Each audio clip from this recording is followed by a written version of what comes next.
Well, we are doomed. We are now live again. Thank you. Hello, everyone, back in the ether, back in the cloud. If you're sitting in a cloud, lucky you.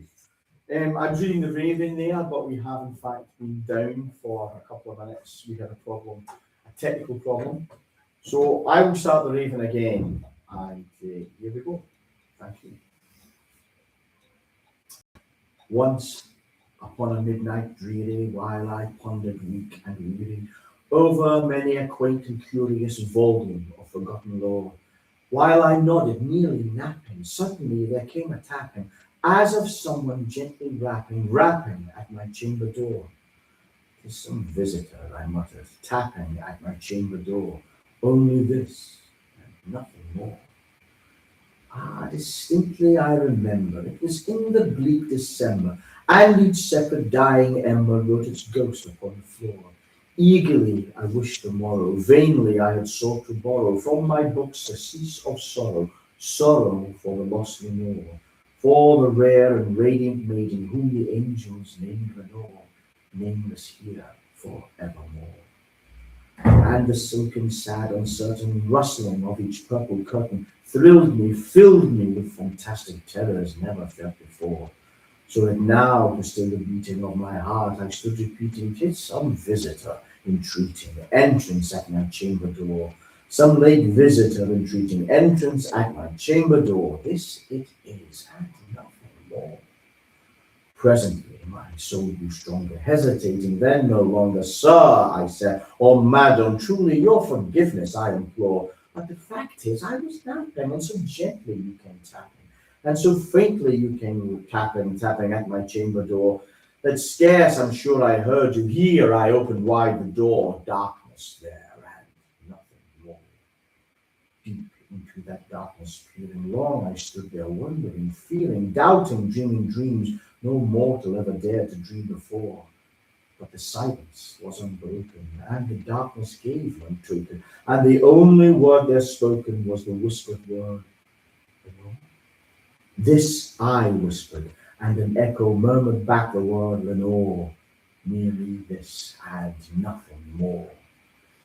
Back into the chamber turning, all my soul within me burning, soon again I heard a tapping, somewhat louder than before. "Surely," said I, "surely that is something at my window lattice. Let me see then there what that is, and this mystery explore. Let my heart be still a moment, and this mystery explore. 'Tis the wind, and nothing more." Open here I flung the shutter, then with many a flit and flutter, in there stepped a stately raven of the saintly days of yore. Not the least obsessance made he, not a minute stopped or stayed he, but with mine of lord or lady perched above my chamber door, perched upon the bust of Pallas, just above my chamber door, perched and sat, and nothing more. Then this ebony bird beguiling my sad fancy into smiling, by the grave and stern decorum of the countenance it wore. "Though thy crest be shorn and shaven, thou," I said, "sure art no craven, ghastly grim and ancient raven, wandering from the nightly shore. Tell me what thy lordly name is on the night's Platonian shore." Quoth the raven, "Nevermore." Much I marveled this ungainly fowl to hear a discourse so plainly. Through its answer little meaning, little relevancy bore. For we cannot help agreeing that no living human being ever yet was blessed with seeing bird above his chamber door, bird or beast upon the sculptured bust above his chamber door, with such name as Nevermore. But the raven, sitting only on that pallid bust, spoke only that one word, as if his soul in that one word he did outpour. Nothing further than he uttered, not a feather in he fluttered, till I scarcely more than muttered, "Other friends have flown before. On the morrow he will leave me, as my hopes have flown before." Then the bird said, "Nevermore." Startled by the stillness broken, by reply so aptly spoken, "Doubtless," said I, "what it utters is its only stock and store, caught from some unhappy master, whom unmerciful disaster followed fast and followed faster, till his songs one burden bore, till his dirges of his hope that melancholy burden bore, of never, nevermore." But the raven still beguiling all my sad soul into smiling. Straight I wheeled the cushioned seat in front of bird and bust and door. Then upon that velvet sinking, I betook myself to thinking, fancy unto fancy thinking, what this ominous bird of yore, what this grim, ungainly, ghastly, gaunt, and ominous bird of yore meant in croaking nevermore. This I sat engaged in guessing, but no syllable expressing, till the fowl whose fiery eyes now burned into my bosom's core. This and more I sat divining, with my head at ease reclining, on this cushion's velvet lining that the lamplight gloated o'er, but whose velvet violet lining that the lamplight gloated o'er she shall press, nevermore. Then methought the air grew denser, perfumed from some unseen censer, swung by seraphim, whose footfalls tinkled on the tufted floor. Wretch, I cried, thy God has lent thee, by these angels he has sent thee respite, and nepenthe from the memories of Lenore. Quaff, oh quaff this kind nepenthe, and forget this lost Lenore, quoth the raven, nevermore. Prophet, said I, thing of evil, prophet still, if bird or devil, whether tempest sent or tempest tossed they here ashore, desolate ye all undaunted, on this desert land enchanted, on this home by Homer haunted, tell me truly, I implore, is there balm in Gilead? Tell me, I implore, quoth the raven, nevermore. Prophet, said I, thing of evil, prophet still, if bird or devil, by the heaven that bends above us, by the God we both adore, tell the soul with sorrow laden, if within the distant Aden it shall clasp a sainted maiden, whom the angels named Lenore, clasp a rare and radiant maiden, whom the angels named Lenore, quoth the raven, nevermore. Be that word our sign of parting, bird or fiend, I shrieked upstarting, get thee back into the tempest and the night's Plutonian shore. Leave no black plume as a token of that lie thy soul has spoken. Leave my loneliness unbroken. Quit the bust above my door. Take thy beak from out my heart and take thy form from off my door. Quoth the raven, nevermore. And the raven, never flitting, still is sitting on the pallid bust of Pallas just above my chamber door. And his eyes have all the seeming of a demon that is dreaming, and the lamplight earthen stream throws his shadow on the floor. But my soul from out that shadow that lies floating on the floor shall be lifted nevermore. Whew. Thank you very much. Thank you, Alan.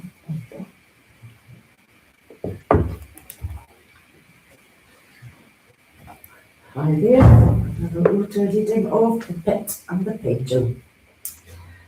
I was sick unto death with that long agony, and when they at length unbound me and I was permitted to sit, I felt that my senses were leaving me.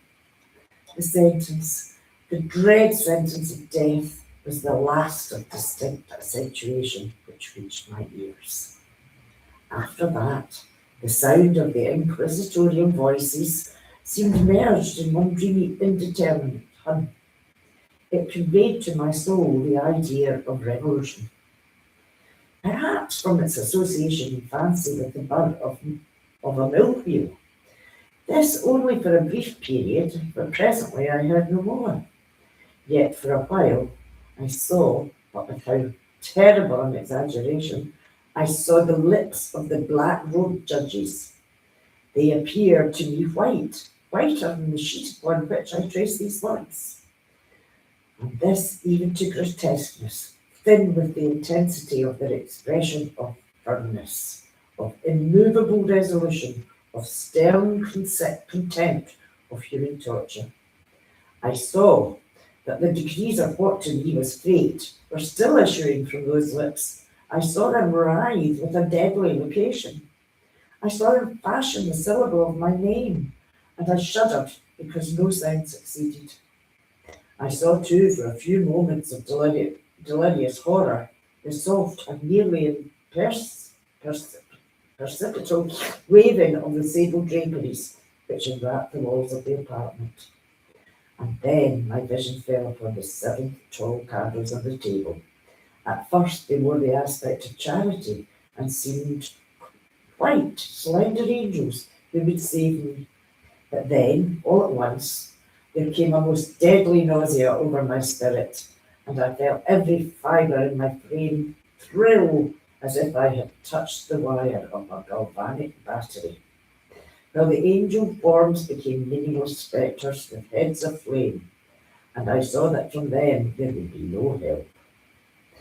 And then there stole into my fancy like a rich musical note the thought of what sweet rest there must be in the grave. The thought came gently and stealthily, and it seemed to feel and entertain it. The figures of the judges vanished, as if magically from blackness of darkness supervened.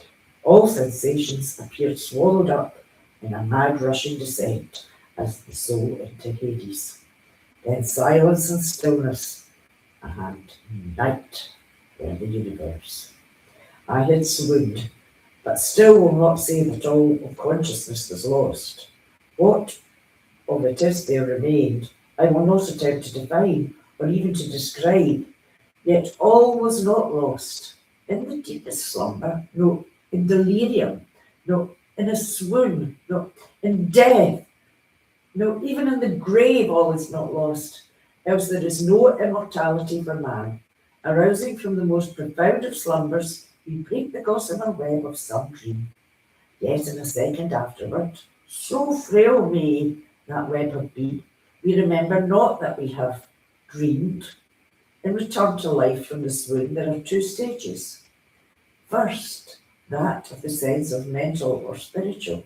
Secondly, that of the sense of physical existence. It seems probable that if upon reaching the second stage, we could recall the impressions of the first, we should find these impressions eloquent in memories of the gulf beyond. And that gulf is what? How at least shall we distinguish its shadows from those of the tomb? But if the impressions of what I have termed the first stage are not and well recalled, yet after long interval, do they not come unbidden, while we marvel whence they come?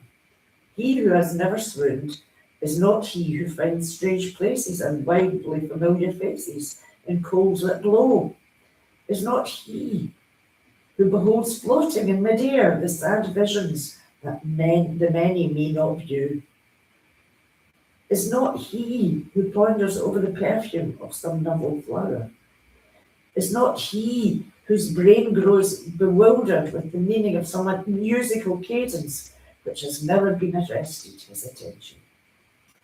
Amid frequent and thoughtful endeavours to remember, amid earnest struggles to regather some tokens of the state of seeming nothingness into which my soul had lapsed, there have been moments when I have dreamed of success.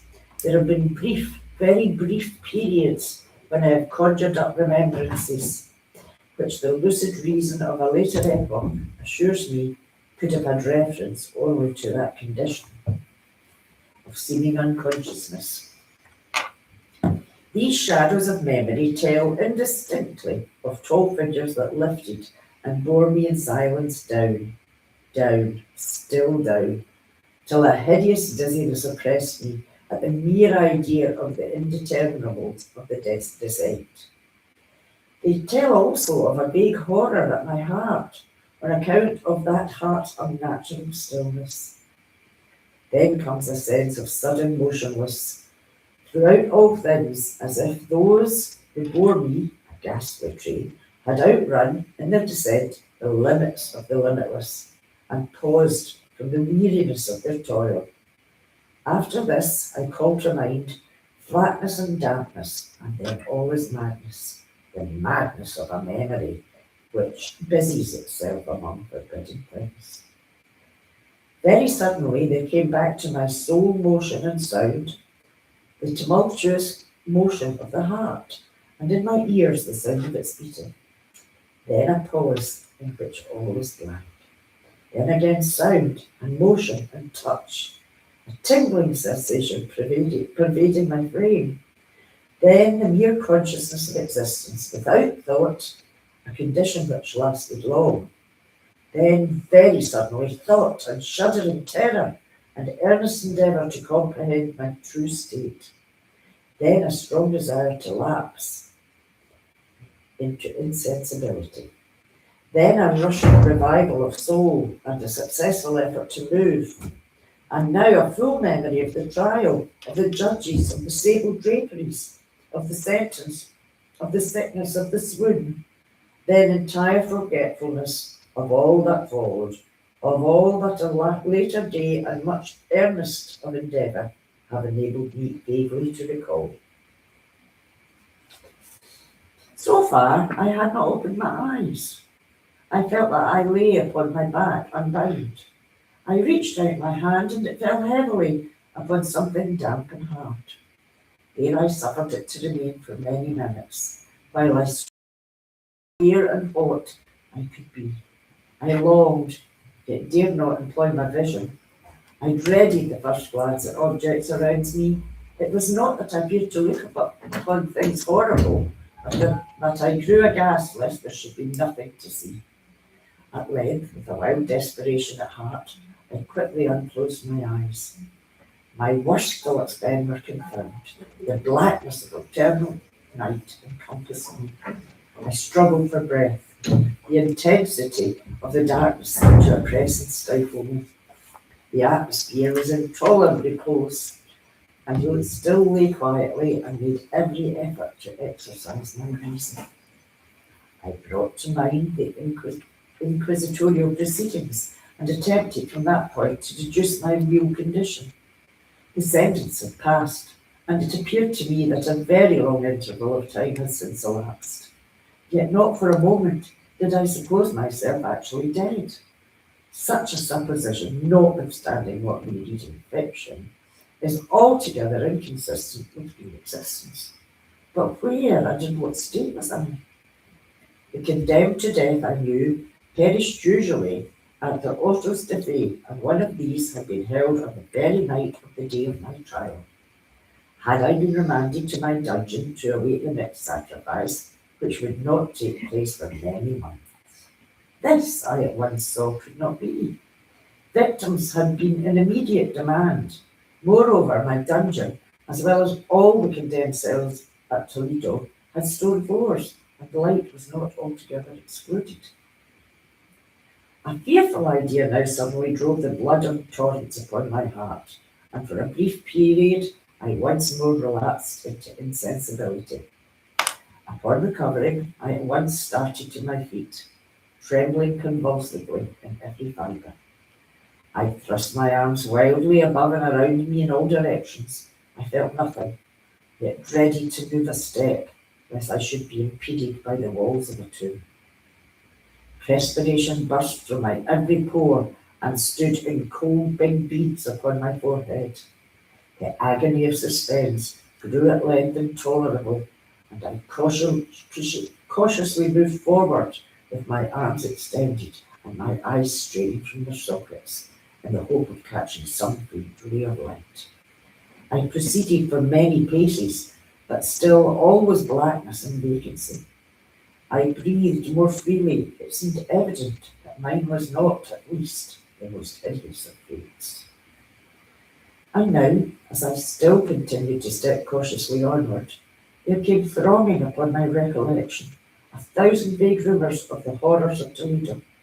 Of the dungeons there had been strange things narrated, fables I had always deemed them, but yet strange and too ghastly to repeat save in a whisper. Was I left to perish of starvation in this subterranean world of darkness, or what fate, perhaps even more fearful, awaited me? That the result would be death, and a death of more than customary bitterness. I knew too well the character of my judges to doubt. The mode and the hour were all that occupied or distracted me. My outstretched hands at length encountered some solid obstruction. It was a wall, seemingly of stone masonry, very smooth, slimy, and cold. I followed it up, stepping with all the careful distrust with which certain antique narratives have inspired me. This process, however, afforded me no means of ascertaining the dimensions of my dungeon, as I might make its circuits and return to the point whence I set out, without being aware of the fact, so perfectly uniform seemed the wall. I therefore sought the knife which had been in my pocket, then led into the inquisitorial chamber, but it was gone. My clothes had been exchanged for a wrapper of coarse serge. I had thought of forcing the blade in some minute crevice of the masonry so as to identify my point of departure. The difficulty, nevertheless, was but trivial, although in the disorder of my fancy it seemed at first insuperable. I tore a part of the hem from the robe and placed the fragment at full length and at right angles to the wall. In groping my way round the prison, I could not fail to encounter this rag upon completing the circuit. So at least I thought, but I had not counted upon the extent of the dungeon or upon my own weakness. The ground was moist and slippery. I staggered onward for some time, then I stumbled and fell. My excessive fatigue induced me to remain prostrate, and sleep soon overtook me as I lay. Upon awaking and stretching forth an arm, I found beside me a loaf and a pitcher of water. I was too much exhausted to reflect upon this circumstance, but ate and drank with avidity. Shortly afterward, I resumed my tour around the prison, and with much toil came at last upon the fragment of the serge. Up to the period when I fell, I had counted 52 paces, and upon resuming my walk, I had counted 48 more when I arrived at the bag. There were in all day 100 paces, and admitting 2 paces to the yard, I presumed the dungeon to be 50 yards in circuit. I had met, however, with many angles in the wall, and thus I could form no guess at the shape of the vault. For vault I could not help supposing it to be. I had little object, certainly no hope, in these researches, but a vague curiosity prompted me to continue them. Quitting the wall, I resolved to cross the area of the enclosure. At first I proceeded with extreme caution, for the floor, although seemingly of solid material, was treacherous with slime. At length, however, I took courage and did not hesitate to step firmly, endeavouring to cross in as a direct line as possible. I had advanced some 10 or 12 paces in this manner when the remnant of the torn hem of my robe became entangled between my legs. I stepped on it and fell violently on my face. In the confusion attending my fall, I did not immediately apprehend a somewhat startling circumstance, but yet, in a few seconds afterwards, and while I still lay prostrate, arrested my attention. It was this: my chin rested upon the floor of the prison, but my lips and the upper portion of my head, although seemingly at a less elevation than the chin, touched nothing. At the same time, my forehead seemed bathed in a clammy vapour, and the peculiar smell of decayed fungus arose to my nostrils. I put forward my arm and shuddered to find that I had fallen at the very brink of a circular pit, whose extent, of course, I had no means of ascertaining at the moment. Groping just below the margin, I succeeded in dislodging a small fragment and let it fall into the abyss. For many seconds, hearkened to its reverberations as it dashed against the side of the chasm in its descent. At length there was a sullen plunge into water, succeeded by loud echoes. At the same moment there came a sound resembling the quick opening as the rapid closing of a door overhead, while a faint gleam of light flashed suddenly through the gloom and as suddenly faded away. I saw clearly the doom which had been prepared for me, and congratulated myself upon the timely accident by which I had escaped. Another step before my fall, and the world had seen me no more, and the death just avoided was of that very character which I had regarded as fabulous and frivolous of the tales respecting the Inquisition.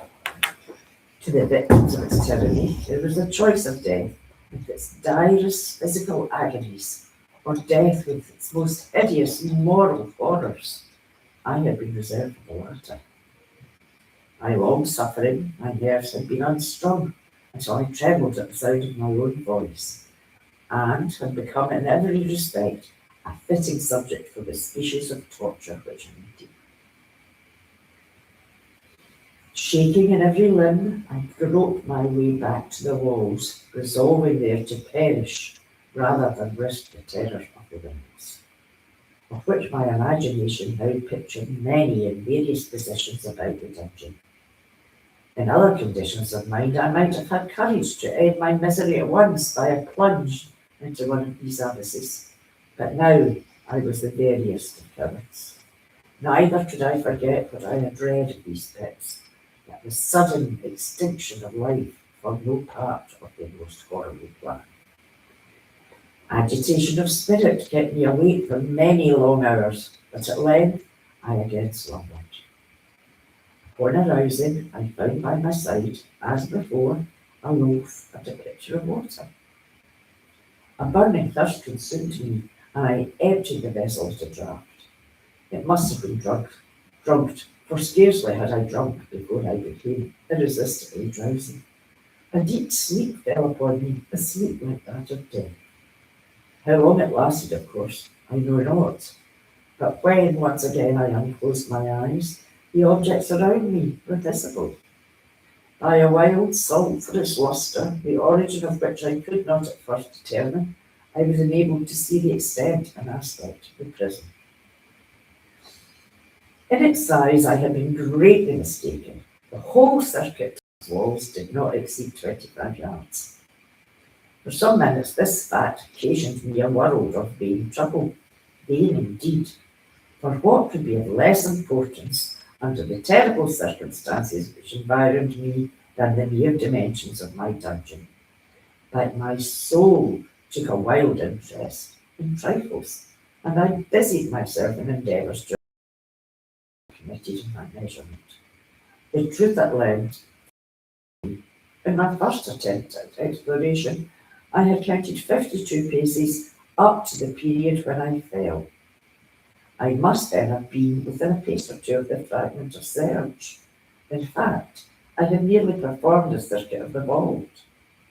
I then slept, and upon awakening I must have returned upon my steps, thus supposing the circuit double what it actually was.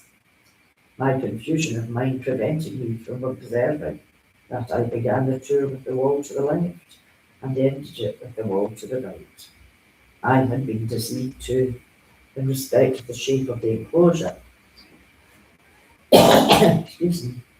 In feeling my way, I found many angles and thus deduced an idea of great irregularity. So potent is the effect of total darkness upon one arousing from lethargy or sleep. The angles were simply those of a few slight depressions or niches at odd intervals. The general shape of the prison was square. What I'd taken for masonry seemed now to be iron or some other metal in huge plates with structures of joints occasioned the depression.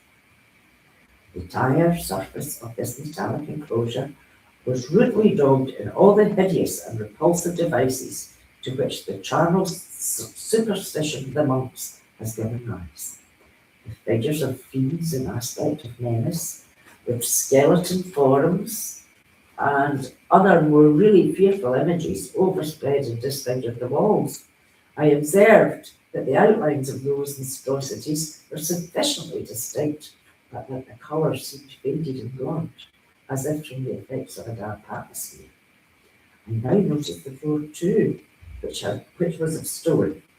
In the centre yawned the circular pit from whose jaws I had escaped, but it was the only one in the dungeon. All this I saw indistinctly and by much effort, for my personal condition had been greatly changed during slumber. I now lay upon my back and at full length on a species of low framework of wood. To this I was securely bound by a long strap resembling a surcingle. It passed passed in many convolutions about my limbs and body, leaving at liberty only my head and my left arm to such extent that I could, by dint of much exertion, supply myself with food from an earthen dish which lay by my side on the floor. I saw to my horror that the picture had been removed. I say to my horror, for I was consumed with intolerable thirst. This thirst, it appeared to be the design of my persecutors to stimulate, for the food in the dish was meat pungently seasoned. Looking upward, I surveyed the ceiling of my prison. It was some 30 or 40 feet overhead, and constructed much as the sidewalls. In one of its panels, a very singular figure riveted my whole attention. It was the painted picture of time, as he is commonly represented, save that, in lieu of a scythe, he held what, at a casual glance, I suppose to be the pictured image of a huge pendulum, such as we see on antique clocks. There was something, however, in the appearance of this machine which caused me to regard it more attentively. While I gazed directly upward at it, for its position was immediately over my own, I fancied that I saw it in motion. In an instant after the fancy was confirmed, its sweep was brief, and of course slow. I watched it for some minutes, somewhat in fear, but more in wonder. Indeed, at length was observing its dull movement, I turned my eyes upon the other objects in the cell. A slight noise attracted my notice, and looking to the floor, I saw several enormous rats traversing it. They had issued from the well, which lay just within view to my right. Even then, while I gazed, they came up in troops, hurriedly, with ravenous eyes, allured by the sight of the meat. From this, it required much effort and attention to scare them away. It might have been half an hour, perhaps even an hour, for I could take but imperfect note of time before I again cast my eyes upward. What I then saw confounded and amazed me. The sweep of the pendulum had increased in extent by nearly a yard. As a natural consequence, its velocity was also much greater, but what mainly disturbed me was the idea that it had perceptibly descended. I now observed, with the horror it is needless to say, that its nether extremity was formed of a crescent of porcelain steel about a foot in length from horn to horn, the horns upward and the under edge evidently as keen as that of a razor. Like a razor also, it seemed massy and heavy, tapering from the edge into a solid and broad structure above. It was appended to a weighty rod of brass, and the whole hissed as it swung through the air. I could no longer doubt that the doom prepared me by monkish ingenuity in torture. My cognizance of the pit had become known to the inquisitorial agents, the pit whose horrors had been destined for so bold a recusant as myself, the pit, typical of hell and regarded by rumour as the ultima thule of all their punishments. The plunge into this pit I had avoided by the merest of accidents, and I knew that surprise, or entrapment and torment formed an important portion of all the grotesquerie of these dungeon depths. Having failed to fall, it was no part of the demon plan to hurl me into the abyss, and thus there'd be no alternative. A different and milder destruction awaited me. Milder. I half smiled in my agony as I thought of such application of such a thing. What boots it to tell of the long, long hours of horror, more than mortal, during which I counted the rushing vibrations of the steel, inch by inch, line by line, with a descent only appreciable at intervals that seemed ages. Down and still down it came. Days passed. It might have been that many days passed ere it swept so closely over me as to fan me with its actual breath. The odour of the sharp steel forced itself into my nostrils. I prayed. I wearied heaven with my prayer for its more speedy descent. I grew frantically mad and struggled to force myself upwards against the sweep of the fearful scimitar. And then I fell suddenly calm and lay smiling like glittering death as a child at 7 years old. There was another interval of utter insensibility. It was brief, for upon again lapsing into life, there had been no perceptible descent in the pendulum, but it might have been long, for I knew there were demons who took note of my swoon and who could have arrested the vibration at pleasure. Upon my recovery, true, I felt very, inexpressibly sick and weak, as if through long inanition. Even amid the agonies of that period, the human nature craved food. With painful effort, I outstretched my left arm as far as my bonds permitted, and took possession of the small remnant which had been spared me by the rats. As I put a portion of it within my lips, there rushed to my mind a half-formed thought of joy, of hope. Yet what business had I with hope? It was, as I say, a half-formed thought. One has many such which are never completed. I felt that it was of joy, of hope, but I felt also that it had perished in its formation. In vain I struggled to perfect, to regain it. Long suffering had nearly annihilated all my ordinary powers of mind. I was an imbecile, an idiot. The vibration of the pendulum was at right angles to my length. I saw that the descent was designed to cross the region of my heart. It would free the serge of my robe.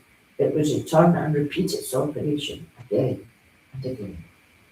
Notwithstanding its terrifically wide sweep, some 30 feet or more, and the hissing vigour of its descent, sufficient to sunder these very walls of iron, still the frame of my robe would be all that for several minutes it would accomplish. And at this thought it paused. I dared not go further than this reflection. I dwelt upon it with the pertinacity of attention, as if, in so dwelling, I could arrest here the descent of the steel. I forced myself to ponder upon the sound of the crescent as it should pass across the garment, upon the peculiar thrilling sensation which the friction of cloth produces on the nerves. I pondered upon all this frivolity until my teeth were a wrench. Down, steadily down it crept. It took a frenzied pleasure in contrasting its downward with its lateral velocity. To the right, to the left, far and wide, and with the shriek of a damned spirit, to my heart with the stealthy pace of the tiger. I alternatively laughed and howled as the one or the other idea grew predominant. Down, certainly relentlessly down, it vibrated within 3 inches of my bosom. I struggled violently, furiously to free my left arm. This was free only from my elbow to the hand. I could reach the latter from the platter beside me to my mouth with great effort, but no further. Could I have broken the fastenings above the elbow, I would have seized and attempted to arrest the pendulum. I might as well have attempted to arrest an avalanche. Down, still unceasingly, still inevitably down, I gasped and struggled to teach vibration. I shrunk convulsively at its every sweep. My eyes followed its outward or upward film with the eagerness of the most unmeaning despair. They closed themselves spasmodically at the descent. Although death would have been a relief, oh, how unspeakable. Still I quivered in every nerve to think of how slight a sinking machinery would precipitate that keen, glistening axe upon my bosom.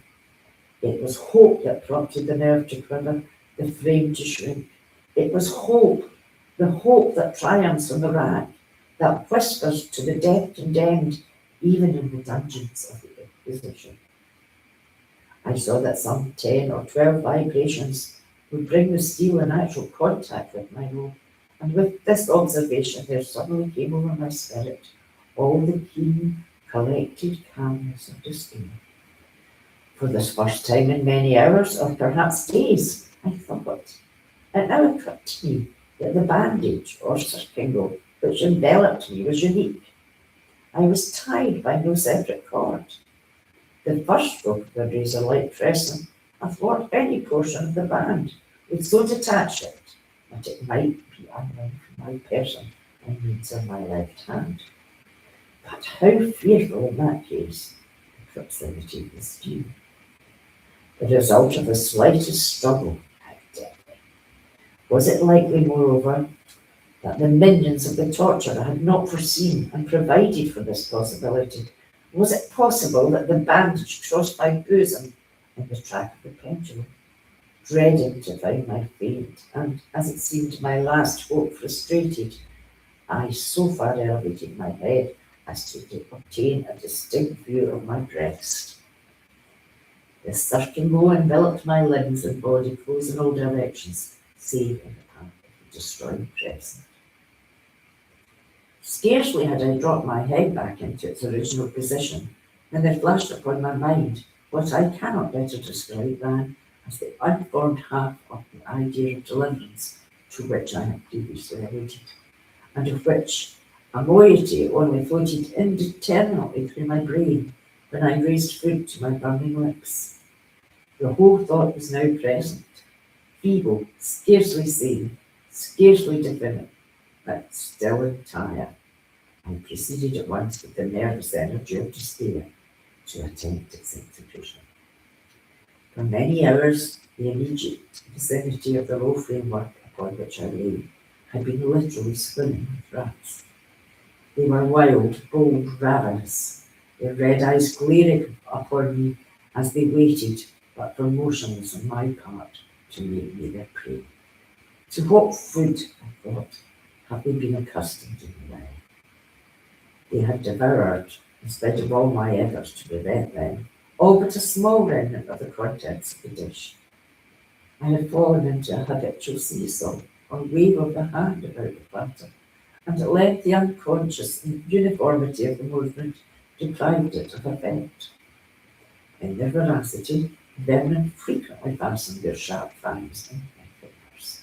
With the particles of the oily and spicy viand which now remained, I thoroughly rubbed the bandage whenever I could reach it. Then, raising my hand from the floor, I lay breathlessly still. At first the ravenous animals were startled and terrified at the change, at the cessation of movement. They shrank alarmedly back. Many sought the well, but this was only for a moment. I had not counted in vain upon their voracity. Observing that I remained without motion, one or two of the boldest leaped upon the framework and smelt a circular. This seemed the signal for a general rush.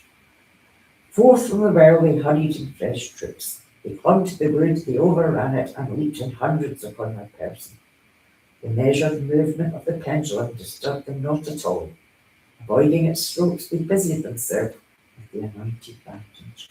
They pressed, they swarmed upon me in ever-accumulating heaps. They writhed upon my throat, their cold lips sought my own. I was half stifled by their thronging pressure. Disgust, for which the world has no name, swelled my bosom, and chilled with a heavy clamminess my heart. Yet 1 minute, and I felt the struggle would be over. Plainly, I perceived the loosening of the bandage. I knew that in more than one place it must be already severed. With a more than human resolution, I lay still. Nor had I erred in my calculations, nor I had endured in vain. I at length felt that I was free. The circumgle hung in ribbons from my body, but the stroke of the pendulum already pressed upon my bosom. It had divided the surge of the rope. It had cut through the limb beneath. Twice again it swung, and a sharp sense of pain shot through every nerve. But the moment of escape had arrived. At a wave of my hand, my deliverers hurried tumultuously away. With a steady movement, cautious, sidelong, shrinking and low, I slid from the embrace of the bandage and beyond the reach of the scimitar. For a moment at least, I was free. Free and in the grasp of the Inquisition. I had scarcely stepped from my wooden bed of horror upon the stone floor of the prison when the motion of the hellish machine ceased, and I beheld it drawn up by some invisible force through the ceiling. This was the lesson which I took desperately to heart. My every motion was undoubtedly watched, free, but I had escaped death in one form of agony, to be delivered unto worse than death in some other. With that thought, I rolled my eyes nervously around on the barriers of iron that hemmed me in. Something unusual, some change, which at first I could not appreciate distinctly. It was obvious had taken place in the apartment. For many minutes of a dreamy, trembling abstraction, I busied myself in vain, unconnected conjecture. During this period, I became aware for the first time of the origin of the sulphurous light which illumined the cellar. It proceeded from a fissure about half an inch in width, extending entirely around the prison at the base of the walls, which thus appeared and were completely separated from the floor. I endeavoured, but of course in vain, to look through the aperture. As I arose from the attempt, the mystery of the alteration of the chamber broke at once upon my understanding. I had observed that, although the outlines of the figures upon the walls were sufficiently distinct, yet the colours seemed blurred and indefinite. These colours had now assumed, and were momentarily assuming, a startling and most intense brilliancy that gave the spectral, fiendish portraitures an aspect that might have thrilled even firmer nerves than my own.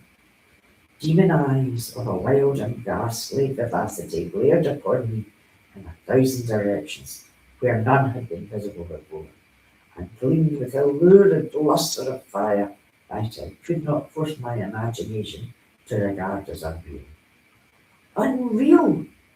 Even while I breathed, there came to my nostrils the breath of the vapour of heated iron. A suffocating odour pervaded the prison. A deeper glow settled each moment in the eyes that glared at my agony. A richer tint of crimson diffused itself over the pictured horrors of blood. I panted. I gasped for breath. There could be no doubt of the design of my tormentors. O most unrelenting, O most demoniac of men! I shrank from the glowing metal to the centre of the cell. Amid the thought of the fiery destruction that impended, the idea of the cruelness of the well came over my soul like balm. I rushed to its deadly brink, and I threw my straining vision below. The glare from the enkindled room illumined its innermost recesses. Yet for a wild moment did my spirit refuse to comprehend the meaning of what I saw. At length it wrestled its way into my soul. It burned itself upon my shuddering reason. Oh, for a voice to speak! Oh, horror! Oh, any horror but this! With a shriek, I rushed from the margin and buried my face in my hands, weeping bitterly. The heat rapidly increased, and once again I looked up, shuddering as if fit of ache. There had been a second change in the cell, and now the change was obviously in the form. As before, it was in vain that I at first endeavoured to appreciate what was taking place. But not long was I left in doubt. The inquisitorial vengeance had been hurried by my twofold escape, and there was to be no more dallying with the King of Terrors. The room had been square.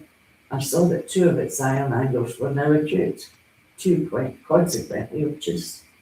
The fearful difference quickly increased with a low rumbling or moaning sound. In an instant, the apartment had shifted its form into that of a lozenge.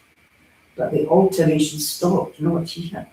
I neither hoped nor desired it to stop. I could have clasped the red walls to my bosom as a garment of eternal peace. Death, I said. Any death but that of the pit. Fool! Might I have known that into the pit it was the object of the burning iron to urge me? Could I resist its flow? Or if even that, could I withstand its pressure? And now, flatter and flatter grew the lozenge, with a rapidity that left me no time for contemplation. Its centre, and of course its greatest width, came over the yawning gulf. I shrank back, but the closing walls pressed me irresistibly onward. At length, on my seared and writhing body, there was no longer an inch of foothold on the firm floor of the prison. I struggled no more, but the agony of my soul found vent in one loud, long, and final scream of despair. I felt that I tottered upon the brink. I averted my eyes. There was a discordant hum of human voices. There was a loud blast, as of many trumpets. There was a harsh grating as of 1,000 thunders. The fiery walls rushed back. An outstretched arm caught my own as I fell fainting into the abyss. It was that of General Lasalle. The French army had entered Toledo. The Inquisition was in the hands of its enemies. Thank you.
I'll just get comfortable.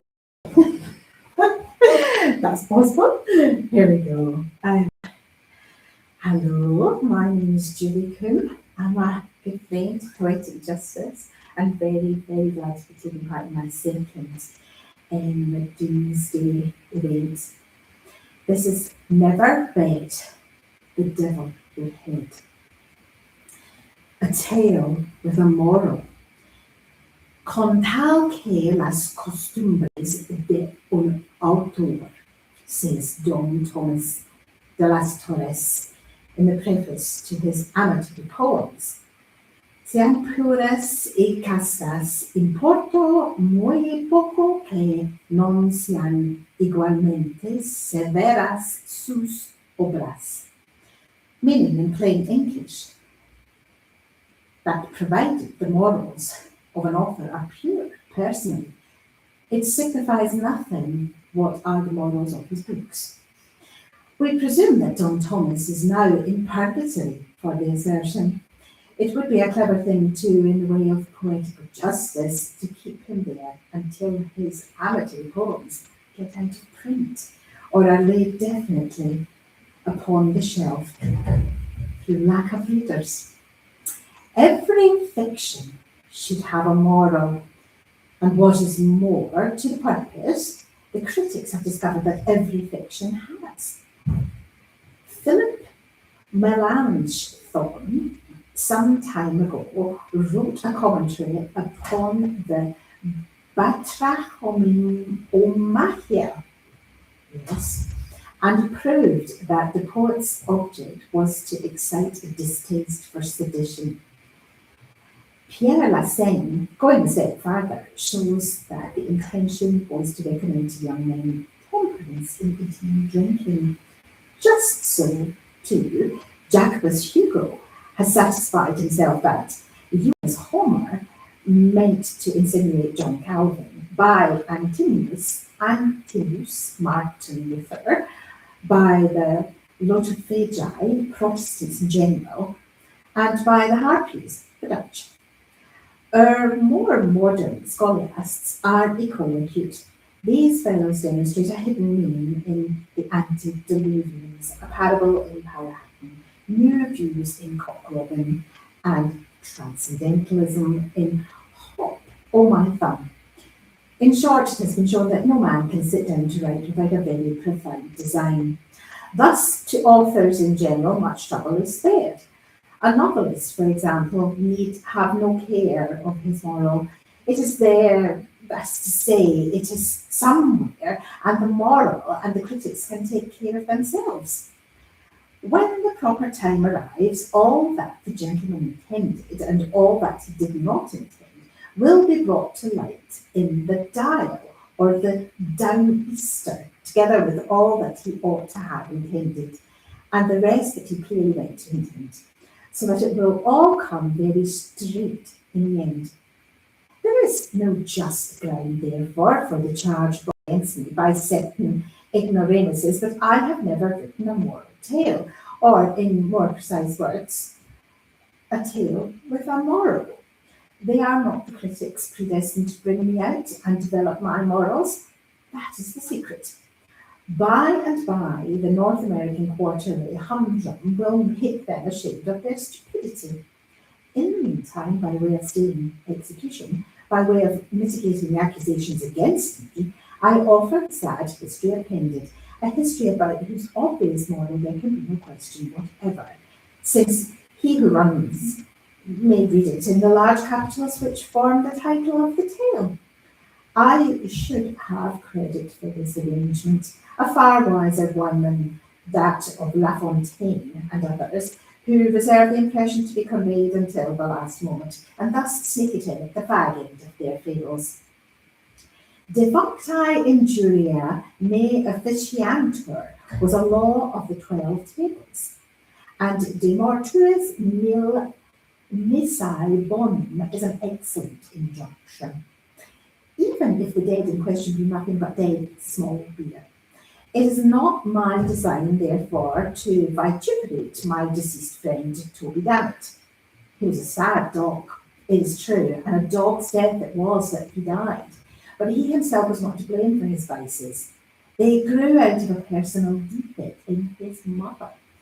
She did her best in the way of flogging him while an infant, for duties to her well-regulated mind were always pleasures, and babies, like tough steaks or the modern Greek olive trees, are invariably the better for beating.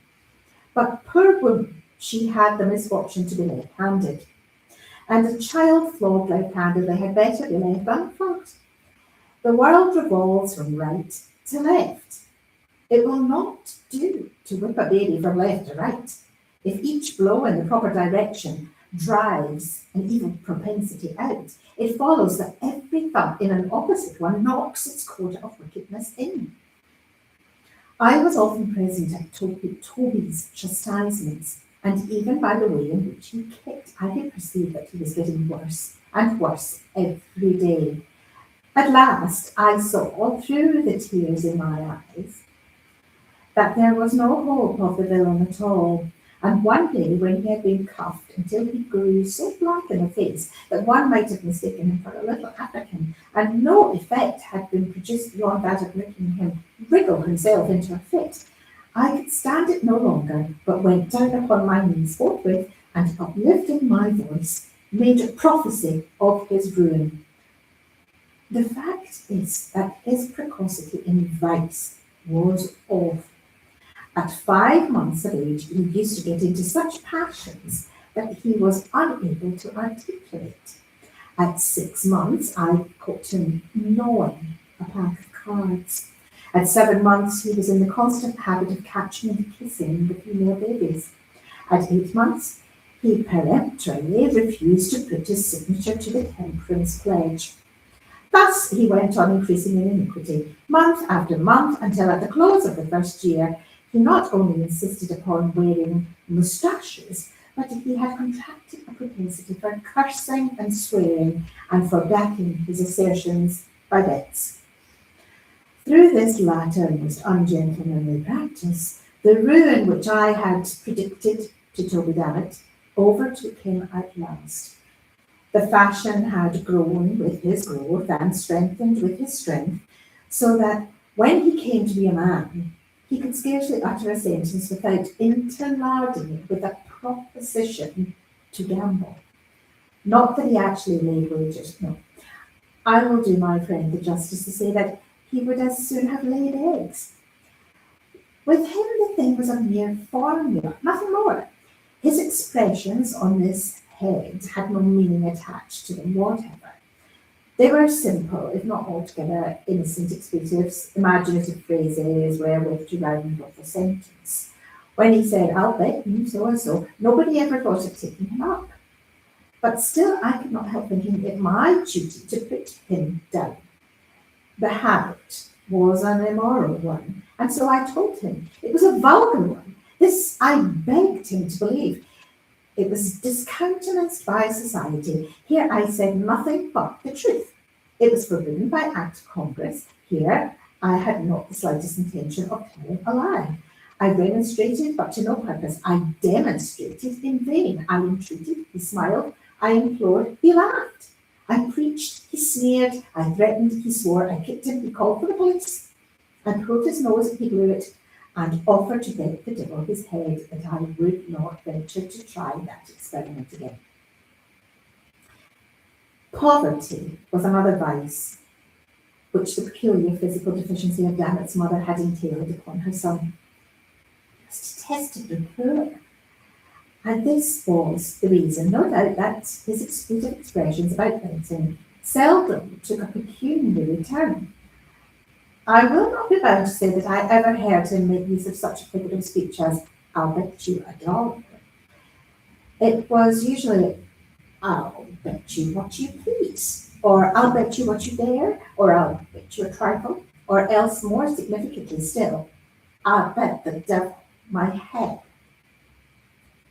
This latter form seemed to please him best, perhaps because it involved the least risk. For Dammit had become excessively parsimonious. Had anyone taken him up, his head was small, and thus his loss would have been small too. But these are my own reflections, and I am by no means sure that I am right in attributing them to him. At all events, the phrase in question grew daily in favour, notwithstanding the gross impropriety of a man betting his brains like banknotes, but this is a point which my friend's perversity of disposition would not permit him to comprehend. In the end, he abandoned all other forms of wager and gave himself up to, I'll bet the devil my head, with a pertinacity and exclusiveness of devotion that displeased not less than it surprised me. I am always displeased by circumstances for which I cannot account. Mysteries force the man to think, and so injure his health. The truth is, there was something in the air with which Mr. Dammit was wont to give utterance to his offensive expression, something in his manner of enunciation, which at first interested and afterwards made me very uneasy. Something which, for want of a more definite term at present, I must be permitted to call queer, but which Mr. Coleridge would have called mystical, Mr. Kant pantheistical, Mr. Carlyle twistical, and Mr. Emerson hyperquisitistical. I began not to like it at all. Mr. Dammit's soul was in a perilous state. I resolved to bring all my eloquence into play to save it. I vowed to serve him, as St. Patrick in the Irish Chronicle is said to have served the toad, that is to say, awaken him to a sense of his situation. I addressed myself to the task forthwith. Once more, I betook myself to remonstrance. Again, I collected my energies for a final attempt at expostulation. When I had made an end of my lecture, Mr. Dammit indulged himself in some very equivocal behaviour. For some moments he remained silent, merely looking me inquisitively in the face. But presently he threw his head to one side and elevated his eyebrow to a great extent. Then he spread out the palms of his hands and shrugged up his shoulders. Then he winked with the right eye. Then he repeated the operation with the left. Then he shut them both up very tight. Then he opened them both so very wide that I became seriously alarmed for the consequences. Then, applying his thumb to his nose, he thought proper to make an indescribable movement with the rest of his fingers. Finally setting his arms akimbo, he condescended to reply. I can call to mind only the beats of his discourse. He would be obliged to me if I would hold my tongue. He wished none of my advice. He despised all my insinuations. He was old enough to take care of himself. Did I still think him baby damned? Did I mean to say anything against his character? Did I intend to insult him? Was I a fool? Was my maternal parent aware, in a word, of my absence from the domiciliary residence? He would put this latter question to me as a man of veracity, and he would bind himself to abide by my reply. Once more, he would demand explicitly if my mother knew that I was out. My confusion, he said, betrayed me, and he would be willing to bet the devil his head that she did not. Mr. Dant did not pause for my rejoinder. Turning upon his heel, he left my presence with undignified precipitation. It was well for him that he did so. My feelings had been wounded. Even my anger had been aroused. For once I would have taken him up upon his insulting wager. I would have won for the arch enemy Mr. Dant's little head. The fact is, my mamma was very well aware of my merely temporary absence from home. But Koda Shefa Medahed, heaven get relief, as the Muslims say when you tread upon their toes. It was in pursuance of my duty that I had been insulted, and I bore the insult like a man. It now seemed to me, however, that I had done all that could be required of me in the case of this miserable individual, and I resolved to trouble him no longer with my counsel, but to leave him to his conscience and himself. But although I forbore to intrude with my advice, I could not bring myself to give up his society altogether. I even went so far as to humour some of his less reprehensible propensities, and there were times when I found myself lauding his wicked jokes as epicures do mustard, with tears in my eyes. So profoundly did it grieve me to hear his evil talk. One fine day, having strolled out together, arm in arm, our route led us in the direction of a river. There was a bridge, and we resolved to cross it.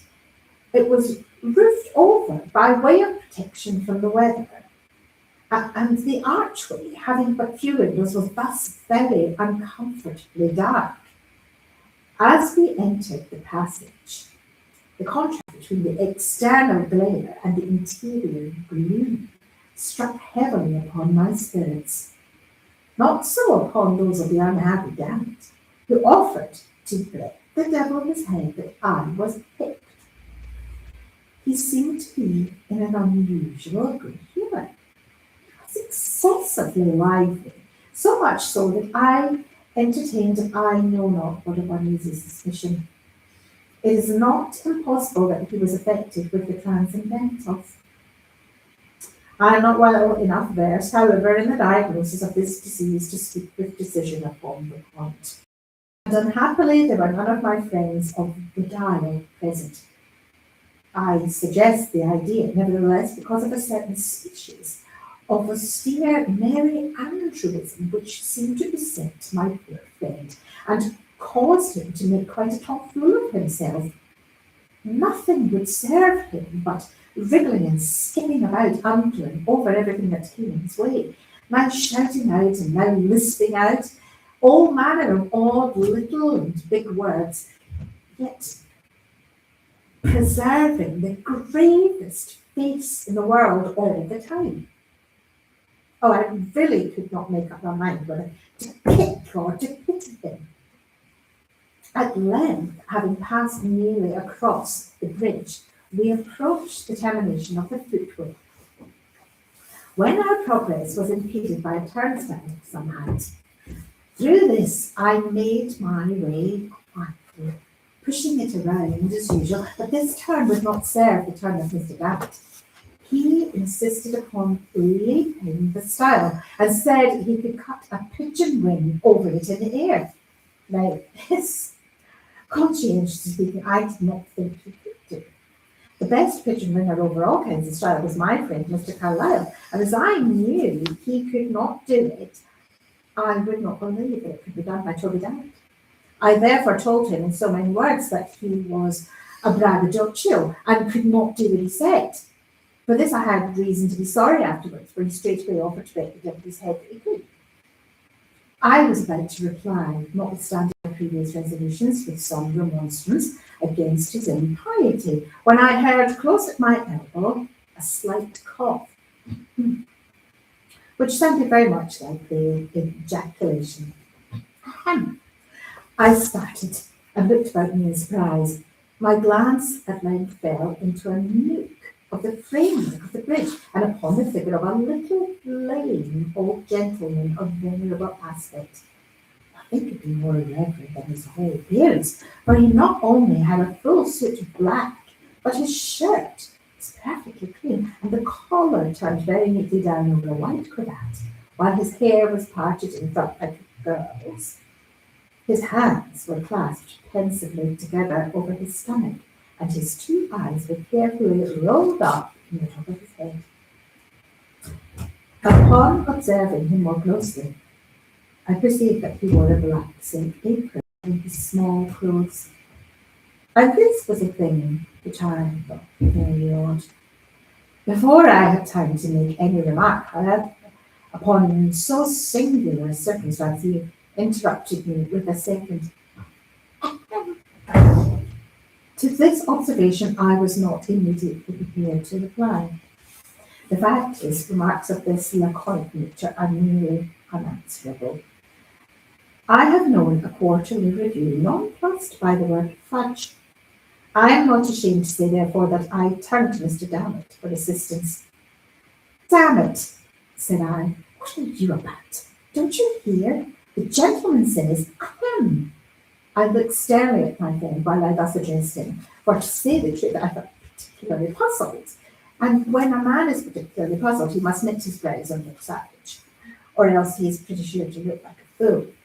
Damn it, observed I, although this sounded very much like an oath, which nothing was thoughts. Damn it, I suggested.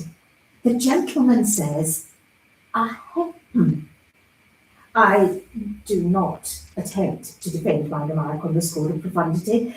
I do not think it profound myself, but I have noticed that the effect of our speeches is not always proportionate with their importance in our own eyes. And if I had shot Mr. D through and through with a pig-scenting bomb, or knocked him in the head with the poets and poetry of America, he could hardly have been more discomfited than when I addressed him with those simple words. Damn it! What are you about? Don't you hear? The gentleman says, ahem! You don't say so, gasped he at length, after turning more colours than a pie that runs up, one after the other, when chased by a man of war. I'm not sure he said that. Well, at all events, I'm in it for now, and may as well put a bold face upon the matter. Here goes then, ahem! At this, the little old gentleman seemed pleased, God only knows why. He left his station at the nook of the bridge, limped forward with a gracious air, took Dammit by the hand, and shook it cordially, looking all the while straight up in his face, with an air of the most unadulterated benignity, which it is possible for the mind of a man to imagine. I'm quite sure you will win it, Dammit, said he, with the frankest of all smiles. But we are obliged to have a trial, you know, for the sake of mere form. Ahem, replied my friend, taking off his coat with a deep sigh, tying a pocket handkerchief around his waist, and producing an unaccountable alteration in his countenance by twisting up his eyes and bringing down the corners of his mouth. Ahem! And ahem, said he again, after a pause, and not another word more than ahem did I ever know him to say after that. Aha! Thought I, without expressing myself aloud. This is quite a remarkable silence on the part of Toby Dammit, and is in no doubt a consequence of his verbosity upon a previous occasion. One extreme induces another. I wonder if he had forgotten the many unanswerable questions which he propounded to me so fluently on the day when I gave him my last lecture. At all events, he was cured of the transcendentals. Ahem, he had replied, Toby, just as if he had been reading my thoughts and looking like a very old sheep in a reverie. The old gentleman now took him by the arm and led him more into the shade of the bridge, a few paces back from the turnstile. My good fellow, said he, I make it a point of conscience to allow you this much run. Wait here till I take my place by the stile, so that I may see whether you go over it handsomely and transcendentally, and don't omit any flourishes of the pigeon wing. A mere form, you know. I will say 1, 2, 3, and away. You'll start at the word away. Here he took his position by the stile, paused a moment as if in profound reflection, then looked up, and I thought smiled very slightly, then tightened the strings of his apron, then took a long look at Dammit and finally gave the word as agreed upon. 1, 2, 3, and away! Punctually at the word away, my poor friend set off in a strong gallop. The stile was not very high, like Mr. Lord's, nor yet very low, like that of Mr. Lord's reviewers, but upon the whole I made sure that he would clear it. And then, what if he did not? That was the question. What if he did not? What right, said I, had the old gentleman to make any other gentleman jump? The little old dot and carry one, who is he? If he asks me to jump, I won't do it, that's flat, and I don't care who the devil he is. The bridge, as I say, was arched and covered in a very ridiculous manner, and there was a most uncomfortable echo about it at all times, an echo which I never before so particularly observed as when I uttered the 4 last words of my remark. But what I said, or what I thought, or what I heard occupied only an instant. In less than 5 seconds from his starting, my poor Toby had taken the leap. I saw him run nimbly and spring grandly from the floor of the bridge, cutting the most awful flourishes with his legs as he went up. I saw him high in the air, pigeon winging it to admiration just over the top of the stile. And of course, I thought it an unusually singular thing that he did not continue to go over. But the whole leap was the affair of a moment, and before I had a chance to make any profound reflections, down came Mr. Dammit on the back of his back, on the same side of the stile from which he had started. At the same instant, I saw the old gentleman limping off at the top of his speed, having caught and wrapped up in his apron something that fell heavily into it from the darkness of the arch just over the turnstile. At all this I was much astonished, but I had no leisure to think, for Dammit lay particularly still, and I concluded that his feelings had been hurt, and that he stood in need of my assistance. I hurried up to him and found that he had received what might be termed serious injury.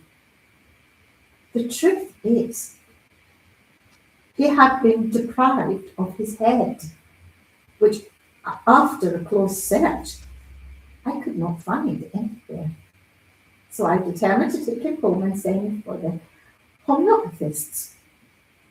In the meantime, a thought struck me, and I threw open an adjacent window of the bridge when the sad truth flashed upon me at once. About 5 feet just above the top of the turnstile, and crossing the arch of the footpath so as to constitute a brace, there extended a flat iron bar, lying with its breadth horizontally and forming one of a series that served to strengthen the structure throughout its extent. With the edge of his grace, it appeared evident that the neck of my unfortunate friend had come precisely in contact. He did not long survive his terrible loss.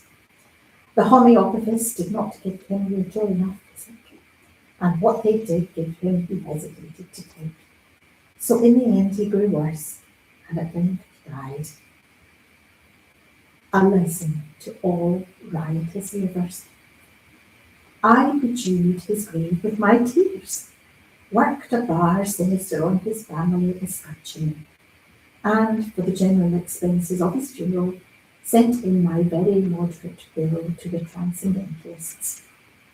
The scoundrels refused to pay it, so I had Mr. Dammit dug up at once and sold him for dog's meat.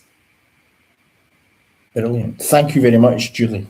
We're going to hand over to Graham Yes, just of now. course. That would be great. Thank you. And we might get something else from you in a wee bit. Yes, darling, no problem. Right, Graham, on Have fun, you go. Graham. Thanks very much. Introduce yourself first and then over to you.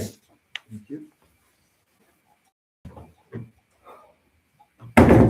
So, my name's Graham, Graham Cobb, and I'm going to read some Words with a Mummy, which was published in 1850.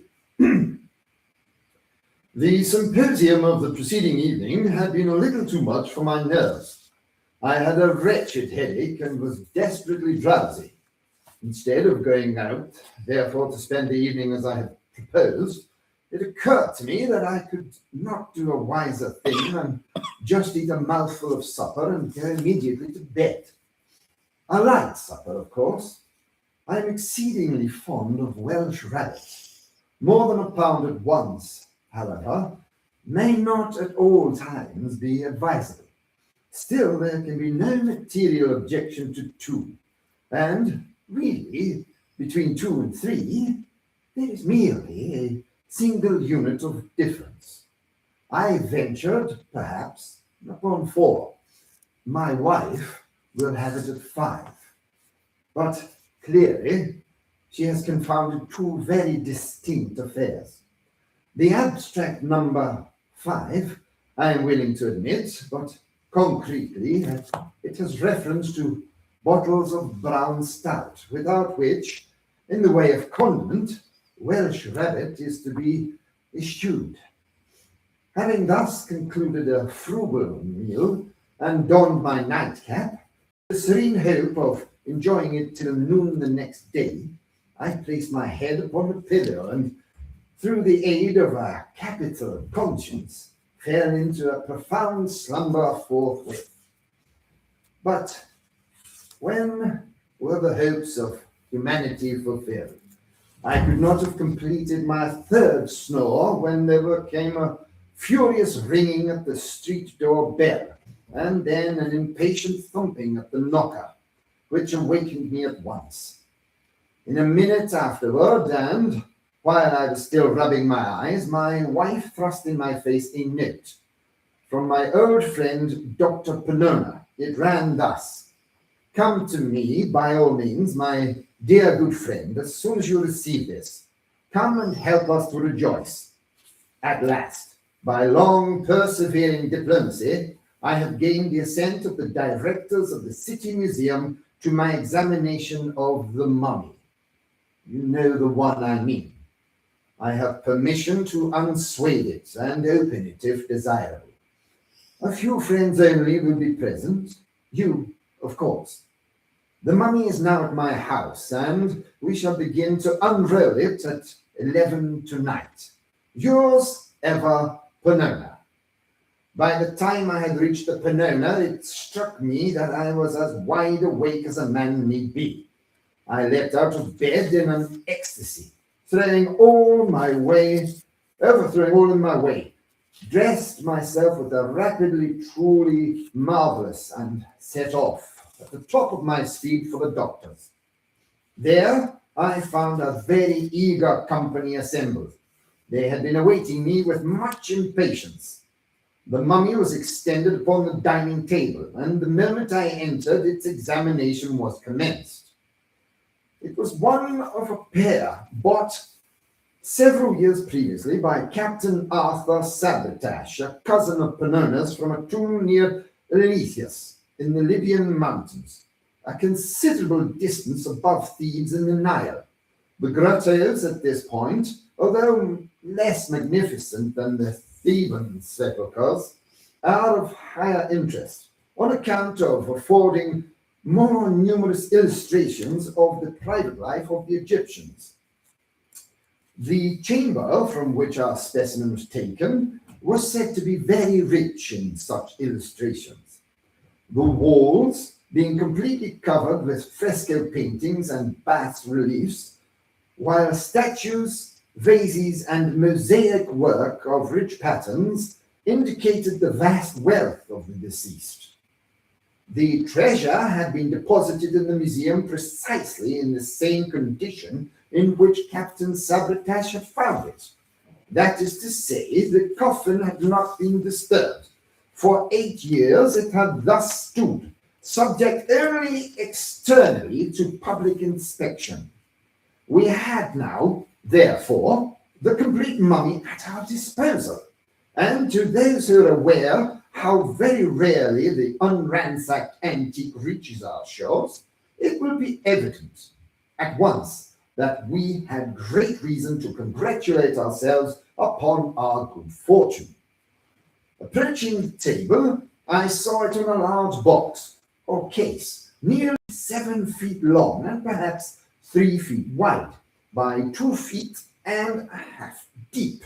It was oblong, not coffin-shaped. The material was at first supposed to be the wood of the sycamore, platanus, but upon cutting into it, we found it to be pasteboard, or more properly, papier-mâché, composed of papyrus. It was thickly ornamented with paintings representing funeral scenes and other mournful subjects, interspersed amongst which, in every variety of position, were certain series of hieroglyphic characters, indeed intended, no doubt, for the name of the departed. By good luck, Mr. Glidden formed one of our party, and he had no difficulty in translating the letters, which were simply phonetic and represented the word "Orla mistakio." We had some difficulty in getting this case open without injury, but having at length accomplished the task, we came to a second coffin-shaped and very considerably less in size than the exterior one, but resembling it precisely in every other respect. The interval between the two was filled with resin, which had, in some degree, defaced the colours of the interior box. Upon opening this latter, which we did quite easily, we arrived at a third case, also coffin-shaped, and varying from the second one in no particular except in that of its material, which was cedar, and still emitted the peculiar and highly aromatic odour of that wood. Between the second and the third case there was no interval, the one fitting accurately within the other. Removing the third case, we discovered and took out the body itself. We had expected to find it, as usual, enveloped in frequent rolls or bandages of linen. But in place of these, we found a sort of sheath made of papyrus and coated with a layer of plaster, thickly gilt and painted. Paintings represented subjects connected with the various supposed duties of the soul, and its presentation to different divinities, with numerous identical human figures, intended, very probably, as portraits of the persons embalmed. Extending from head to foot was a columnar or perpendicular inscription in phonetic hieroglyphics, giving again his name and titles, and the names and titles of his relations. Around the neck, thus ensheathed, was a collar of cylindrical glass beads, diverse in colour, and so arranged as to form images of deities, of the scarabaeus, etc., with the winged globe. Around the small of the waist was a similar collar or belt. Stripping off the papyrus, we found the flesh in excellent preservation, with no perceptible odour. The colour was reddish. The skin was hard, smooth and glossy. The teeth and hair were in good condition. The eyes, it seemed, had been removed, and glass ones substituted, which were very beautiful and wonderfully lifelike, with the exception of somewhat too determined a stare. The fingers and the nails were brilliantly gilded. Mr. Glidden was of opinion, from the redness of the epidermis, that the embalmment had been affected altogether by asphaltum, but on scraping the surface with a steel instrument and throwing it into the fire, some of the powder thus obtained, the flavour of camphor and other sweet-scented gums, became apparent. We searched the corpse very carefully for the usual openings to which the entrails are extracted, but to our surprise, we could discover none. No member of the party was at that period aware that entire or unopened mummies are not infrequently met. The brain it was customary to withdraw through the nose, the intestines through an incision in the side. The body was then shaved, washed and salted, then laid aside for several weeks, when the operation of embalming, properly so called, began. As no trace of an opening could be found, Dr. Penona was preparing his instruments for dissection, when I observed that it was then past 2 o'clock. Hereupon it was agreed to postpone the internal examination until the next evening, and we were about to separate for the present, when someone suggested an experiment or two with the voltaic pile. The application of electricity to a mummy 3,000 or 4,000 years old at the least was an idea, if not very sage, still sufficiently original, and we all caught it at once.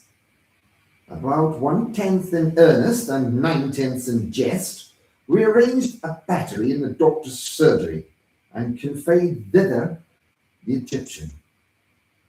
It was only after much trouble that we succeeded in laying bare some portions of the temporal muscle, which appeared of less stony rigidity than other parts of the frame, but which, as we had anticipated, of course, gave no indication of galvanic susceptibility when brought into contact with the wire. This, the first trial, indeed, seemed decisive, and, with a hearty laugh at our own absurdity, we were bidding each other good night, when my eyes, happening to fall upon those of the mummy, were there immediately riveted in amazement. My brief glance, in fact, had sufficed to assure me that the orbs, which we had all supposed to be glass, and which were originally noticeable for a certain wild stare, were now so far covered by the lids that only a small portion of the tunica albigenea remained visible. With a shout, I called attention to the fact, and it became immediately obvious to all. I cannot say that I was alarmed by the phenomenon, because alarmed is, in my case, not exactly the word. It is possible, however, that, but for the brown stout, I might have others. As for the rest of the company, they really made no attempt at concealing the downright fright which possessed them. Dr. Penona was a man to be pitied. Mr. Glidden, by some peculiar process, rendered himself invisible. Mr. Sir Buckingham, I fancy, will scarcely be as bold as to deny that he made his way upon all fours under the table.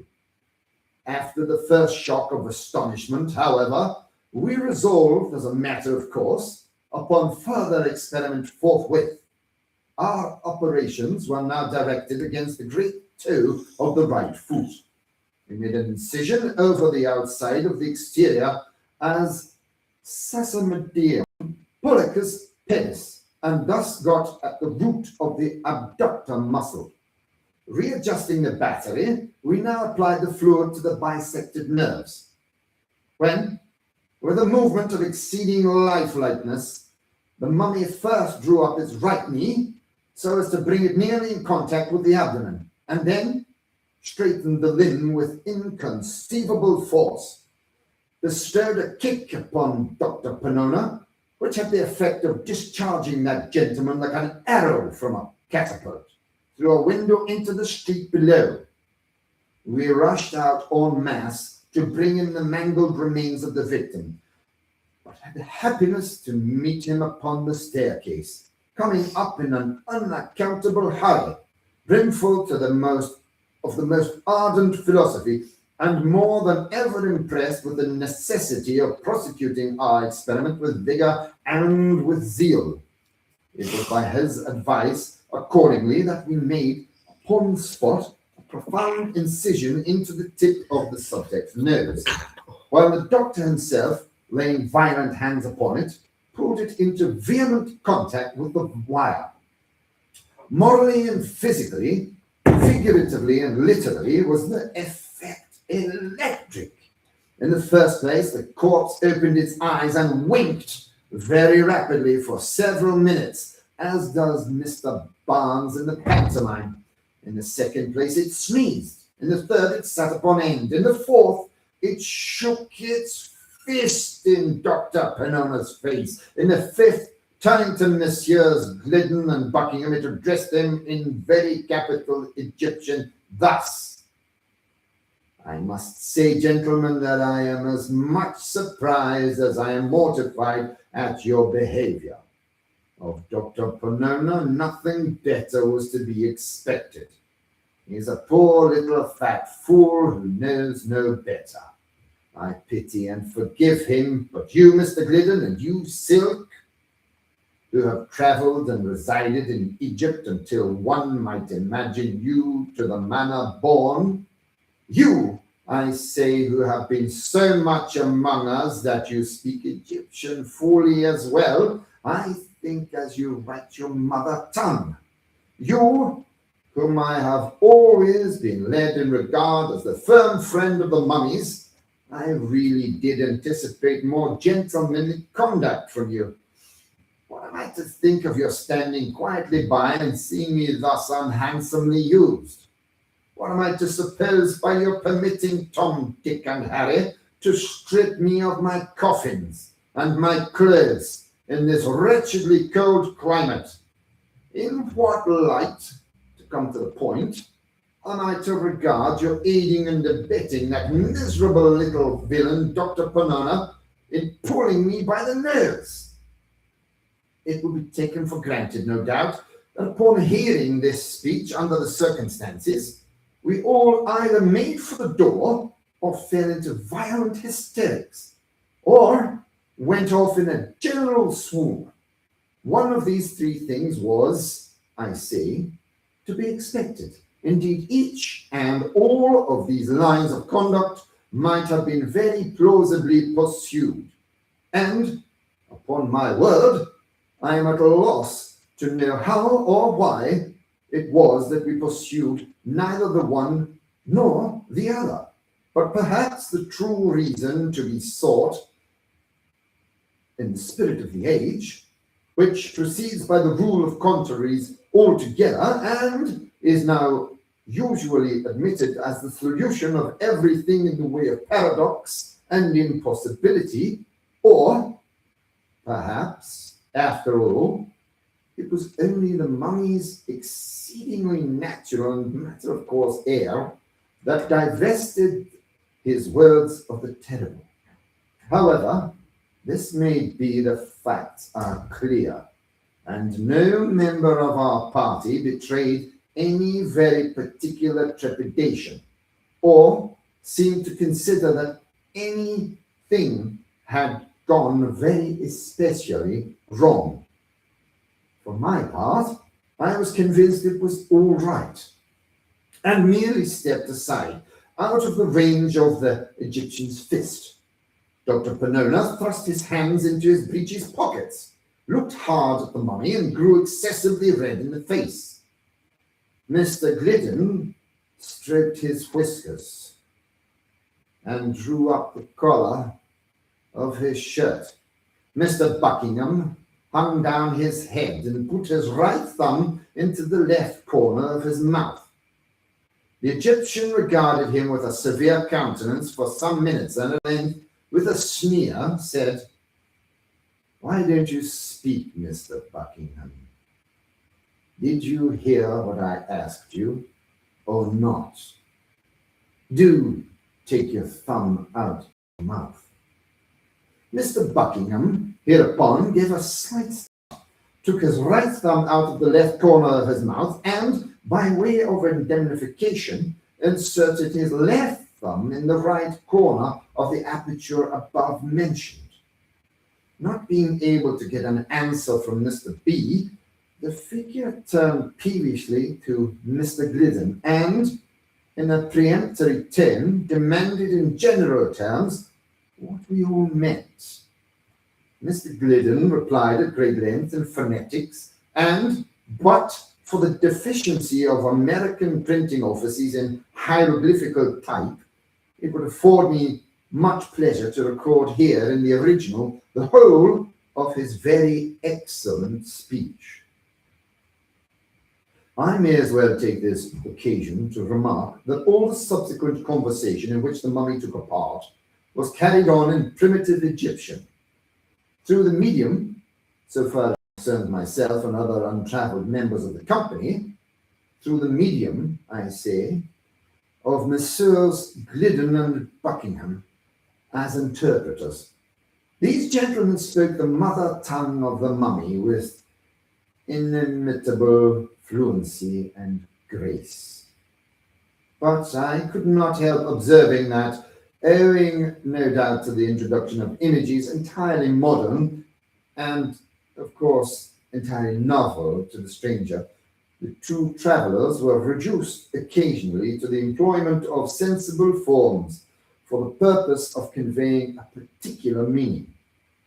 Mr. Glidden, at one period, for example, could not make the Egyptian comprehend the term politics, until he sketched upon the wall, with a piece of charcoal, a little carbuncle-nosed gentleman, out at elbows, standing upon a stump with his left leg drawn back, right arm thrown forward, with his fist shut, the eyes rolled toward heaven, and the mouth open at an angle of 90 degrees. Just in the same way, Mr. Buckingham failed to convey the absolute modern idea wig, until, as Dr. Panona's suggestion, he grew very pale in the face and consented to take off his own.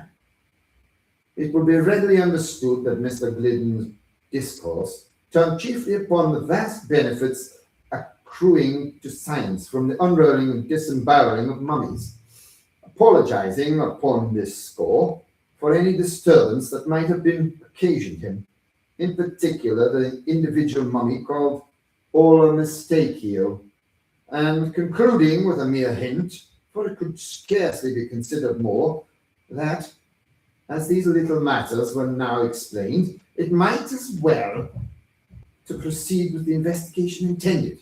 Here, Dr. Panona made ready his instruments. In regard to the latter, suggestions of the orator, it appears that Olamistachio had certain scruples of conscience, the nature of which I did not distinctly learn, but he expressed himself satisfied with the apologies tendered, and, getting down from the table, shook hands with the company all around. When this ceremony was at an end, we immediately busied ourselves in repairing the damages which our subject had sustained from the scalpel. We sewed up the wound in his temple, bandaged his foot, and applied a square inch of black plaster to the tip of his nose.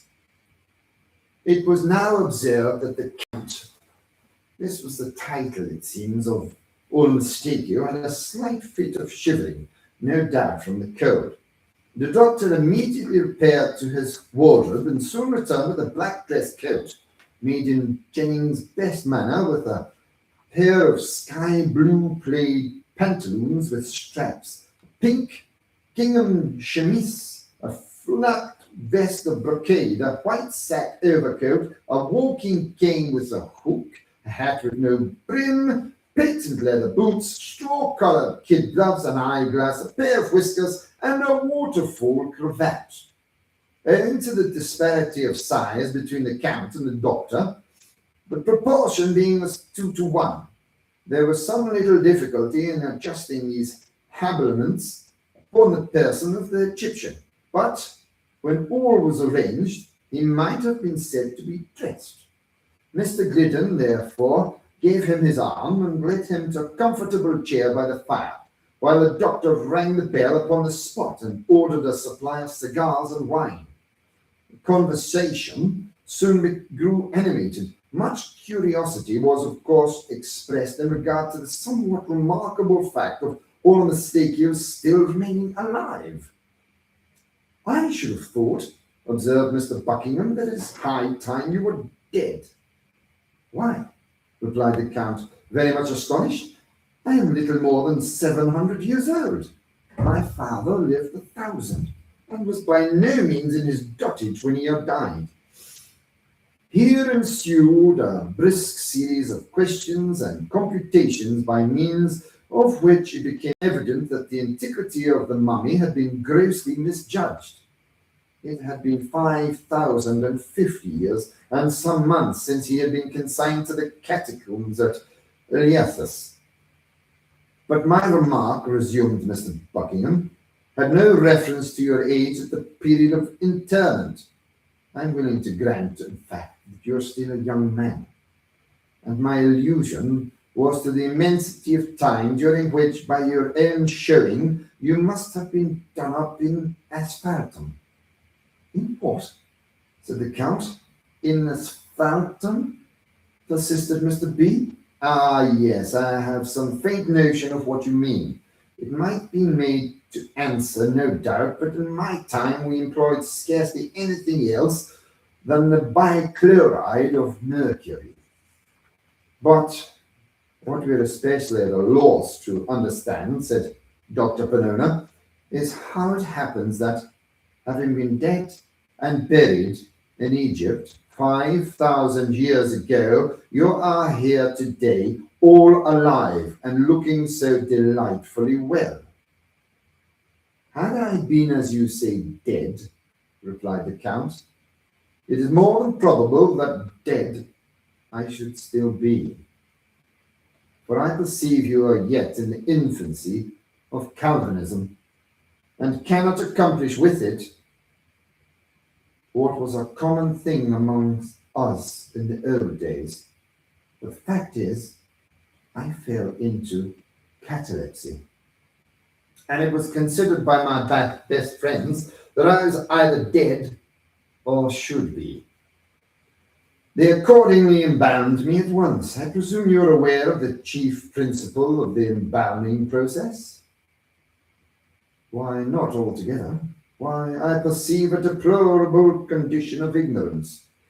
Well, I cannot enter into details just now, but it is necessary to explain that to embalm, properly speaking, in Egypt, was to arrest indefinitely all the animal functions subjected to the process. I use the word animal in its wildest sense, as including the physical, not more than the moral and vital being. I repeat that the leading principle of embalmment consisted, with us, in the immediately arresting and holding in perpetual abeyance all the animal functions subjected to the process. To be brief, in whatever condition the individual was at the period of embalmment, in that condition he remained. Now, as it is my good fortune to be of the blood of the Scarabaeus, I was embalmed alive, as you see me at present. The blood of the scarabaeus, exclaimed Dr. Panona. Yes, the scarabaeus was the insignium of the arms of a very distinguished and very rare patrician family. To be of the blood of the scarabaeus is merely to be one of that family of which the scarabaeus is the insignium. I speak figuratively. But what is this to do with you being alive? Why, it was the general custom in Egypt to deprive a corpse before embalmment of its bowels and brains. The race of the scarabaei alone did not coincide with the custom. Had I not been a scarabaeus, therefore, I should have been without bowels and brains, and without either it is inconvenient to live. I perceive that, said Mr. Buckingham, and I presume that all the entire mummies that come to hand are of the race of the scarabaei? Beyond doubt. I thought, said Mr. Glidden very meekly, that the scarabaeus was one of the Egyptian gods. One of the Egyptian what? Exclaimed the mummy, starting to its feet. Gods, repeated the traveller.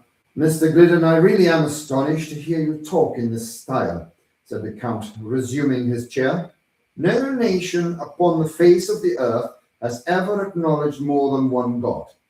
The scarabaeus, the ibis, etc., were with us, as similar creatures have been with others, the symbols or media through which we offered worship to the Creator, too august to be more directly approached. There was here a pause. At length, the colloquy was renewed by Dr. Panona. It is not improbable, then, from what you have explained, said he, that among the catacombs near the Nile, there may exist other mummies of the scarabaeus tribe in a condition of vitality. There can be no question of it, replied the Count. All of the scarabaei, embalmed accidentally while alive, are alive now. Even some of those purposely so embalmed may have been overlooked by the executors and still remain in the tomb. Will you be kind enough to explain, I said, what you mean by purposely so embalmed? With great pleasure, answered the mummy, after surveying me leisurely through his glass eye, for it was the first time I had ventured to address him a direct question. With great pleasure, he said. The usual duration of a man's life in my time was about 800 years. Few men died unless by most extraordinary accident before the age of 600. Few lived longer than a decade of centuries, but 8 was considered the natural term. After the discovery of the embalming principle, as I have already described it to you, it occurred to our philosophers that a laudable curiosity might be gratified, and at the same time, the interests of science much advanced by living this natural term in installments. In the case of history, indeed, experience demonstrated that something of this kind was indispensable. An historian, for example, having attained the age of 500, would write a book with great labor and then get himself carefully embalmed, leaving instructions to his executors pro tem that they should cause him to be revivified after the lapse of a certain period, say 500 or 600 years. Resuming existence at the expiration of this time, he would invariably find his great work converted into a species of haphazard notebook, that is to say, into a kind of literary arena for the conflicting guesses, riddles, and personal squabbles of whole herds of exasperated commentators. These guesses, etc., which passed under the name of annotations or emendations, were found so completely to have enveloped and distorted and overwhelmed the text that the author had to go about with a lantern to discover his own book. When discovered, it was never worth the trouble of the search. After rewriting it throughout, it was regarded as the bounden duty of the historian to set himself to work immediately in correcting, from his own private knowledge and experience, the traditions of the day concerning the epoch at which he had originally lived. Now, this process of rescription and personal rectification, pursued by various individual stages from time to time, had the effect of preventing our history from degenerating into absolute fable. I beg your pardon, said Dr. Panona at this point, laying his hand gently upon the arm of the Egyptian. I beg your pardon, sir, but may I presume to interrupt you for one moment? By all means, sir, replied the Count, drawing up. I merely wish to ask you a question, said the doctor. You mentioned the historian's personal correction of traditions respecting his own epoch. Pray, sir, upon an average, what proportion of these Kabbalah were usually found to be right? The Kabbalah, as you properly termed them, sir, were generally discovered to be precisely on a par with the facts recorded in unrewritten histories themselves. That is to say, not one individual iota of either was ever known, under any circumstances, to be not totally and radically wrong. But since it is quite clear, resumed the doctor, that at least 5,000 years have elapsed since your entombment, I take it for granted that your histories at that period, if not your traditions, were sufficiently explicit on that one topic of universal interest, the creation, which took place, as I presume you're aware, only about 10 centuries before. Sir, said the Count Alanastachio. The doctor repeated his remarks, but it was only after much additional explanation that the foreigner could be made to comprehend them. The latter at length said hesitatingly, the ideas you are suggesting to me, I confess, utterly novel. During my time, I never knew anyone to entertain so singular a fancy as that the universe, or this world, if you will have it so, ever had a beginning at all. I remember once, and once only, hearing something remotely hinted by a man of many speculations concerning the origin of the human race, and by this individual, the very word Adam, or red earth, which you make use of, was employed. He employed it, however, in a generical sense, with reference to the spontaneous germination from rank soil, just as 1,000 of the lower genera of creatures are terminated. The spontaneous germination, I say, of 5 vast hordes of men, simultaneously upspringing in 5 distinct and nearly equal divisions of the globe. Here in general, the company shrugged their shoulders, and 1 or 2 of us touched our foreheads with a very significant air. Mr. Sir Buckingham, first glancing slightly at the occiput and then the sinciput of Alanastachio, spoke as follows. The long duration of human life in your time, together with the occasional practice of passing it, as you have explained in installments, must have had indeed a strong tendency to the general development and conglomeration of knowledge. I presume, therefore, that we are to attribute the marked inferiority of the old Egyptians in all particulars of science when compared with the moderns, and more especially with the Yankees, altogether to the superior solidity of the Egyptian skull. I confess again, replied the Count, with much suavity, that I am somewhat at a loss to comprehend you. Pray, to what particulars of science do you allude? Here, our whole party, joining voices, detailed at great length the assumptions of phrenology, and the marvels of animal magnetism.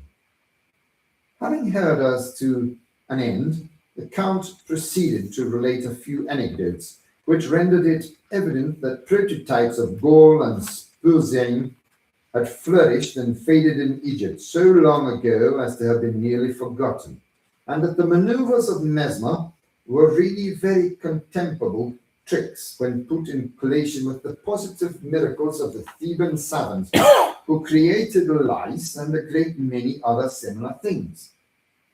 I here asked the Count if his people were able to calculate eclipses. He smiled rather contemptuously and said they were. This put me a little out, but I began to make other inquiries in regard to his astronomical knowledge, when a member of the company, who had never as yet opened his mouth, whispered in my ear that for the information on his head, I had better consult Ptolemy, whoever Ptolemy is, as well as one Plutarch de Face Lunae. I then questioned the mummy about burning glasses and lenses, and in general about the manufacture of glass. But I had not made an end of my queries before the silent member again touched me quietly on the elbow and begged for me, for God's sake, to take a peep at Diodorus Siculus. As for the Count, he merely asked me, in the way of reply, if we moderns possessed any such microscopes as would enable us to cut cameos in the style of the Egyptians. While I was thinking how I should answer this question, little Dr. Panona committed himself in a very extraordinary way. Look at our architecture, he exclaimed, greatly to the indignation of both the travellers, who pinched in black and blue to no purpose. Look, he cried with enthusiasm, at the Bowling Green Fountain in New York.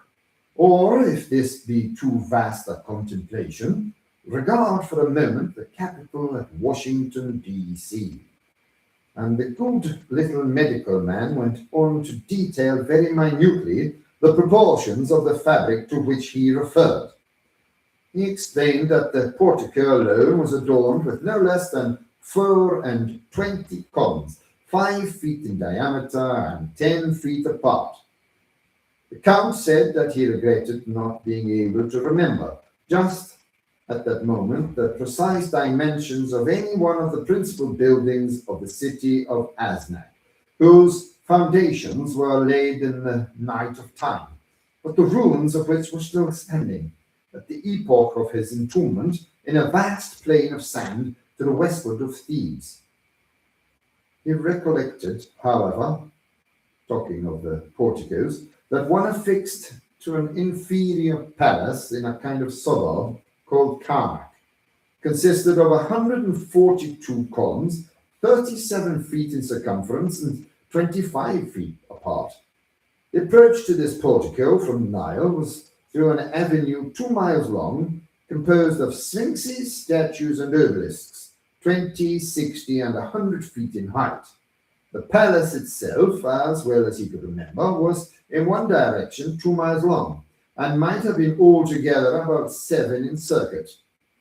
Its walls were richly painted all over, within and without, with hieroglyphics. He could not pretend to assert that even 50 or 60 of the doctor's capitals might have been built within these walls. But he was by no means sure that 200 or 300 of them might not have been squeezed in with some trouble. That palace at Karnak was an insignificant little building after all. He, the Count, however, could not conscientiously refuse to admit the ingenuity, magnificence, and superiority of the fountain, the Bowling Green, as described by the doctor. Nothing like it, he was forced to allow, had ever been seen in Egypt or elsewhere. I here asked the Count what he had to say to our railroads. Nothing, he replied, in particular. They were rather slight, rather ill-conceived, and clumsily put together.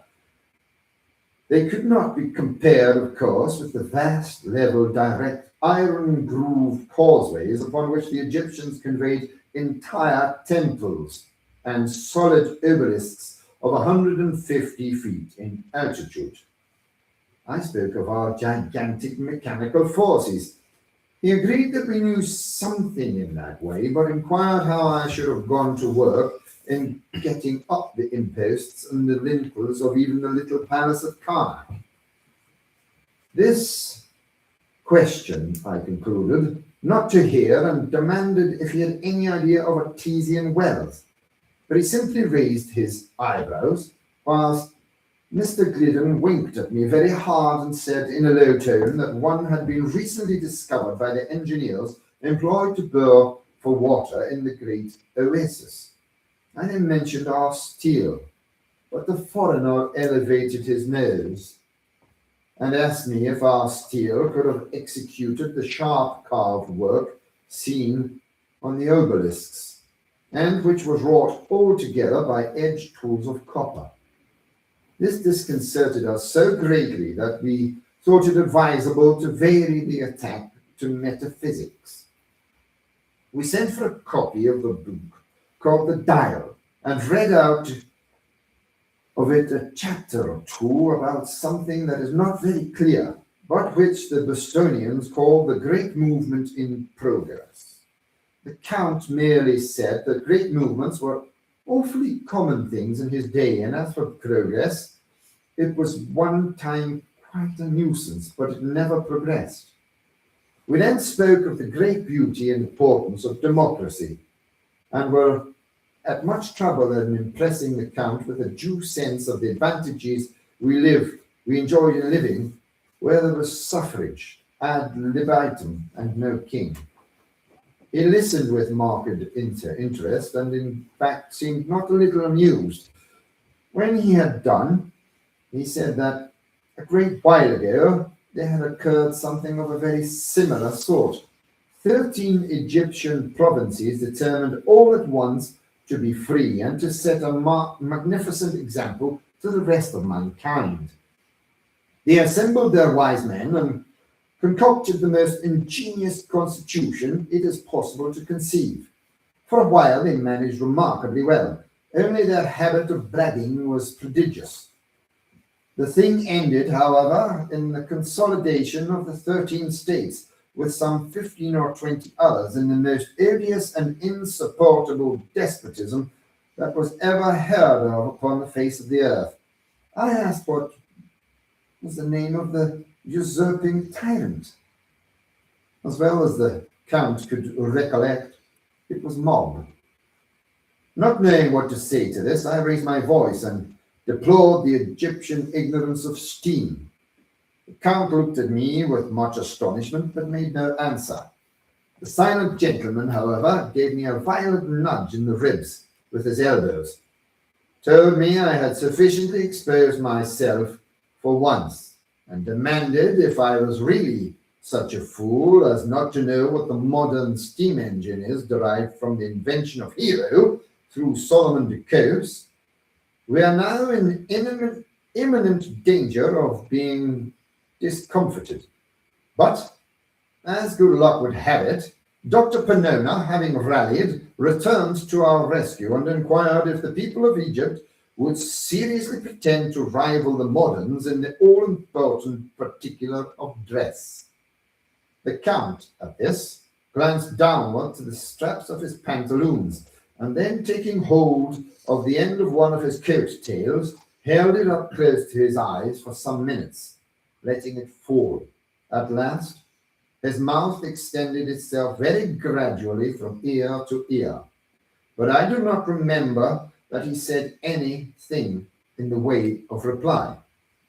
Hereupon we recovered our spirits, and the doctor, approaching the mummy with great dignity, desired it to say candidly, upon its honor as a gentleman, if the Egyptians had comprehended at any period the manufacture of either Panona's lozenges or Brandreth's pills. We looked with profound anxiety for an answer, but in vain. It was not forthcoming. The Egyptian blushed and hung down his head. Never was triumph more consummate. Never was defeat born with so ill a grace. Indeed, I could not endure the spectacle of the poor mummy's mortification. I reached my hat, bowed to him stiffly, and took leave. Upon getting home, I found it past 4 o'clock and went immediately to bed. It is now 10 a.m. I have been up since 7, penning these memoranda for the benefit of my family and of mankind. The former I shall behold no more. My wife is a shrew.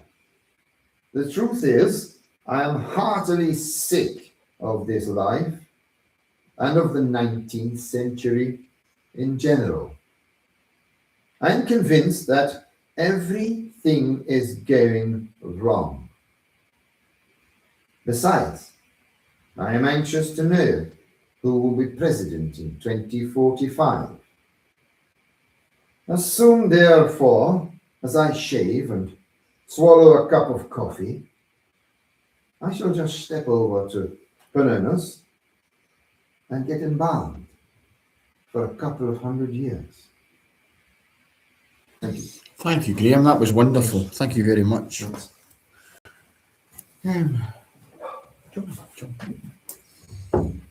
Just introduce yourself and start whenever you're ready, John. Thank you. I'm John Kindred. I am reading A Descent into the Maelstrom. We had now reached the summit of the loftiest crag. For some minutes the old man seemed too much exhausted to speak. Not long ago, he said at length, and I could have guided you on this route as well as the youngest of my sons, but about 3 years passed. There happened to be an event such as never happened to mortal man, or at least such as no man ever survived to tell of. When the 6 hours of deadly terror which I then endured have broken me up, body and soul. You suppose me a very old man, but I am not. It took less than a single day to change these hairs from their jetty black to white, to weaken my limbs and to unstring my nerves, so that I tremble at the least exertion and am frightened at a shadow. You know, I can scarcely look over this little cliff without getting giddy. The little cliff, upon whose edge he had so carelessly thrown himself down to rest, that the weightier portion of his body hung over it, while he was only kept from falling by the tenure of his elbow on its extreme and slippery edge. This little cliff arose, a sheer, unobstructed precipice of black, shining rock, some 15 or 1600 feet from the world of crags beneath us. Nothing would have tempted me to within half a dozen yards of its brink. In truth, so deeply was I excited by the perilous position of my companion that I fell at full length upon the ground, clung to the shrubs around me, and dared not even glance upward at the sky, while I struggled in vain to divest myself of the idea that the very foundations of the mountain were in danger from the fury of the winds. It was long before I could reason myself into sufficient courage to sit up and look out into the distance. You must get over these fancies, said the guide, for I have brought you here that you might have the best possible view of the scene of that event I mentioned, and to tell you the whole story with the spot just under your eye. We are now, he continued in that particularizing manner which distinguished him, we are now close upon the Norwegian coast, in the 68th degree of latitude in the great province of Nordland, and in the dreary district of Lofoten. The mountain upon whose top we sit is Helseggen, the Cloudy. Now, raise yourself up a little higher, hold on to the grass if you feel giddy, so, and look out beyond the belt of vapor beneath us into the sea. I looked dizzily and beheld a wide expanse of ocean whose waters wore so inky a hue as to bring at once to my mind the Nubian geographer's account of the Mare Tenebrarum. A panorama more deplorably desolate no human imagination can conceive. To the right and left, as far as the eye could reach, there lay outstretched, like ramparts of the world, lines of horridly black and beetling cliff whose character of gloom was but the more forcibly illustrated by the surf which reared high up against its white and ghastly crest, howling and shrieking forever, just opposite the promontory upon whose apex we were placed, and at a distance of some 5 or 6 miles out at sea, there was visible a small, bleak-looking island, or more properly, its position was discernible through the wilderness of surge in which it was enveloped. About 2 miles nearer the land arose another of smaller size, hideously craggy and barren, and encompassed at various intervals by a cluster of dark rocks. The appearance of the ocean in the space between the more distant island and the shore had something very unusual about it. Although at the time so strong a gale was blowing landward that a brig in the remote offing lay to under a double-reefed trysail and constantly plunged her whole hull out of sight, still there was here nothing like a regular swell, but only a short, quick, angry cross-dashing of water in every direction, as well as in the teeth of the wind as otherwise. Of foam, there was little except in the immediate vicinity of the rocks. "The island in the distance," resumed the old man, "is called by the Norwegians Vurg. The one midway is Musko. That a mile to the northward is Ambaren, yonder are Islesen, Hotholm, Kreilthelm, Swarven, and Buckholm. Farther off, between Musko and Vurg, are Otterholm, Flimmen, Sandflesen, and Stockholm. These are the true names of the places, but why it has been thought necessary to name them all is more than either you or I can understand. Do you hear anything? Do you see any change in the water?" We had now been about 10 minutes upon the top of Helseggen, to which we had ascended from the interior of Lofoten, so that we had caught no glimpse of the sea until it had burst upon us from the summit. As the old man spoke, I became aware of a loud and gradually increasing sound, like the moaning of a vast herd of buffaloes upon an American prairie. And at the same moment, I perceived that what seamen term the chopping character of the ocean beneath us was rapidly changing into a current which set to the eastward. Even while I gazed, this current acquired a monstrous velocity. Each moment added to its speed, to its headlong impetuosity. In 5 minutes, the whole sea, as far as Vurg, was lashed into an ungovernable fury, but it was between Musko and the coast that the main uproar held its sway.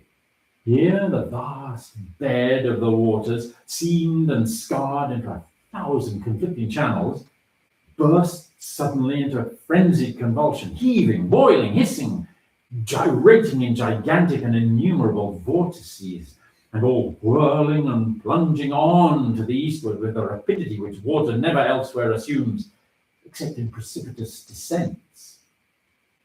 In a few minutes more, there came over the scene another radical alteration. The general surface grew somewhat more smooth, and the whirlpools, one by one, disappeared, while prodigious streaks of foam became apparent where none had been before. These streaks, at length, spreading out to a great distance and entering into combination, took unto themselves the gyratory motion of the subsided vortices, and seemed to form the germ of another, more vast. Suddenly, very suddenly, this assumed a distinct and definite existence in a circle of more than a mile in diameter.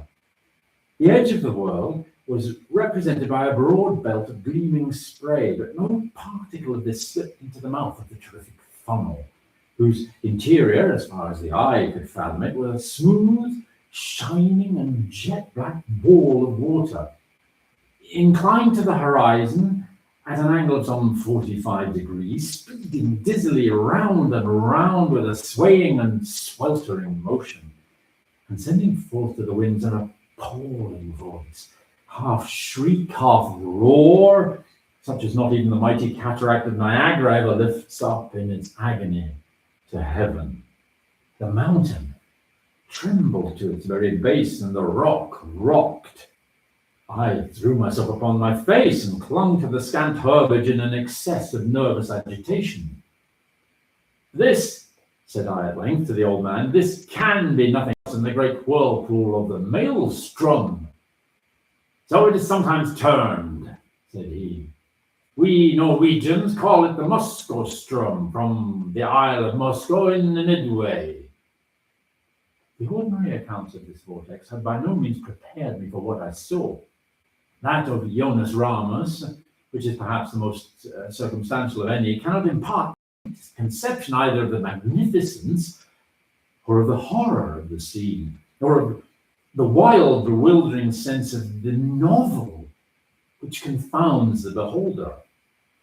I'm not sure from what point of view the writer in question surveyed it, nor at what time, but it could neither have been from the summit of Helseggen nor during a storm.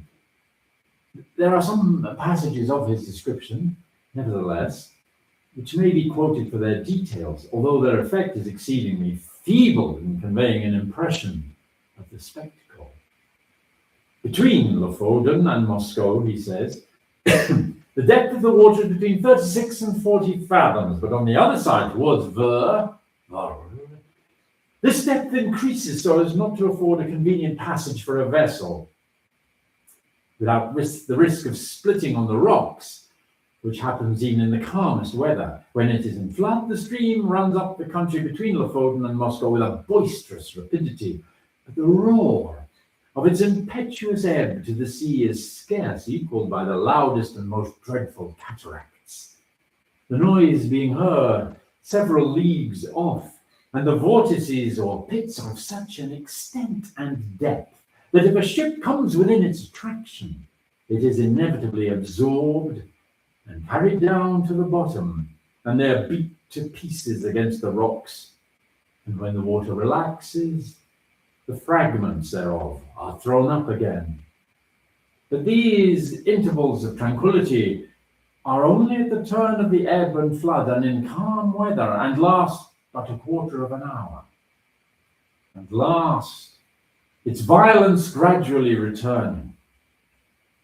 And the stream is more boisterous, and its fury heightened by a storm. It is dangerous to come within a Norway mile of it. Boats, yachts, and ships have been carried away by not guarding against it before they were within its reach. It likewise happens frequently that whales come too near the stream and are overpowered by its violence. And then it is impossible to describe their howlings and bellowings in their fruitless struggles to disengage themselves. A bear, once attempting to swim from Lofoden to Moscow, was caught by the stream and borne down while he roared terribly so as to be heard on the shore. Large stocks of firs and pine trees, after being absorbed by the current, rise again broken and torn to such a degree as if bristles grew upon them.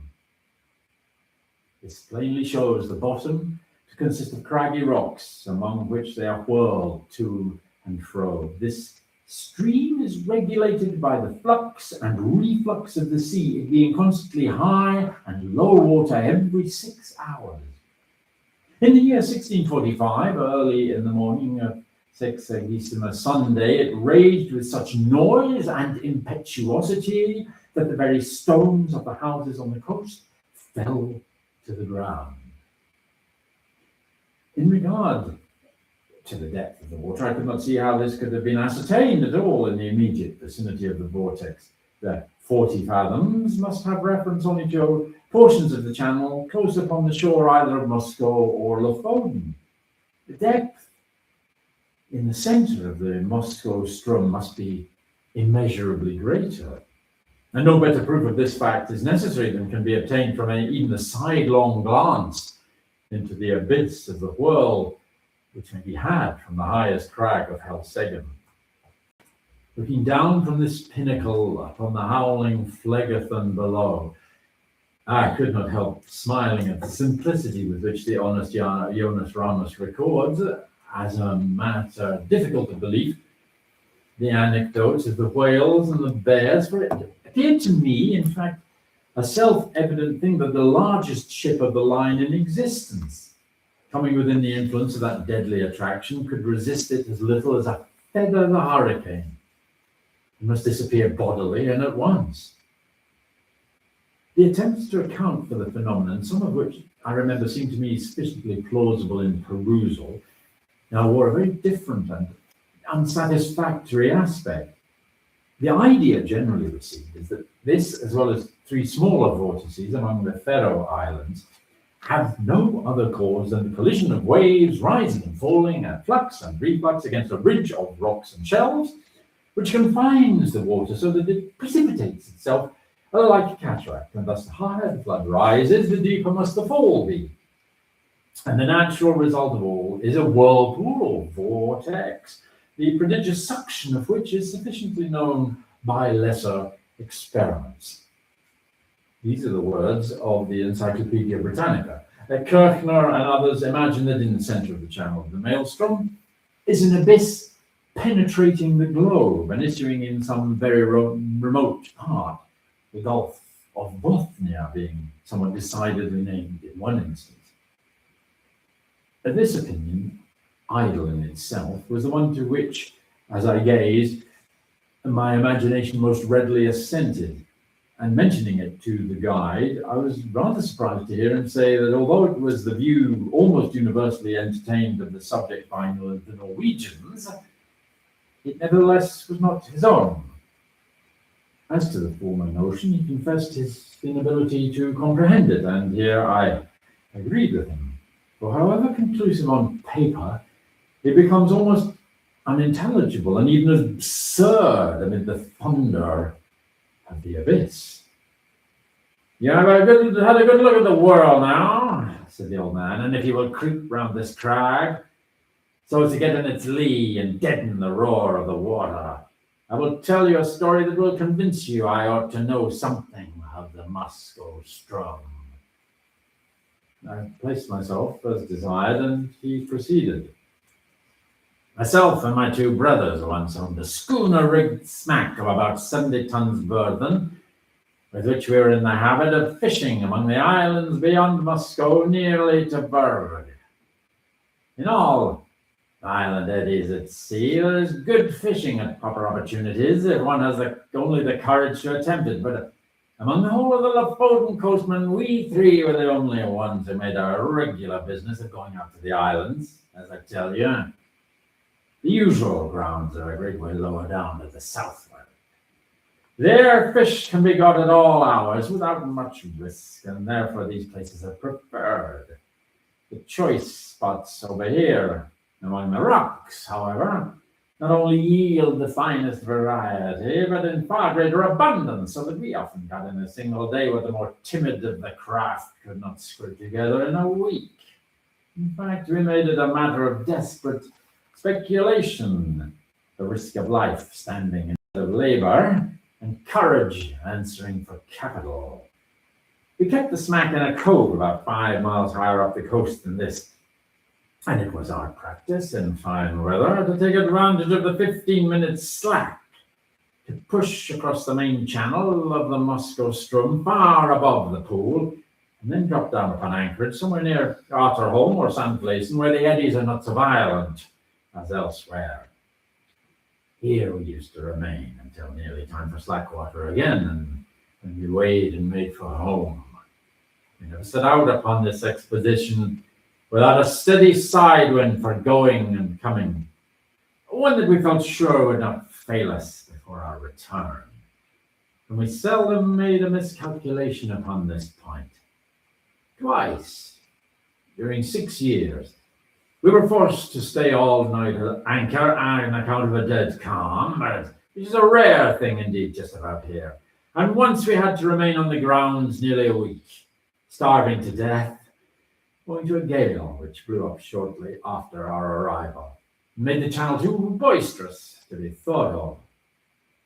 Upon this occasion, we should have been driven out to sea in spite of everything, for the whirlpools threw us round and round so violently that at length we fouled our anchor and dragged it. If it had not been that we drifted into one of the innumerable cross currents, here today and gone tomorrow, which drove us under the lee of Flimen, where by good luck we brought up. I could not tell you the 20th part of the difficulties we encountered on the grounds. It is a bad spot to be in, even in good weather. But we made shift always to run the gauntlet of the Muskelstrom itself without accident. About times, my heart has been in my mouth when we happened to be a minute or so behind or before the slack. The wind sometimes was not as strong as we thought it at starting, then we made rather less way than we would wish, while the current rendered the smack unmanageable. My eldest brother had a son 18 years old, and I had two stout boys of my own. These would have been of great assistance at such times in using the sweeps as well as afterward in fishing, but somehow, though we ran the risk ourselves, we had not the heart to let the young ones get into the danger, for after all is said and done, it was a horrible danger, and that is the truth. It is now within a few days of 3 years since what I'm going to tell you occurred. It was the 10th day of July, 1890. A day which the people of this part of the world will never forget. But it was one in which blew the most terrible hurricane that ever came out of the heavens. And all the morning, and indeed until late in the afternoon, there was a gentle and steady breeze from the southwest, while the sun shone brightly, so that the oldest seaman among us could not have foreseen what was to follow. The three of us, my two brothers and myself, had crossed over to the islands about 2:00 p.m., and soon nearly loaded the smack with fine fish, which we all remarked were more plenty that day than we had ever known them. It was just 7 by my watch when we weighed and started for home, so as to make the worst of the strum at slack water, which we knew would be at 8. We set out with a fresh wind on our starboard quarter, and for some time spanked along at a great rate, never dreaming of danger, for indeed we saw not the slightest reason to apprehend it. All at once, we were taken aback by a breeze from over Helseggen. This was most unusual, something that had never happened to us before. I began to feel a little uneasy without exactly knowing why. We put the boat to the wind. We could make no headway at all for the eddies, and I was upon the point of proposing to return to the anchorage, when looking astern, we saw the whole horizon was covered with a singular copper-colored cloud that rose with the most amazing velocity. In the meantime, the breeze that had headed us off fell away, and we were dead becalmed, drifting about in every direction. This state of things, however, did not last long enough to give us time to think about it. In less than a minute, the storm was upon us. In less than 2, the sky was entirely overcast. And with this and the driving spray, it became suddenly so dark that we could not even see each other in the smack. Such a hurricane as then blew, it is folly to attempt describing. The oldest seaman in Norway never experienced anything like it. We let our sails go by the run before it cleverly took us. But at the first puff, both our masts went by the board as if they had been sawed off, the mainmast taking with it my youngest brother, who had lashed himself to it for safety. Our boat was the lightest feather of a thing that ever sat upon the water. It had a complete flush deck with only a small hatch near the bow, and this hatch it has always been our custom to batten down when about to cross the Strom, by way of precaution against the chopping seas. But for this circumstance, we should have foundered at once, for we lay entirely buried for some moments. How my elder brother escaped destruction, I cannot say. I never had the opportunity of ascertaining. For my part, as soon as I had let the foresail run, I threw myself flat on deck with my feet against the narrow gunwale of the bow and with my hand grasping a ring bolt near the foot of the foremast. It was mere instinct that prompted me to do this, which was undoubtedly the very best thing I could have done, for I was too much flurried to think. For some moments we were completely deluged, As I say, and all this time I held my breath and clung to the bolt. When I could stand it no longer, I raised myself upon my knees, still keeping hold with my hands, and thus got my head clear. Presently, our little boat gave herself a shake, just as a dog does in coming out of the water, and thus rid herself in some measure of the seas. I was now trying to get the better of the stupor that had come over me and to collect my senses so as to see what was to be done, and I felt somebody grasp my arm. It was my elder brother, and my heart leaped for joy, for I had made sure that he was overboard. But the next moment all this joy was turned into horror, for he put his mouth close to my ear and screamed out the word, Moscow Strum. No one will ever know what my feelings were at that moment. I shook from head to foot, but I had had the most violent fit of the ague. I knew what he meant by that one word well enough. And he knew what he wished to make me understand. With the wind that now drove us on, we were bound for the whirl of the Strum. Nothing could save us. You perceive that in crossing the Strum channel, we always went a long way up above the whirl, even in the calmest weather, and then had to wait and watch carefully for the slack. But now we were driving right upon the pool itself, and in such a hurricane as this. To be sure, I thought, we shall get there just above the slack. There is some little hope in that. But in the next moment, I cursed myself for being so great a fool as to dream of hope at all. I knew very well we were doomed, had we been 10 times a 90-gun ship. By this time, the first fury of the tempest had spent itself. Or perhaps we did not feel it so much as we scudded before it, but at all events, the seas, which at first had been kept down by the wind and lay flat and frothing, now got up into absolute mountains. A singular change, too, had come over the heavens. Around in every direction was still as black as pitch. Nearly overhead there burst out all at once circular rift of clear sky, as clear as I ever saw. And out of a deep bright blue, and through it there blazed forth the full moon with a lustre that I never before knew her to wear. She lit up everything about us with the greatest distinctness, but oh God, what a scene to light up. I now made one or two attempts to speak to my brother, but in some manner which I could not understand, a din that so increased that I could not make him hear a single word. Although I screamed at the top of my voice in his ear.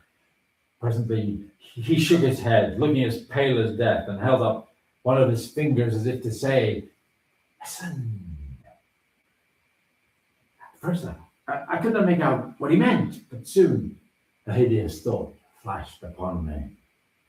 I dragged my watch from its fob. It was not going. I glanced at its face by the moonlight and then burst into tears as I flung it far away into the ocean.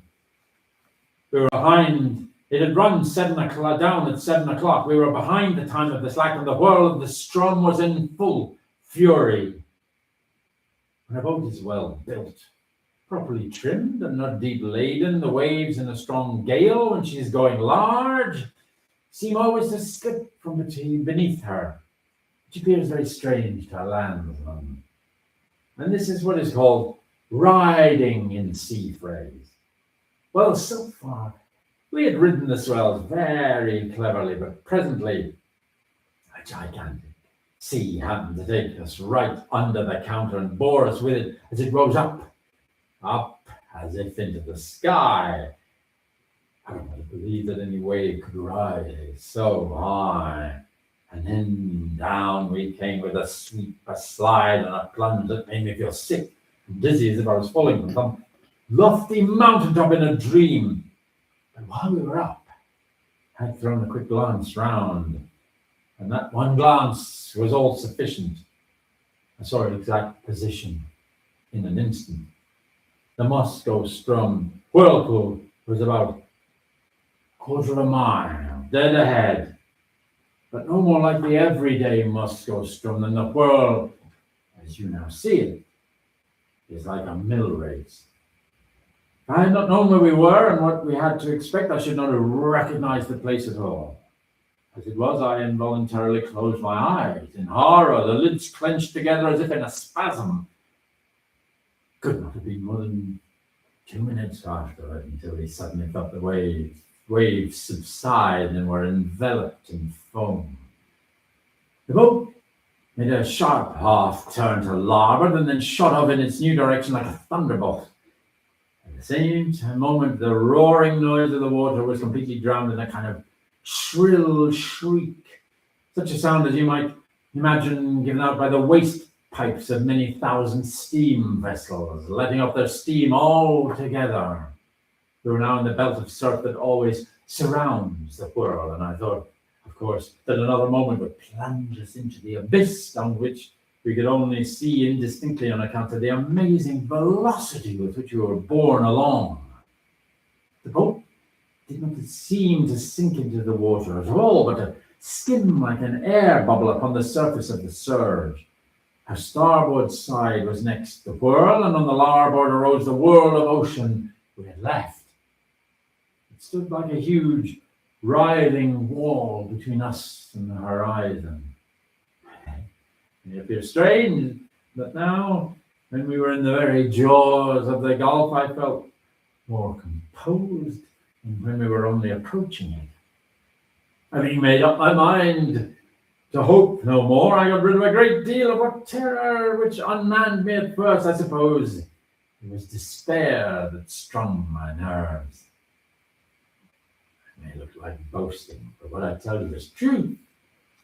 I began to reflect how magnificent a thing it was to die in such a manner, and how foolish it was in me to think of so paltry a consideration as my own individual life in view of so wonderful a manifestation of God's power. I do believe I blushed with shame when this idea crossed my mind. After a little while, I became possessed with the keenest curiosity about the world itself. I positively felt a wish to explore its depths, even at the sacrifice I was going to make. And my principal grief was that I should never be able to tell my old companions, I'm sure, about the mysteries I should see. These, no doubt, were singular fancies to occupy a man's mind in such extremity. And I've often thought since that the revolutions of the boat around the pool might have rendered me a little lightheaded. There was another circumstance which tended to restore my self-possession, and this was the cessation of the wind, which could not reach us in our present situation, for, as you saw yourself, the belt of surf is considerably lower than the general bed of the ocean, and this latter now towered above a high, black, mountainous ridge. If you have never been at sea in a heavy gale, you can form no idea of the confusion of mind occasioned by the wind and spray together. They blind, deafen, and strangle you and take away all power of action or reflection. But we were now in great measure rid of these annoyances, just as death-condemned felons in prison are allowed petty indulgences, forbidden them while their doom is yet uncertain. How often we made circuit of the belt, it is impossible to say. We careered round and round for perhaps an hour, flying rather than floating, getting gradually more and more into the middle of the surge and then nearer and nearer to its horrible inner edge. All this time, I had never let go the ring bolt. My brother was at the stern, holding on to a small empty water cask which had been securely lashed under the coop of the counter. It was the only thing on deck that had not been swept overboard when the gale first took us. As we approached the brink of the pit, he let go his hold upon this and made for the ring, from which, in the agony of his terror, he endeavored to force my hands, as it was not large enough to allow us both a secure grasp. I never felt deeper grief than when I saw him attempt this act, although I knew he was a madman when he did it, a raving maniac through sheer fright. I did not care, however, to contest the point with him. I knew it could make no difference whether either of us held on at all. So I let him have the bolt and went astern to the cask. This there was no great difficulty in doing, for the smack flew round steadily enough, and upon an even keel, only swaying to and fro, with the immense sweeps and swelters of the whirl. Scarcely had I secured myself in my new position when we gave a wild lurch to starboard and rushed headlong into the abyss. I muttered a hurried prayer to God and thought all was over. As I felt the sickening sweep of the descent, I did instinctively tighten my hold upon the barrel and closed my eyes. For some seconds I dared not open them while I expected instant destruction, and wondered that I was not already in my death struggles with the water. But moment after moment elapsed. I still lived. The sense of falling had ceased, and the motion of the vessel seemed much as it had been before, while in the belt of foam, with the exception that she now lay more along. I took courage and looked once again upon the scene. Never shall I forget the sensations of awe, horror, and admiration with which I gazed about me. The boat appeared to be hanging, as if by magic, midway down upon the interior surface of a funnel, vast in circumference, prodigious in depth, and whose perfectly smooth sides might have been mistaken for ebony, but for the bewildering rapidity with which they spun around, and for the gleaming and ghastly radiance they shot forth, as the rays of the full moon from that circular rift among the clouds, which I have already described, streamed in a flood of golden glory along the black walls, and far away down the inmost recesses of the abyss. At first I was too much confused to observe anything accurately. The general burst of terrific grandeur was all that I beheld. When I recovered myself a little, however, my gaze fell instinctively downward. In this direction, I was able to obtain an unobstructed view from the manner in which the smack hung on to the inclined surface of the pool. She was quite upon an even keel, that is to say, her deck lay in a plane parallel with that of the water, but this latter sloped at an angle of more than 45 degrees, so that we seemed to be lying upon our beam ends. I could not help observing, nevertheless, that I had scarcely more difficulty in maintaining my hold and footing in this situation than if we had been upon a dead level. And this, I suppose, was owing to the speed at which we revolved. The rays of the moon seemed to search the very bottom of this profound gulf, but still I could make out nothing distinctly on account of a thick mist in which everything was enveloped, and over which there hung a magnificent rainbow, like that narrow and tottering bridge which Musselmen say is the only pathway between time and eternity. This mist or spray was no doubt occasioned by the clashing of the great walls of the funnel as they all met together at the bottom. But the yell that went up to the heavens from out that mist, I dare not attempt to describe. Our first slide into the abyss itself from the belt of foam above it carried us a great distance down the slope, but our farther descent was by no means disproportionate. Round and round we swept, not with any uniform movement, but in dizzying swings and jerks that sent us sometimes only a few hundred yards, sometimes nearly the complete circuit of the world. Our progress downward at each revolution was slow, but very perceptible. Looking about me, upon the wide waste of liquid ebony on which we were thus borne, I perceived that our boat was not the only object in the embrace of the whirl. Both above and below us were visible fragments of vessels large masses of building timber and trunks of trees. Many smaller articles, such as pieces of house furniture, broken boxes, barrels, and staves. I've already described the unnatural curiosity which had taken the place of my original terrors. It appeared to grow upon me as I drew nearer and nearer to my dreadful doom. I now began to watch with a strange interest the numerous things floated in our company. I must have been delirious, for I even sought amusement in speculating upon the relative velocities of their several descents toward the foam below. This fir tree, I found myself at one time saying, will certainly be the next thing that takes that awful plunge and disappears. And then I was disappointed to find that the wreck of a Dutch merchant ship overtook it and went down before.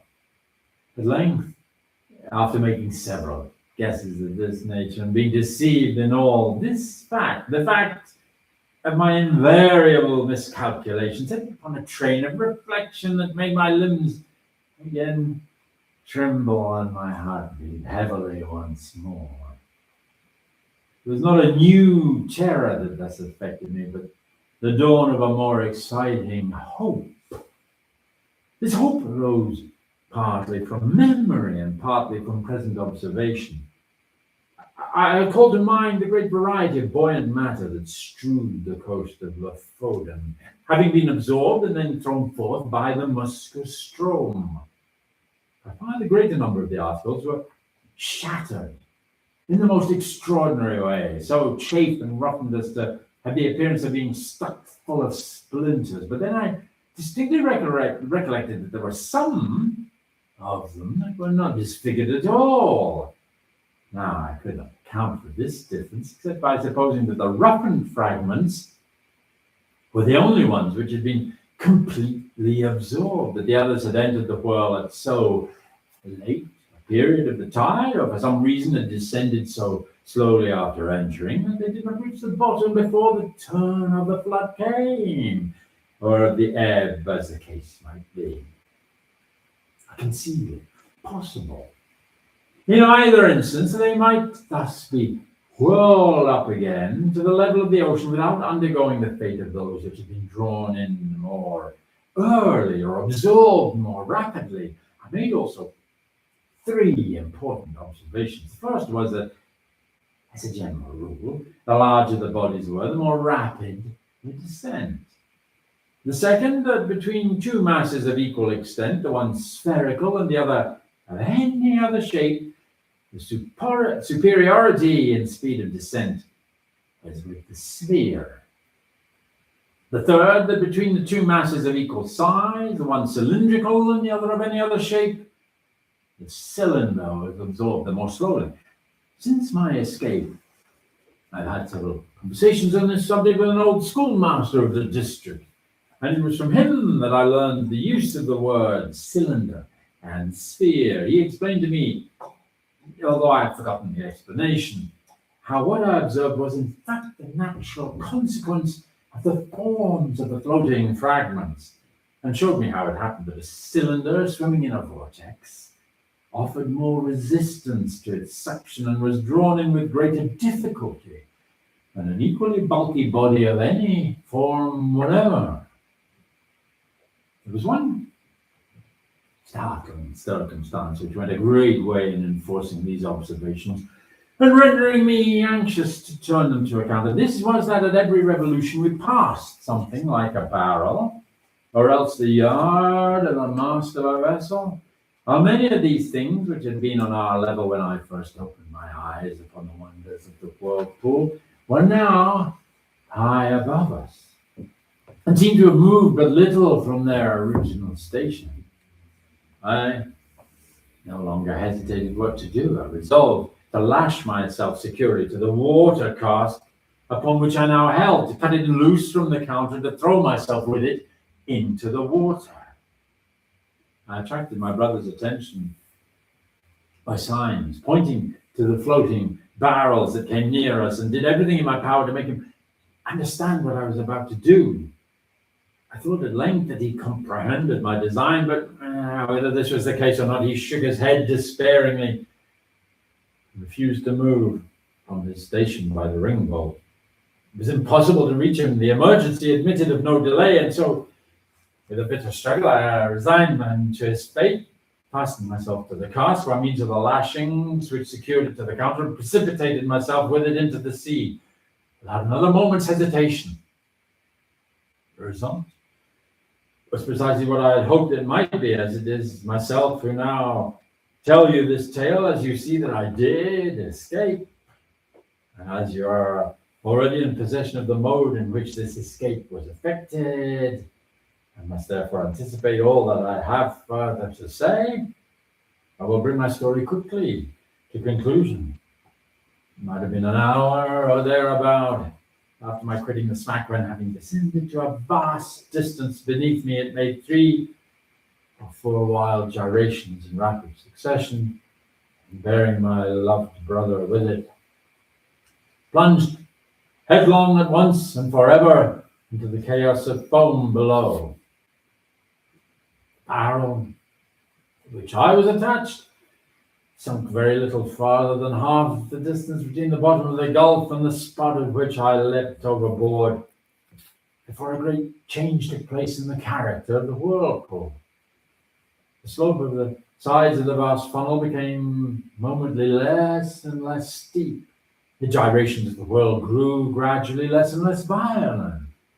By degrees, the froth and the rainbow disappeared, and the bottom of the gulf seemed slowly to uprise. The sky was clear. The winds had gone down, and the full moon was setting radiantly in the west, when I found myself on the surface of the ocean, in full view of the shores of Lofoden, and above the spot where the pool of the Moscow Strom had been. It was the hour of the slap. But the sea still heaved in mountainous waves from the effect of the hurricane. I was borne violently into the channel of the Strom, and in a few minutes was hurried down the coast into the grounds of the fishermen. A boat picked me up, exhausted from fatigue, and, now that the danger was removed, speechless from the memory of its horror.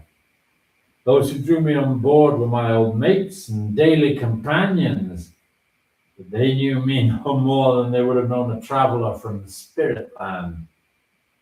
My hair, which had been raven black the day before, was as white as you see it now. They say too that my whole expression of my countenance had changed. I told them my story. They did not believe it. I now tell it to you, and I can scarcely expect you to put more faith in it than did the merry fishermen of Lofoden. John, thank you very much. That was wonderful. Thank you.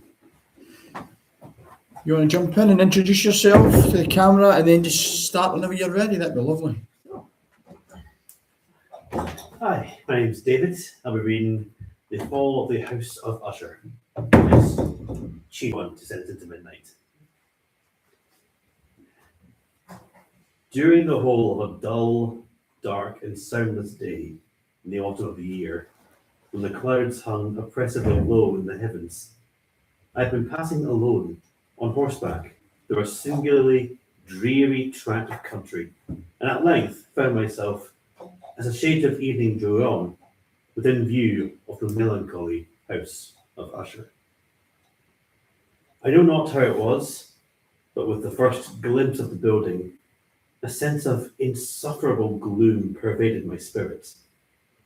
I say insufferable, for the feeling was unrelieved by any of that half pleasurable because poetic sentiment with which the mind usually receives even the sternest natural images of the desolate or terrible. I looked upon the scene before me, upon the mere house and the simple landscape features of the domain, upon the bleak walls, upon the vacant eye-like windows, upon a few rank edges, and upon a few white trunks of decayed trees, with an utter depression of soul which I can compare to no earthly sensation more properly than to the after dream of the reveller upon opium, the bitter lapse into everyday life, the hideous dropping off of the veil. There was an iciness, a sinking, a sickening of the heart, an unredeemed dreariness of thought which no goading of the imagination could torture into aught of the sublime. What was it, I paused to think, what was it that so unnerved me in the contemplation of the house of Usher? It was a mystery all insoluble, nor could I grapple with the shadowy fancies that crowded upon me as I pondered. I was forced to fall back upon the unsatisfactory conclusion that, while beyond doubt there are combinations of very simple natural objects which have the power of thus affecting us, still the analysis of this power lies among considerations beyond our depth.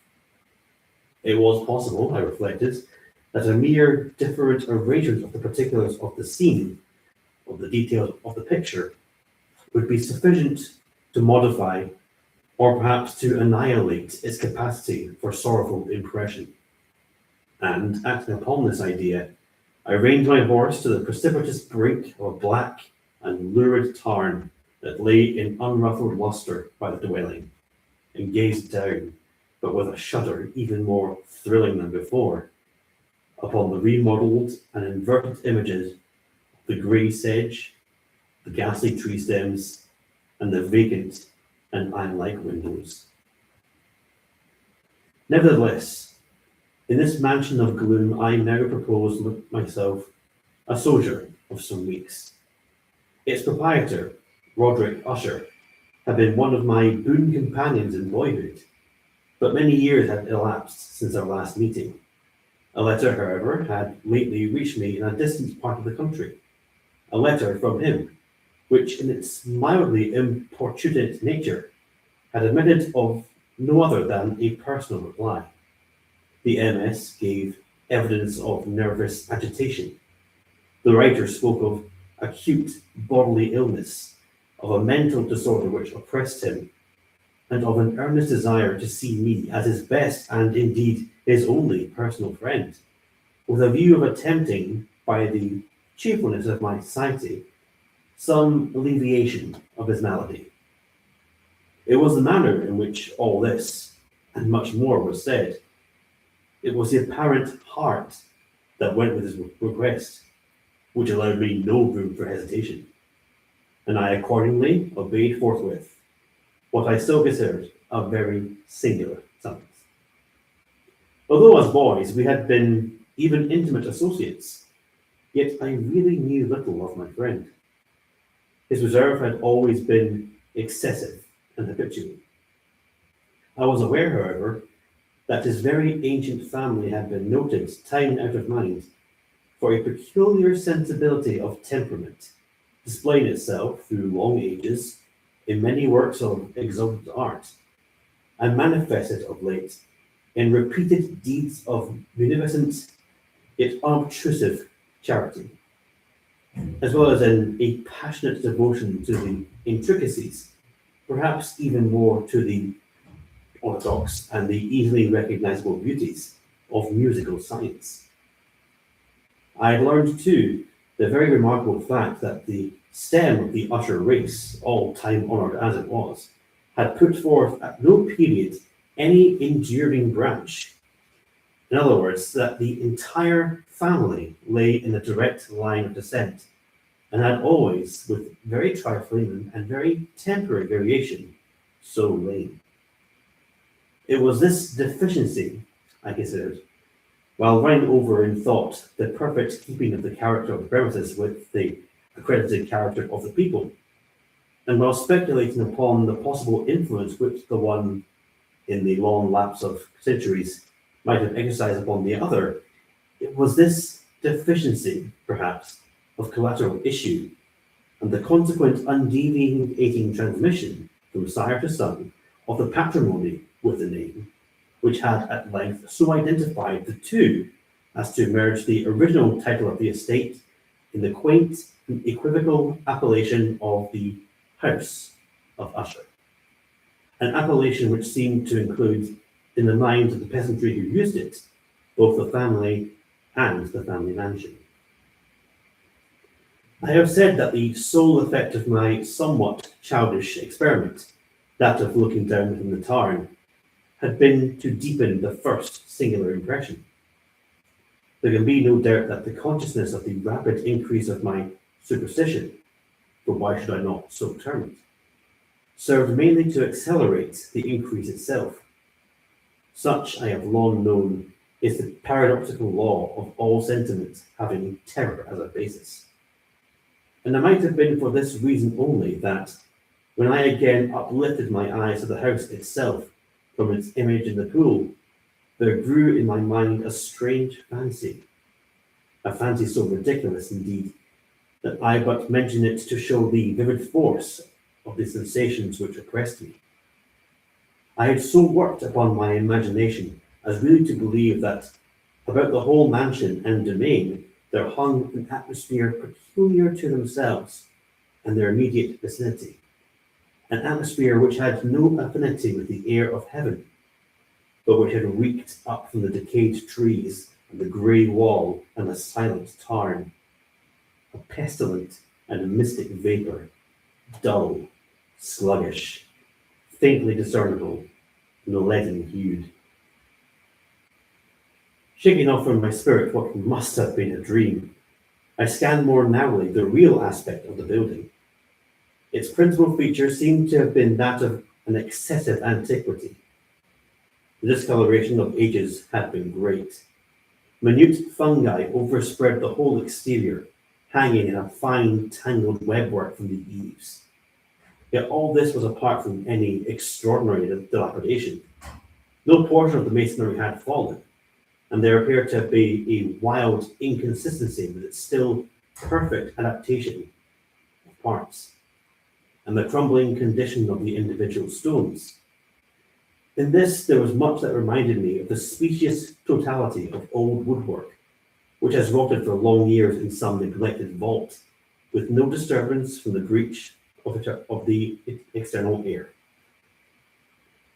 Beyond this indication of extensive decay, however, the fabric gave little token of instability. Perhaps the eye of a scrutinizing observer might have discovered a barely perceptible fissure, which, extending from the roof of the building in front, made its way down the wall in a zigzag direction until it became lost in the sullen waters of the tarn. Noticing these things, I rode over a short causeway to the house. A servant in waiting took my horse, and I entered the Gothic archway of the hall. A valet of stealthy step then conducted me in silence through many dark and intricate passages in my progress to the studio of his master. Much that I encountered on the way contributed, I know not how, to heighten the vague sentiments of which I have already spoken. While the objects around me, while the carvings of the ceilings, the sombre tapestry of the walls, the ebon blackness of the floors, and the phantasmagoric armorial trophies which rattled as I strode, were but matters to which, or to such as which, I had been accustomed from my infancy. While I hesitated not to acknowledge how familiar all this was, I still wondered to find how unfamiliar were the fancies which ordinary images were stirring up. On one of the staircases, I met the physician of the family. His countenance, I thought, wore a mingled expression of low cunning and perplexity. He accosted me with trepidation and passed on. The valet now threw open a door and ushered me into the presence of his master. The room in which I found myself was very large and lofty. The windows were long, narrow, and pointed, and so vast a distance from the black oaken floor as to be altogether inaccessible from within. Feeble gleams of encrimsoned light made their way through the trellised panes, and and served to render sufficiently distinct the more prominent objects around. The eye, however, struggled in vain to reach the remoter angles of the chamber, or the recesses of the vaulted and fretted ceiling. Dark draperies hung upon the walls. The general furniture was profuse, comfortless, antique, and tattered. Many books and musical instruments lay scattered about, but failed to give any vitality to the scene. I felt that I breathed an atmosphere of sorrow, an air of stern, deep, and irredeemable gloom hung over and pervaded all. Upon my entrance, Usher arose from a sofa on which he had been lying at full length and greeted me with a vivacious warmth which had much in it, I first thought, of an overdone cordiality, of the constrained effort of the ennui man of the world. A glance, however, at his countenance convinced me of his perfect sincerity. We sat down, and for some moments, while he spoke not, I gazed upon him with a feeling half of pity, half of awe. Surely man had never been so terribly altered in so brief a period as had Roderick Usher. It was with difficulty that I could bring myself to admit the identity of the man, of the wan being before me, with the companion of my early boyhood. Yet the character of his face had been at all times remarkable. A cadaverousness of complexion, an eye large, liquid and luminous beyond comparison, lips somewhat thin and very pallid, but of a surprisingly beautiful curve, a nose of a delicate Hebrew model, but with a breadth of nostril unusual in the similar formations, a finely molded chin, speaking, in its want of prominence, of a want of moral energy. Hair of a more web-like softness and tenuity. These features, with an inordinate expansion above the regions of the temple, made up altogether a countenance not easily to be forgotten. And now in the mere exaggeration of the prevailing character of these features, and of the expression they were wont to convey, lay so much of the change that I doubted to whom I spoke.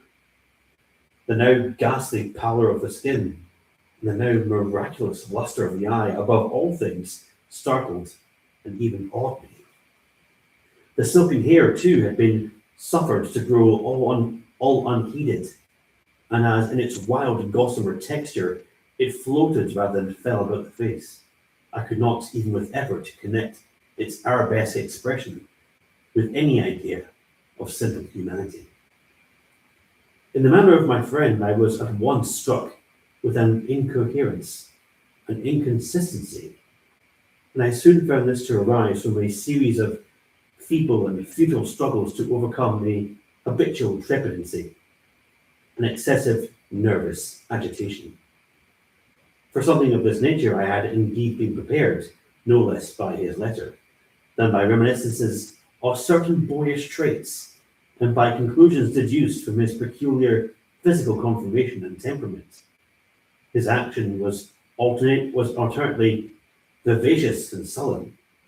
His voice varied rapidly with from a tremulous indecision when the animal spirit seemed utterly in abeyance, to that species of energetic concision, that abrupt, weighty, unhurried, and hollow-sounding enunciation, that laden, self-balanced, and perfectly modulated guttural utterance, which may be observed in the lost drunkard, or in the irreclaimable eater of opium during the periods of his most intense excitement.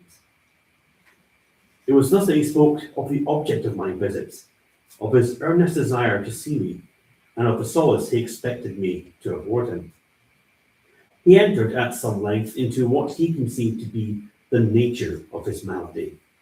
It was, he said, a constitutional and a family evil, and one for which he despaired to find a remedy, a mere nervous affection, he immediately added, which would undoubtedly soon pass off.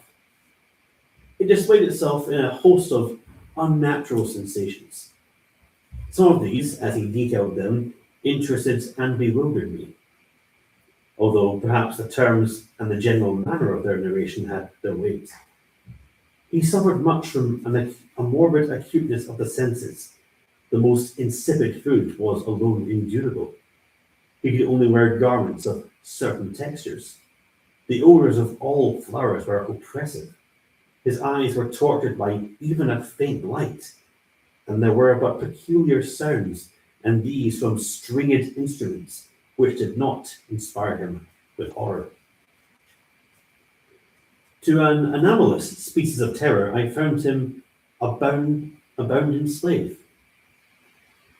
"I shall perish," said he. "I must perish in this deplorable folly. Thus, and not otherwise, shall I be lost. I dread the events of the future, not in themselves, but in their results. I shudder at any thought of any, even the most trivial incident, which may operate upon this intolerable agitation of the soul. I have indeed no abhorrence of danger, except in its absolute effect in terror. In this pitiful condition, I feel that the period would sooner or later arrive when I must abandon life and reason altogether, and some struggle with the grim phantasm, fear." I learned, moreover, at intervals, and through broken and equivocal hints, another singular feature of his mental condition. He was enchained by certain superstitious impressions in regard to the dwelling which he had tenanted, and whence, for many years, he had never ventured forth, in regard to an influence whose supposititious force was conveyed in terms too shadowy here to be restated. An influence which some peculiarities in the mere form and substance of his family mansion had, by dint of long sufferance, he said, obtained over his spirit, an effect which the physique of the grey walls and turrets of the dim tarn to which they all looked had at length brought about him upon the morale of his existence. He admitted, although with hesitation, that much of the peculiar gloom which thus afflicted him could be traced to a more natural and far more palpable origin, to the severe and long-continued illness, indeed to the evidently approaching dissolution of a tenderly loved sister, his sole companion for long years, his last and only relative on earth. "Her decrease," he said with a bitterness which I can never forget, "would leave him the hopeless and frail, the last of an ancient race of the Ushers." While he spoke, the Lady Madeline, for so was she called, passed through a remote portion of the apartment, and without having noticed my presence, disappeared. I regarded her with an utter astonishment, not unmingled with dread, and I found it impossible to account for such feelings. A sensation of stupor oppressed me as my eyes followed her retreating steps. When a door at length closed upon her, my glance sought instinctively and eagerly the countenance of the brother, but he had buried his face in his hands, and I could only perceive that a far more than ordinary wanness had overspread the emaciated fingers through which trickled many passionate tears. The disease of the Lady Madeline had long baffled the skill of her physicians. A settled apathy, a gradual wasting away of the person, and frequent, although transient, affections of a partially cataleptical character were the unusual diagnosis. Hitherto, she had steadily borne up against the pressure of her malady, and had not taken herself finally to bed, but on the closing in of the evening of my arrival at the house, she succumbed, as her brother told me at night, with inexpressible agitation, to the frustrating power of the destroyer. And I learned that the glimpse I had obtained of her person would thus probably be the last I should obtain, that the lady, at least while living, would be seen by me no more. For several days ensuing, her name was unmentioned by either Usher or myself, and during this period I was busied in earnest endeavours to alleviate the melancholy of my friend. We painted and read together, or I listened as if in a dream to the wild improvisations of his speaking guitar. And thus, as a closer and still closer intimacy admitted more unreservedly into the recesses of his spirit, the more bitterly I did perceive the futility of all attempt at cheering a mind from which darkness, as if an inherent positive quality, poured forth upon all objects of the moral and physical universe in the one unceasing radiation of gloom. I shall ever bear about me a memory of the many solemn hours I thus spent alone with the master of the House of Usher. Yet I should fail in any attempt to convey an idea of the exact character of the studies or of the occupations in which he involved me or led me the way. An excited and highly distempered ideality threw a sulphurous lustre over all. His long improvised dirges will forever ring in my ears. Among other things, I hold painfully in mind a singular perversion and amplification of the wild air of the last waltz of Von Weber. From the paintings over which his elaborate fancy brooded, and which grew touch by touch into vaguenesses at which I shuddered the more thrillingly because I shuddered knowing not why. From these paintings, vivid as their images now are before me, I would in vain endeavour to educe more than a small portion which would lie within the compass of merely written words. By the utter simplicity, by the nakedness of his designs, he arrested and overawed attention. If ever mortal painted an idea, that mortal was Roderick Usher.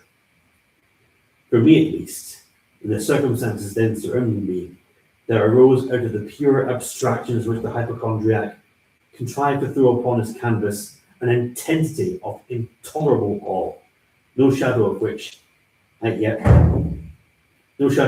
felt I ever yet in the contemplation of the certainly glowing, yet too concrete reveries of Fuseli. One of the phantasmagoric conceptions of my friend, partaking not so rigidly of the spirit of abstraction, may be shadowed forth, although feebly, in words. A small picture presented the interior of an immensely long and rectangular vault or tunnel, with low walls, smooth, white, and without interruption or device. Certain accessory points of the design served well to convey the idea that this excavation lay at an exceeding depth below the surface of the earth. No outlet was observed in any portion of its vast extent, and no torch or other artificial source of light was discernible. Yet a flood of intense rays rolled throughout and bathed the whole in a ghastly and inappropriate splendor. I have just spoken of that morbid condition of the auditory nerve which rendered all music intolerable to the sufferer, with the exception of certain effects of stringed instruments. It was perhaps the narrow limits to which he can thus confine himself upon the guitar which gave birth in great measure to the fantastic character of his performances. But the fervid facility of his impromptus could not be so accounted for. They must have been and were in the notes, as well as in the words of his wild fantasies, for he not unfrequently accompanied himself with rhymed verbal improvisations, the results of that intense mental collectedness and concentration to which I have previously alluded, as observable only in particular moments of the highest artificial experiment. The words of one of those rhapsodies I have easily remembered. I was perhaps the more forcibly impressed with it as he gave it, because in the under or mystic current of its meaning, I fancied that I perceived, and for the first time, a full consciousness on the part of Usher of the tottering of his lofty reason upon her throne. The verses, which were not entitled The Haunted Palace, ran very nearly, if not accurately, thus. In the greenest of our valleys, by good angels tenanted, once a fair and stately palace, radiant palace reared its head. In the monarch thought's dominion it stood there. Never seraph spread opinion over fabric half so fair. Banners yellow, glorious, golden, on its roof did float and flow. All this was in the olden time, long ago. And every gentle air that dallied in that sweet day, along the ramparts, plumed and pallid, a winged odor went away. Wanderers in that happy valley, through two luminous windows saw spirits moving musically to a lute's well-tuned law. Round about a throne were sitting Porphyrogen. In state his glory well befitting, the ruler of the realm was seen. And all with pearl and ruby glowing was the fair palace door, through which came flowing, and sparkling evermore, a troop of echoes whose sweet duty was but to sing in voices of surpassing beauty the wit and wisdom of their king. But evil things in robes of sorrow assailed the monarch's high estate. That is born, for never morrow shall dawn upon him desolate. And round about his home the glory that blushed and bloomed is but a dim remembered story of the old time entombed. And travellers now within that valley through the red little windows see vast forms that move fantastically to a discordant melody, while like a rapid ghastly river through the pale door a hideous throng rush outward forever and laugh, but smile no more. I well remember that suggestions arising from this ballad led us into a train of thought wherein there became manifest an opinion of Usher's, for which I mention not so much on account of its novelty, for other men have thought thus, as an account of the pertinacity of which he maintained it.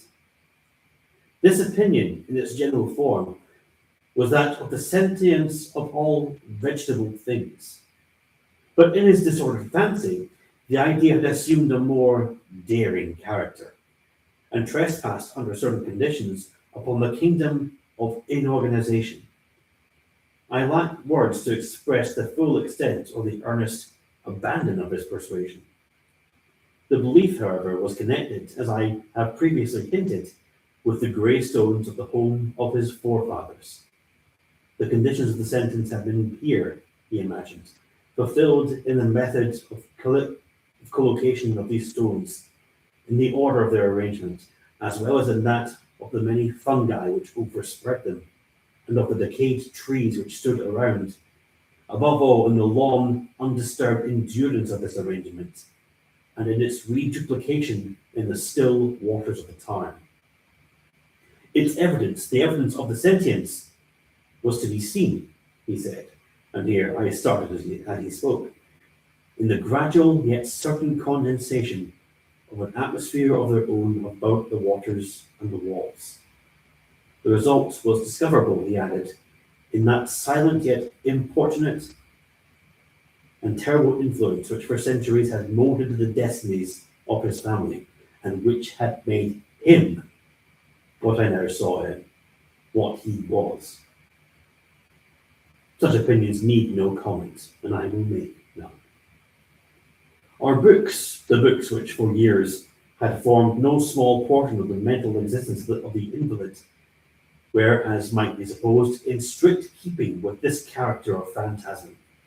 We pored together over such works as the Revers et Chartreuse of Gresset, the Belphegor of Machiavelli, the Heaven and Hell of Swedenborg, the Subterranean Voyage of Nicholas Klim of Holberg, the Chiromancy of Robert Flood, of Jean d'Angenin, and of De la Chambre, the Journey into the Blue Destinies of Tieck, and the City of Son of Campanella. One favourite volume was a small octavo edition of the Directorum Inquisitorium by the Dominican Emmanuel de Giron, and there are passages in Pomponius Mela about the old African satyrs and the pekins, over which Usher would sit dreaming for hours. His chief delight, however, was found in the perusal of an exceedingly rare and curious book in Quarto Gothic, the Manual of a Forgotten Church, the Vigile Mortuum Secundum Quorum Ecclesiae Maguntine. I could not help thinking of the wild ritual of this work and of its probable influence upon the hypochondriac, when, one evening, having informed me abruptly that the Lady Madeline was no more, he stated his intention of preserving her corpse for a fortnight, previously to its final interment, in one of the numerous vaults within the main walls of the building. The worldly reason, however, assigned for this singular proceeding was one which I did not feel at liberty to dispute. The brother had been led to his resolution, he so told me, by considerations of the unusual character of the malady of the deceased, of certain obtrusive and eager inquiries on the part of her medical men, and of the remote and exposed situation of the burial ground of the family. I will not deny that when I called to mind the sinister countenance of the person whom I met upon the staircase on my day of my arrival at the house, I had no desire to oppose what I regarded as best but a harmless and by no means an unnatural precaution. At the request of Usher, I personally aided him in the arrangements for this temporary entombment. The body having been encoffined, we too bore it alone to its rest. The vault in which we placed it, and which had been so long unopened that our torches, half smothered in its oppressive atmosphere, gave us little opportunity to investigate, was small, damp, and entirely without means of admission for light, lying at great depth immediately beneath that portion of the building in which it was my own sleeping apartment. It had been used, apparently, in remote feudal times for the worst purposes of a dungeon keep, and in later days as a place of deposit for powder or some other highly combustible substance as a portion of its floor, and the whole interior of a long archway through which we reached it were carefully ensheathed with copper. The door of massive iron had also been similarly protected. Its immense weight caused an unusually sharp, grating sound as it moved upon its hinges. Having deposited our mournful burden upon trestles within this region of horror, we partially turned aside the yet unscrewed lid of the coffin and looked upon the face of the tenant. A striking similitude between the brother and sister now first arrested my attention, and Usher, divining perhaps my thoughts, murmured out some few words from which I learned that the deceased and himself had been twins, and that sympathies of a scarcely intelligible nature had always existed between them. Our glances, however, rested not long upon the dead. We could not regard her unawed. The disease which had thus entombed the lady of the maturity of the youth had left, as usual in all maladies of a strictly cataleptical character, the mockery of a faint blush upon the bosom and the face, and that suspicious lingering smile upon the lip which is so terrible in death. We replaced and screwed down the lids, and having secured the door of iron, made our way with toil into the scarcely less gloomy apartments of the upper portion of the house. And now some days of bitter grief had elapsed. An observable change came over the features of the mental disorder of my friend. His ordinary manner had vanished. His ordinary occupations were neglected or forgotten. He roamed from chamber to chamber with hurried, unequal, and objectless step. The pallor of his countenance had assumed, if possible, a more ghastly hue, but the luminousness of his eye had utterly gone out. The once occasional huskiness of his tone was heard no more, and a tremulous quaver, as if of extreme terror, habitually characterized his utterance.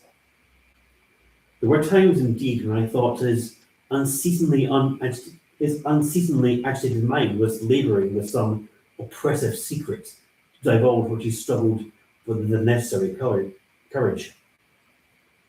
At times again I was obliged to resolve all into the mere inexplicable vagaries of madness, for I beheld him gazing upon vacancy for long hours, in an attitude of the profoundest attention, as if listening to some imaginary sound.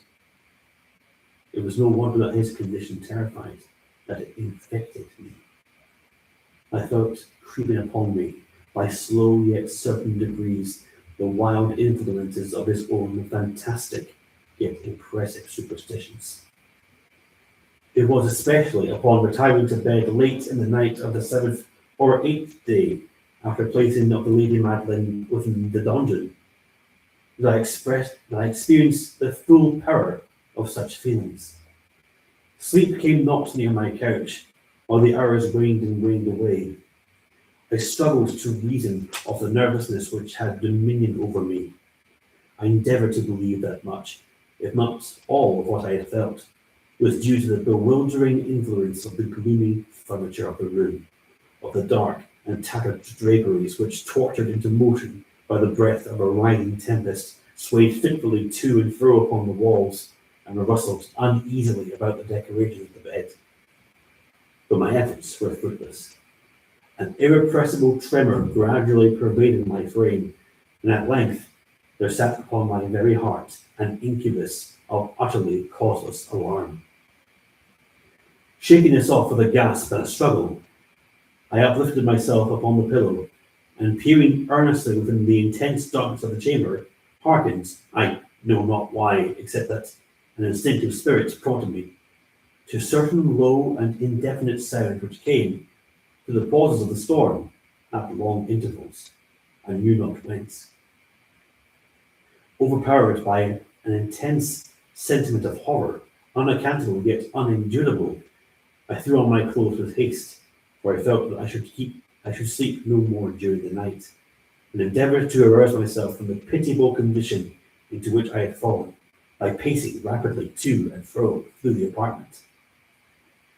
I had taken but a few turns in this manner when a light step on an adjoining staircase arrested my attention. I presently recognised it as that of Usher. In an instant afterward he rapped with a gentle touch at my door and entered, bearing a lamp. His countenance was, as usual, cadaverously wan, but moreover there was a species of mad hilarity in his eyes, and evidently restrained hysteria in his whole demeanour. His air appalled me, but anything was preferable to the solitude which I had so long endured, and I even welcomed his presence as a relief. "And have you not seen it?" he said abruptly, after having stared about him for some moments in silence. "You have not yet again seen it? But stay, you shall." Thus speaking, and having carefully shaded his lamp, he hurried to one of the casements and threw it freely open to the storm. The impetuous fury of the entering gust nearly lifted us from our feet. It was indeed a tempestuous yet sternly beautiful night, and one wildly singular in its terror and its beauty. A whirlwind had apparently collected its force in our vicinity, for there were frequent and violent alterations in the direction of the wind, and the exceeding density of the clouds, which hung so low as to press upon the turrets of the house, did not prevent our perceiving the lifelike velocity with which they flew careering from all points against each other, without passing away into the distance. I say that even their exceeding density did not prevent our perceiving this, yet we had no glimpse of the moon or stars, nor was there any flashing forth of the lightning. But the under surfaces of the huge masses of agitated vapour, as well as all the terrestrial objects immediately around us, were glowing in the unnatural light of a faintly luminous and distinctly visible gaseous exhalation which hung about and enshrouded the mansion. "You must not, you shall not behold this," said I, shuddering to Usher as I led him with a gentle violence from the window to a seat. These appearances which bewilder you are merely electrical phenomena, not uncommon, or it may be that they have their ghastly origin in the rank miasma of the tarn. Let us close this casement. The air is chilling and dangerous to your frame. Here is one of your favourite romances. I will read and you shall listen, and so we will pass away this terrible night together. The antique volume which I had taken up was the Mad Tryst of Sir Launcelot Canning, but I had called it a favourite of Usher's more in sad jest than in earnest, for in truth there is little in its uncouth and unimaginative prolixity which could have had interest for the lofty and spiritual ideality of my friend. It was, however, the only book immediately at hand, and I indulged a vague hope that the excitement which now agitated the hypochondriac might find relief, or, for the history of the medical disorder is full of similar anomalies, even in the extremeness of the folly which I should read. Could I have judged, indeed, by the wild, overstrained air of vivacity with which he hearkened, or apparently hearkened, to the words of the tale, I might well have congratulated myself upon the success of my design. I had arrived at that well-known portion of the story when Ethelred, the hero of the tryst, having sought in vain for the peaceable admission into the dwelling of the hermit, proceeds to make good an entrance by force. Here, it will be remembered, the words of the narrative run thus. And Ethelred, who was by nature of a doughty heart, and who was now mighty withal on account of the powerfulness of the wine which he had drunken, waited no longer to hold parley with the hermit, who, in sooth, was of an obstinate and maliceful turn, but feeling the rain upon his shoulders, and fearing the rising of the tempest, uplifted his mace outright, and with blows made quickly room in the plankings of the door with his gauntleted hand. And now, pulling therewith sturdily, he so cracked and ripped and tore all asunder, that the noise of the dry and hollow-sounding wood alarmed and reverberated throughout the forest. At the termination of this sentence, I started and, for a moment, paused. For it appeared to me, although I at once concluded that my excited fancy had deceived me, it appeared to me that from some very remote portion of the mansion, there came indistinctly to my ears what might have been an exact similarity of character, the echo, but a stifled and dull one certainly, of the very cracking and ripping sound with which Sir Launcelot had so particularly described.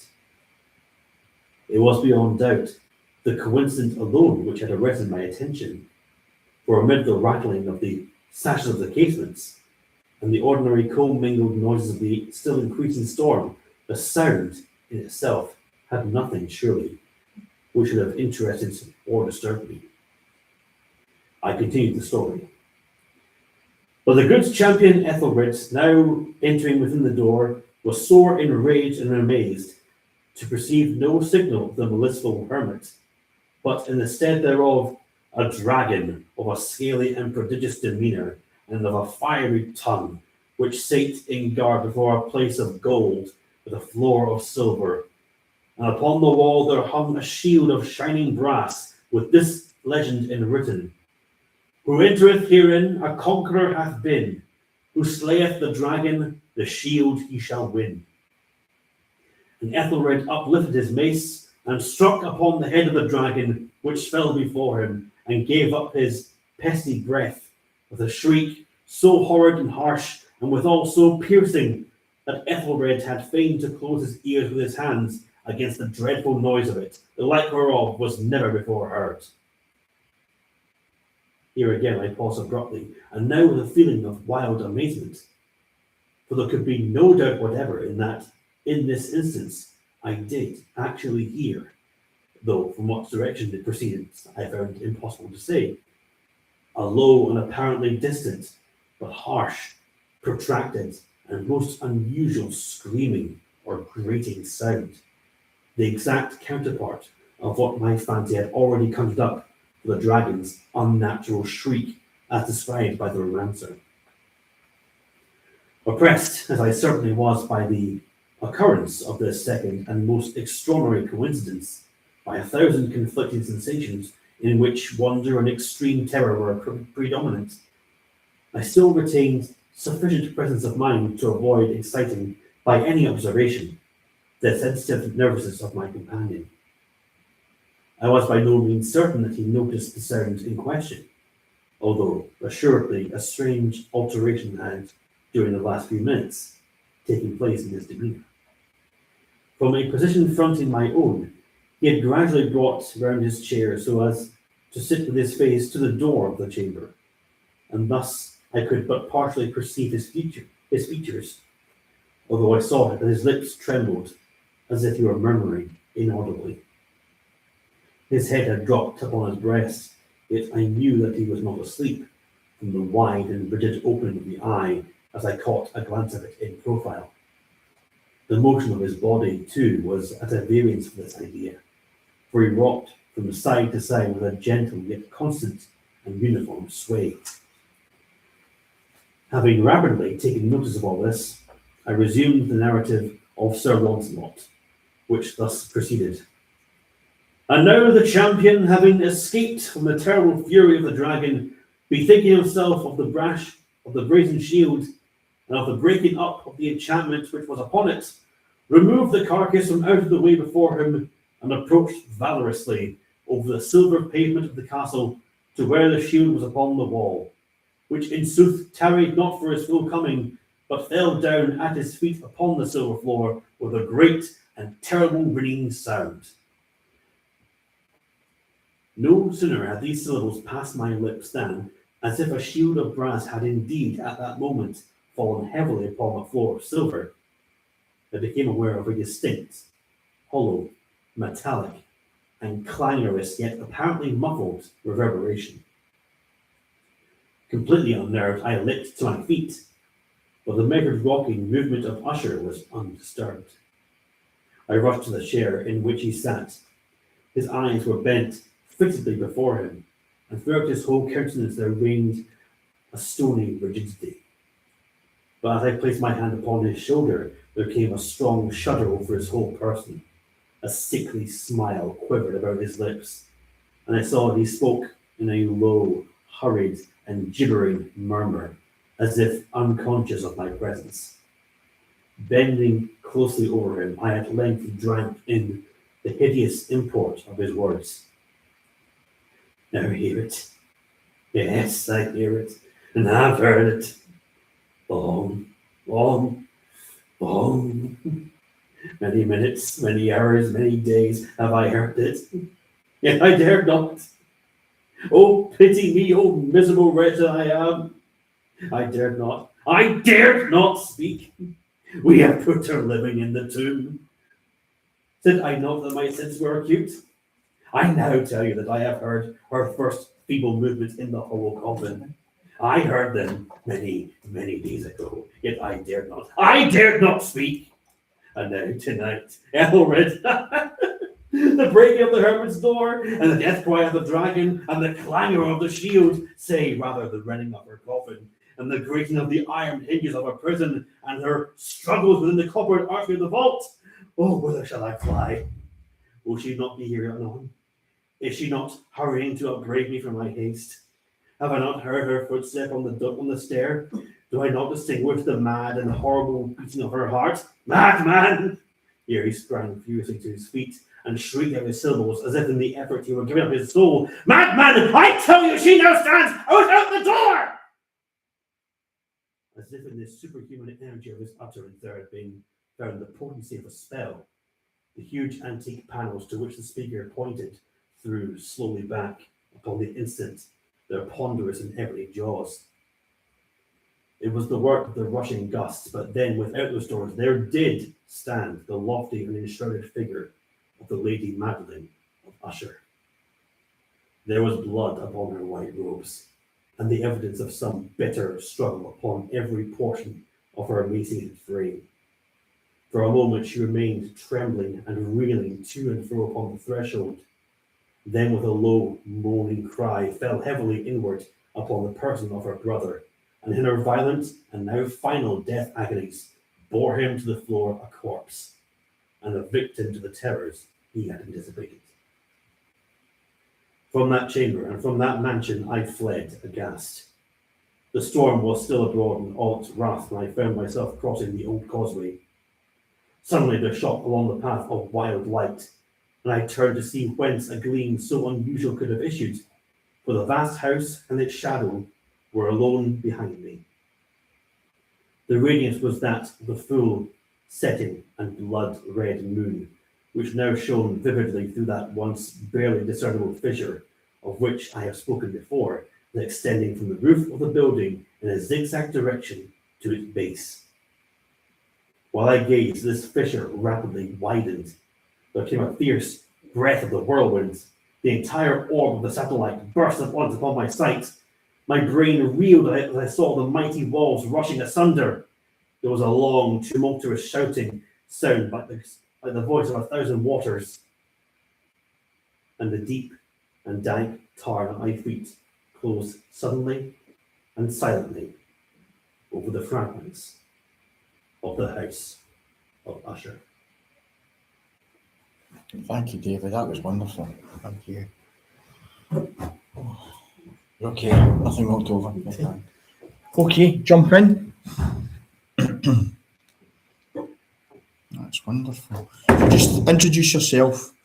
Tell us a wee bit about yourself, and then just start whenever you're ready. Hello, watchers, listeners. I am Emma Wise, and I am an actor and director. And I am very happy to be joining this little group of amazing people in reading the fabulous works of Edgar Allan Poe for the next 24 hours. I have chosen the facts in the case of M. Valdemar, so I hope you enjoy. Of course, I shall not pretend to consider it any matter for wonder that the extraordinary case of M. Valdemar has excited discussion. It would have been a miracle had it not, especially under the circumstances. Through the desire of all parties concerned to keep the affair from the public, at least for the present, or until we have further opportunities for investigation. Through our endeavours to effect this, a garbled or exaggerated account made its way into society and became the source of many unpleasant misrepresentations, and very naturally, a great deal of disbelief. It is now rendered necessary that I give the facts, as far as I comprehend them myself. They are, succinctly, these. My attention for the last 3 years had been repeatedly drawn to the subject of mesmerism, and about 9 months ago it occurred to me quite suddenly that in the series of experiments made hitherto, there had been a very remarkable and most unaccountable omission. No person had as yet been mesmerized in articulo mortis. It remained to be seen first whether, in such condition, there existed in the patient any susceptibility to the magnetic influence. Secondly, whether, if any existed, it was impaired or increased by the condition. Thirdly, to what extent, or for how long a period. The encroachments of death might be arrested by the process. There were other points to be ascertained, but these most excited my curiosity, the last in especial, from the immensely important character of its consequences. In looking around me for some subject by whose means I might test these particulars, I was brought to think of my friend M. Ernest Valdemar, the well-known compiler of the Bibliotheca Forensica and author, under the nom de plume of Issachar Marx, of the Polish versions of Wallenstein and Gargantua. M. Valdemar, who has resided principally at Harlem, New York since the year 1839, is, or was, particularly noticeable for the extreme spareness of his person, his lower limbs much resembling those of John Randolph, and also for the whiteness of his whiskers, in violent contrast to the blackness of his hair. The latter, in consequence, being very generally mistaken for a wig. temperament was markedly nervous and rendered him a good subject for mesmeric experiment. On 2 or 3 occasions, I had put him to sleep with little difficulty, but was disappointed in other results which his peculiar constitution had naturally led me to anticipate. His will was at no period positively or thoroughly under my control, and in regard to clairvoyance, I could accomplish with him nothing to be relied upon. I always attributed my failure at these points to the disordered state of his health. For some months previous to my becoming acquainted with him, his physicians had declared him in confirmed phthisis. It was his custom, indeed, to speak calmly of his approaching dissolution, as of a matter neither to be avoided nor regretted. When the idea to which I have alluded first occurred to me, it was, of course, very natural that I should think of M. Valdemar. I knew the steady philosophy of the man too well to apprehend any scruples from him, and he had no relatives in America who would be likely to interfere. I spoke to him frankly upon the subject, and to my surprise, his interest seemed vividly excited. I say to my surprise, for although he had always yielded his person freely to my experiments, he had never before given me any tokens of sympathy with what I did. His disease was of that character which would admit of exact calculation in respect to the epoch of its termination in death, and it was finally arranged between us that he would send for me about 24 hours before the period announced by his physicians as that of his decease. It is now rather more than 7 months since I received from M. Valdemar himself the subjoined note. My dear P, you may as well come now. D and F are agreed that I cannot hold out beyond tomorrow night, and I think they have hit the time very nearly. Valdemar. I received this note within half an hour after it was written, and in 15 minutes more I was in the dying man's chamber. I had not seen him for 10 days, and was appalled by the fearful alteration which the brief interval had wrought in him. His face wore a leaden hue, the eyes were utterly lustreless, and the emaciation was so extreme that the skin had been broken through by the cheekbones. His expectoration was excessive. The pulse was barely perceptible. He retained, nevertheless, in a very remarkable manner, both his mental power and a certain degree of physical strength. He spoke with distinctness, took some palliative medicines without aid, and when I entered the room, was occupied in penciling memoranda in a pocketbook. He was propped up in the bed by pillows. Doctors D and F were in attendance. After pressing Valdemar's hand, I took these gentlemen aside and obtained from them a minute account of the patient's condition. The left lung had been for 18 months in a semi-osseous or cartilaginous state, and was of course entirely useless for all purposes of vitality.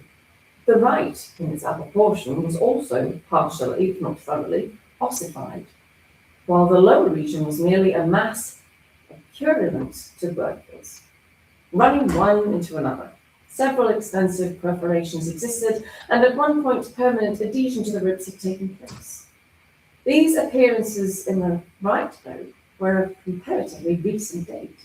The ossification had proceeded with very unusual rapidity. No sign of it had discovered a month before, and the adhesion had only been observed during the 3 previous days. Independently of the phthisis, the patient was suspected of aneurysm of the aorta, but on this point, the osseous symptoms rendered an exact diagnosis impossible. It was the opinion of both physicians that M. Valdemar would die about midnight on the morrow, Sunday. It was then 7 o'clock on Saturday evening. On quitting M. Valdemar's bedside to hold conversations with myself, Doctors D and F had bidden him a final farewell. It had not been in their intention to return, but at my request, They agreed to look in on the patient about 10 the next night. When they had gone, I spoke freely with M. Valdemar on the subject of his approaching dissolution, as well as, more particularly, of the experiment proposed. He still professed himself quite willing and even anxious to have it made, and urged me to commence it at once. A male and a female nurse were in attendance, but I did not feel myself altogether at liberty to engage in a task of this character with no more reliable witnesses than these people, in case of sudden accident might prove. I therefore postponed operations until about 8 the next night, when the arrival of a medical student with whom I had some acquaintance, Mr. Theodore L., relieved me from my farther embarrassment. It had been by design, originally, to wait for the physicians, but I was induced to proceed, first by the urgent entreaties of M. Valdemar, and secondly, by my conviction that I had not a moment to lose, as he was evidently sinking fast. Mr. L. was so kind as to accede to my desire that he would take notes of all that occurred, and it is from his memoranda that what I now have to relate is, for the most part, either condensed or copied verbatim. It wanted about 5 minutes of 8 when, taking the patient's hand, I begged him into a state, as distinctly as he could, to Mr. L. whether he, M. Valdemar, was entirely willing that I should make the experiment of mesmerizing him in his then condition. He replied feebly, yet quite audibly, "Yes, I wish to be mesmerized," adding immediately afterwards, "I fear you have deferred too long." While he spoke thus, I commenced the passes, which I had already found most effectual in subduing him. He was evidently influenced by the first lateral strokes of my hand across his forehead, but although I exerted all my powers, no farther perceptible effect was induced until some minutes after 10. The clock on Doctors D and F called, according to appointment. I explained to them in a few words what I designed, and as they opposed no objections, saying that the patient was already in the death agony, I proceeded without hesitation, exchanging, however, the lateral passes for downward ones, and directing my gaze entirely into the right eye of the sufferer. By this time his pulse was imperceptible, and his breathing was stertorous, and at intervals of half a minute. This condition was nearly unaltered for a quarter of an hour. At the expiration of this period, however, a natural, although a very deep sigh escaped the bosom of the dying man, and the stertorous breathing ceased. That is to say, its stertorousness was no longer apparent. The intervals were undiminished. The patient's extremities were of an icy coldness. At 5 minutes before 11, I perceived unequivocal signs of the mesmeric influence. The glassy bowl of the eye was changed for that expression of an easy inward examination, which is never seen except in cases of sleepwalking, and which is quite impossible to mistake. With a few rapid lateral passes, I made the lips quiver, as in sickening sleep, and with a few more, I closed them altogether. I was not satisfied, however, with this, but continued the manipulations vigorously, and with the fullest exertion of the will, until I had completely stiffened the limbs of the slumberer, after placing them in a seemingly easy position. The legs were at full length, the arms were nearly so, and reposed on the bed at a moderate distance from the loins. The head was very slightly elevated. When I had accomplished this, it was fully midnight, and I requested the gentlemen present to examine M. Valdemar's condition.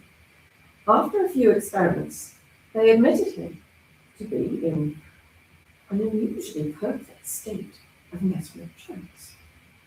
The curiosity of both physicians was greatly excited.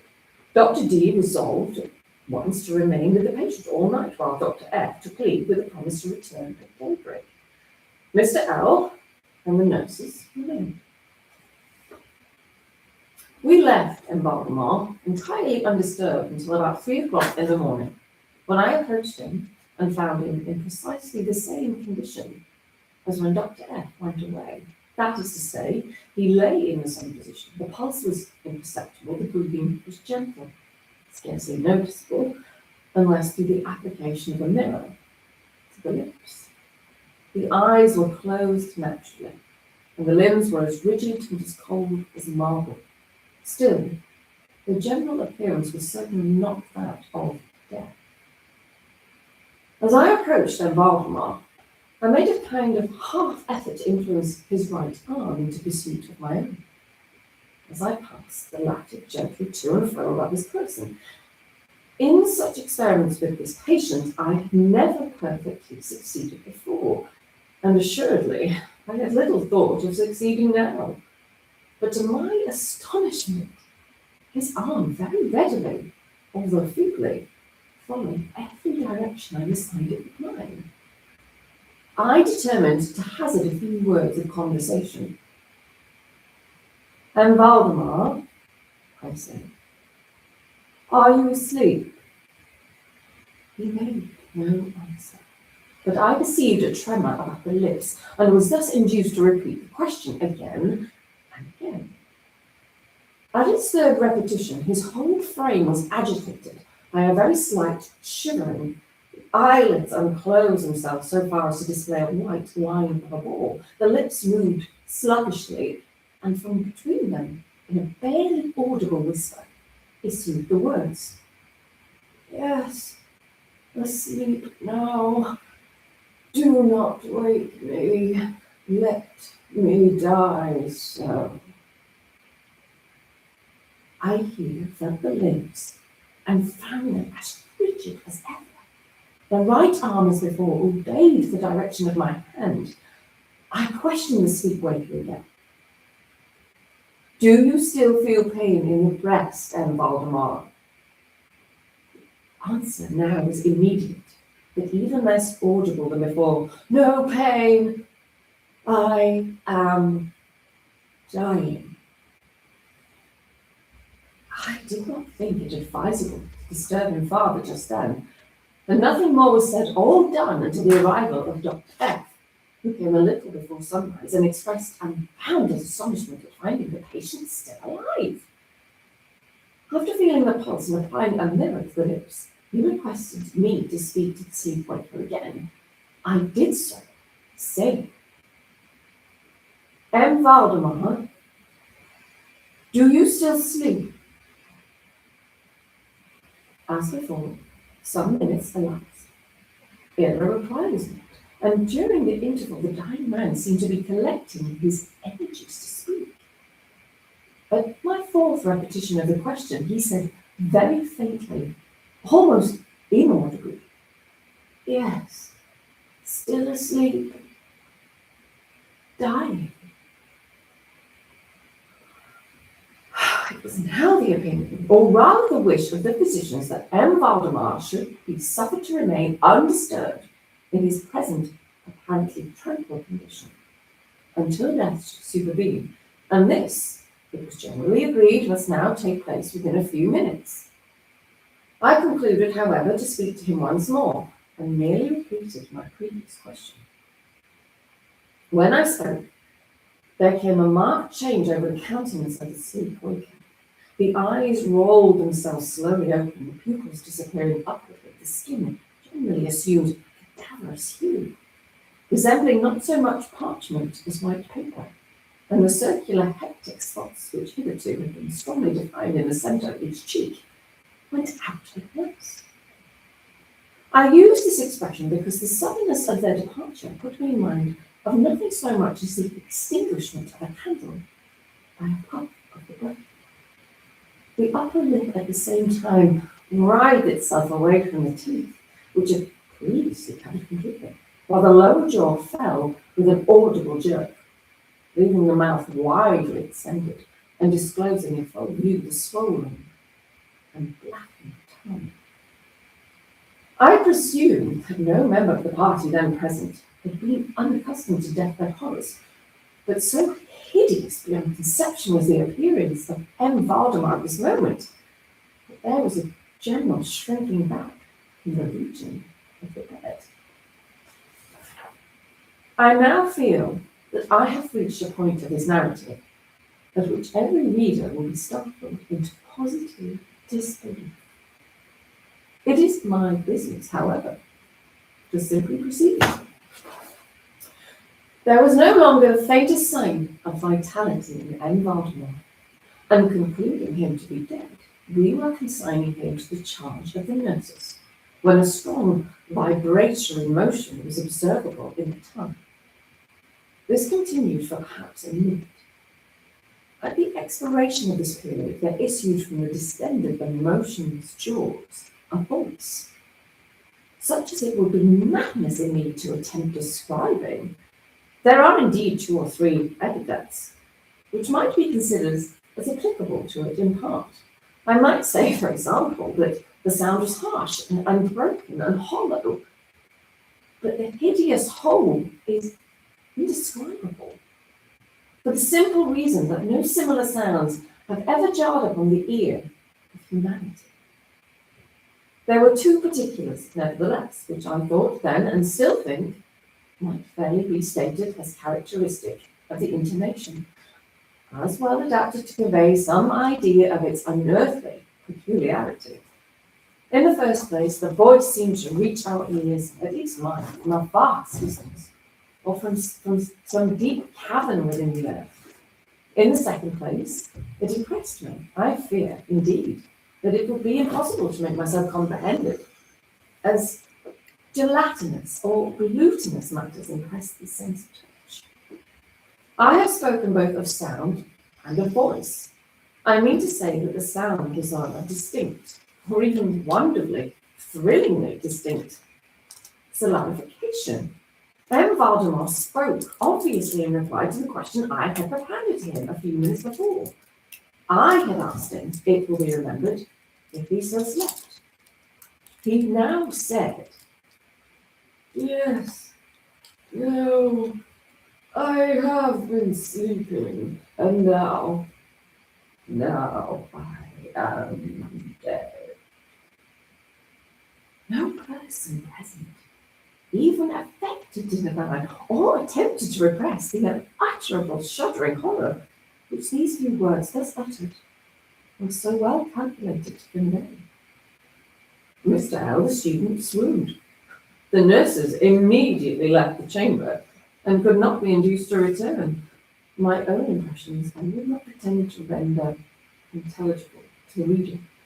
For nearly an hour we busied ourselves silently, without the utterance of a word, in endeavours to revive Mr. L. When he came to himself, we addressed ourselves again to the investigation of M. Valdemar's condition. It remained in all respects, as I have last described it, with the exception that the mirror no longer afforded evidence of respiration. An attempt to draw blood from the arm failed. I should mention, too, that this limb was no farther subject to my will. I endeavoured in vain to make it follow the direction of my hand. The only real indication, indeed, of the mesmeric influence was now found in the vibratory movement of the tongue whenever I addressed M. Valdemar a question. He seemed to be making an effort to reply, but had no longer sufficient volition. To queries put to him by any other person than myself, he seemed utterly insensible, although I endeavoured to place each member of the company in mesmeric rapport with him. I believe that I have now related all that is necessary to an understanding of the sleep-waker state at this epoch. Other nurses were procured, and at 10 o'clock I left the house in company with the 2 physicians and Mr. L. In the afternoon we called again to see the patient. His condition remained precisely the same.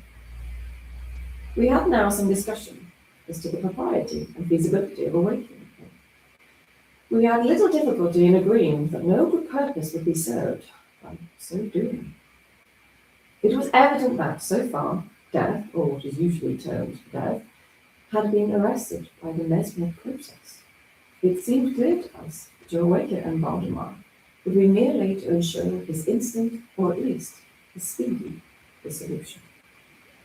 From this period until the close of last week, an interval of nearly 7 months, we continued to make daily calls at M. Valdemar's house. accompanied now and then by medical and other friends. All this time, the sleep-wake remained exactly as I had last described it. The nurse's attentions were continual. It was on Friday last that we finally resolved to make the experiment of awakening, or attempting to awaken. And it is the perhaps unfortunate result of this latter experiment which has given rise to so much discussion in private circles, to so much of what I cannot help thinking unwarranted popular feeling. For the purpose of relieving M. Valdemar from the mesmeric trance, I made use of the customary classes. These, for a time, were unsuccessful. The first indication of revival was afforded by a partial descent of the iris. It was observed as especially remarkable that this lowering of the pupil was accompanied by the profuse outflowing of a yellowish liquor from beneath the lids, of a pungent and highly offensive odour. It was now suggested that I should attempt to influence the patient's arm. As heretofore, I made the attempt and failed. Dr. F then intimated a desire to have me put a question. I did so as follows. M. Valdemar, can you explain to us what your feelings are or wishes are now? There was an instant return of hectic circles on the cheeks. The tongue quivered, or rather rolled violently in the mouth, although the jaws and lips remained rigid as before. And at length the same hideous voice which I have already described broke forth. For God's sake, quick, quick, put me to sleep, or quick, waken me, quick. I say to you that I am dead. I was thoroughly unnerved, and for an instant remained undecided what to do. At first I made an endeavour to recompose the patient, but failing in this, through total abeyance of the will, I retraced my steps and as earnestly as struggled to awaken him. In this attempt I soon saw that I should be successful, or at least I soon fancied that my success would be complete.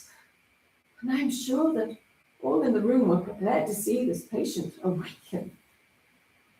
But what really occurred, however, it is quite impossible that any human being could have been prepared. As I rapidly made the mesmeric passes, amid ejaculations of "Dead! Dead!" absolutely bursting from the tongue, and not with the lips of the sufferer, his whole frame at once, within the space of a single minute or even less, shrunk, crumbled, absolutely rotted away beneath my hands. Upon the bed before that whole company, there lay a nearly liquid mass of loathsome, of detestable putridity. Fantastic, Emma. Thank you very much. I always like the end of that. Just frightening. Thank you very much, Emma. Right, jump in. Yes, thank you, Scott. Right, just introduce yourself and take it away in your own time. Thank you. My name is Scott Hutchison from Ayr, originally from Dundee. Been back up here since 2020. This is the Hill Harp. True. Nervous. Very, very dreadfully nervous I had been and am. But will you say that I am mad? The disease had sharpened my senses, not destroyed, not dulled them. Above all was the sense of hearing acute. I heard all things in the heaven and in the earth. I heard many things in hell. How then am I mad? Hearken and observe how healthily, how calmly I can tell you the whole story. It is impossible to say how first the idea entered my brain, but once conceived, it haunted me day and night. Object, there was none. Passion, there was none. I loved the old man. He had never wronged me. He had never given me insult. For his gold, I had no desire. I think it was his eye. Yes, it was this. He had the eye of a vulture. a pale blue eye with a film over it. Whenever it fell upon me, my blood ran cold, and so by degrees, very gradually, I made up my mind to take the life of the old man, and thus rid myself of the eye forever. Now this is the point. You fancy me mad. Madmen know nothing, but you should have seen me. You should have seen how wisely I proceeded, with what caution, with what foresight, with what dissimulation I went to work. I was never kinder to the old man than during the whole week before I killed him. And every night, about midnight, I turned the latch of his door and opened it, oh, so gently. And then, when I had made an opening sufficient in my head, I put in a dark lantern, all closed that no light shone out, and then I thrust in my head. You would have laughed to see how cunningly I thrust it in. I moved it slowly, very, very slowly, so that I might not disturb the old man's sleep. It took me an hour to place my whole head within the opening so far that I could see him as he lay upon his bed. Ha! Would a madman have been so wise as this? And then, when my head was well in the room, I undid the lantern cautiously, oh, so cautiously, for the hinges creaked. I undid it just so much that a single thin ray fell upon the vulture eye. And this I did for 7 long nights, every night, just at midnight, but I found the eye always closed. And so it was impossible for me to do the work, for it was not the old man who vexed me, but his evil eye. And every morning when the day broke, I went boldly into the chamber and spoke courageously to him, calling him by his name in a hearty tone and inquiring how he had passed the night. So you see, he would have been a very profound old man indeed to suspect that every night, just at 12, I looked in upon him as he slept. Upon the 8th night, I was more than usually cautious in opening the door. A watch's minute hand moves more quickly than did mine. Never before that night had I felt the extent of my own powers, of my sagacity. I could scarcely contain my feelings of triumph. To think that there I was, opening the door little by little, and he not even to dream of my secret deeds or thoughts. I fairly chuckled at the idea, and perhaps he heard me, for he moved on the bed suddenly as if startled. Now you may think that I drew back, but no, his room was as black as pitch with the thick darkness, for the shutters were close fastened through fear of robbers. And so I knew that he could not see the opening of the door, and I kept pushing it on, steadily. I had my head in and was about to open the lantern when my thumb slipped upon the tin fastening, and the old man sprang up in bed crying out, "Who's there?" I kept quite still and said nothing. For a whole hour I did not move a muscle, and in the meantime I did not hear him lie down.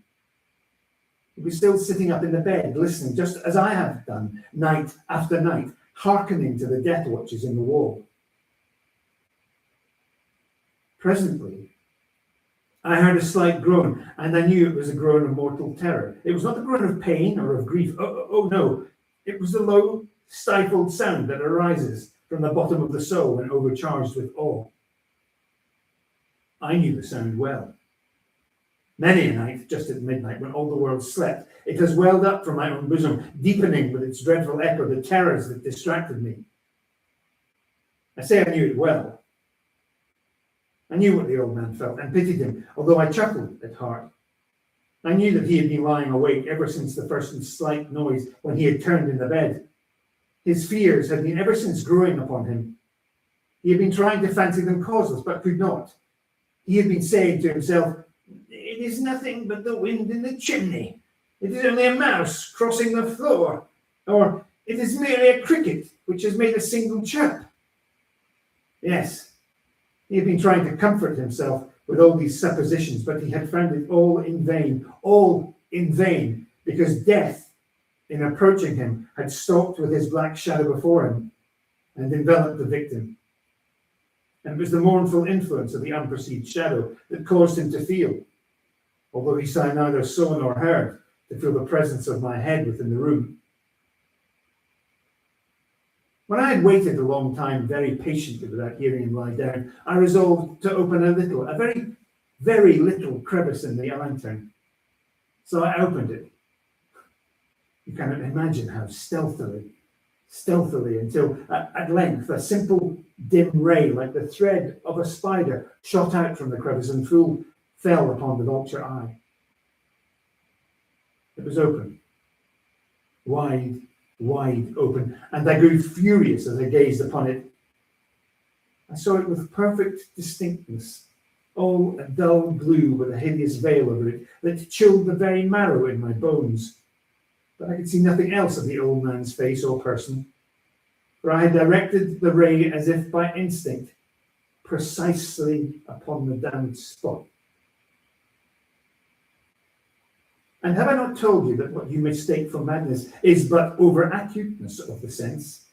Now, I say, there came to my ears a low, dull, quick sound, such as a watch makes when enveloped in cotton. I knew that sound well, too. It was the beating of the old man's heart. It increased my fury as the beating of a drum stimulates a soldier into courage. But even yet I refrained, and I kept still and scarcely breathed. I held the lantern motionless. I tried how steadily I could maintain the ray upon the eve. Meanwhile, the hellish tattoo of the heart increased. It grew quicker and louder every instant. The old man's terror must have been extreme. It grew louder, I say louder every moment. Do you mark me well? I have told you that I am nervous, so I am. And now at the dead hour of the night, amid the dreadful silence of that old house, so strange a noise as this excited me to uncontrollable terror. Yet for some minutes longer I refrained and stood still. But the beating grew louder. I thought the heart must burst, and now a new anxiety seized me. The sound would be heard by a neighbour. The old man's hour had come. With a loud yell, I threw open the lantern and leaped into the room. He shrieked once, only once. In an instant, I dragged him to the floor and pulled the heavy bed over him, and then smiled gaily to find the hard deed so far done. But for many minutes, the heart beat on with a muffled sound. This, however, did not vex me. It would not be heard through the wall. At least it ceased. The old man was dead. I removed the bed and examined the corpse. Yes, he was stone dead. I placed my hand upon the heart and held it there many minutes. There was no pulsation. He was stone dead. His eye would trouble me no more. If still you think me mad, you will think so no longer when I describe the wise precautions I took for the concealment of the body. The night waned and I worked hastily, but in silence. First of all, I dismembered the corpse. I cut off the head and the arms and the legs. I then took up 3 planks from the flooring of the chamber and deposited all between the scantlings. I then replaced the boards so cleverly, so cunningly, that no human eye, not even his, could have detected anything wrong. There was nothing to wash out, no stain of any kind, no blood spot, whatever. I'd been too wary for that. A tub had caught it all. When I had made an end of these labours, it was 4 o'clock, still dark as midnight.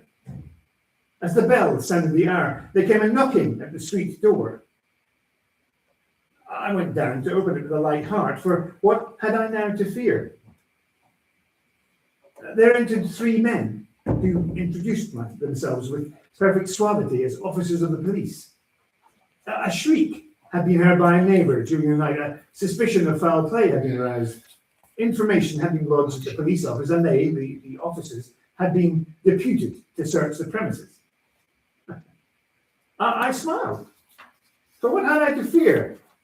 I bade the gentleman welcome. The shriek, I said, was my own in a dream. The old man, I mentioned, was absent in the country. I took my visitors all over the house. I bade them search well. I led them at length to his chamber. I showed him his treasures, secure, undisturbed.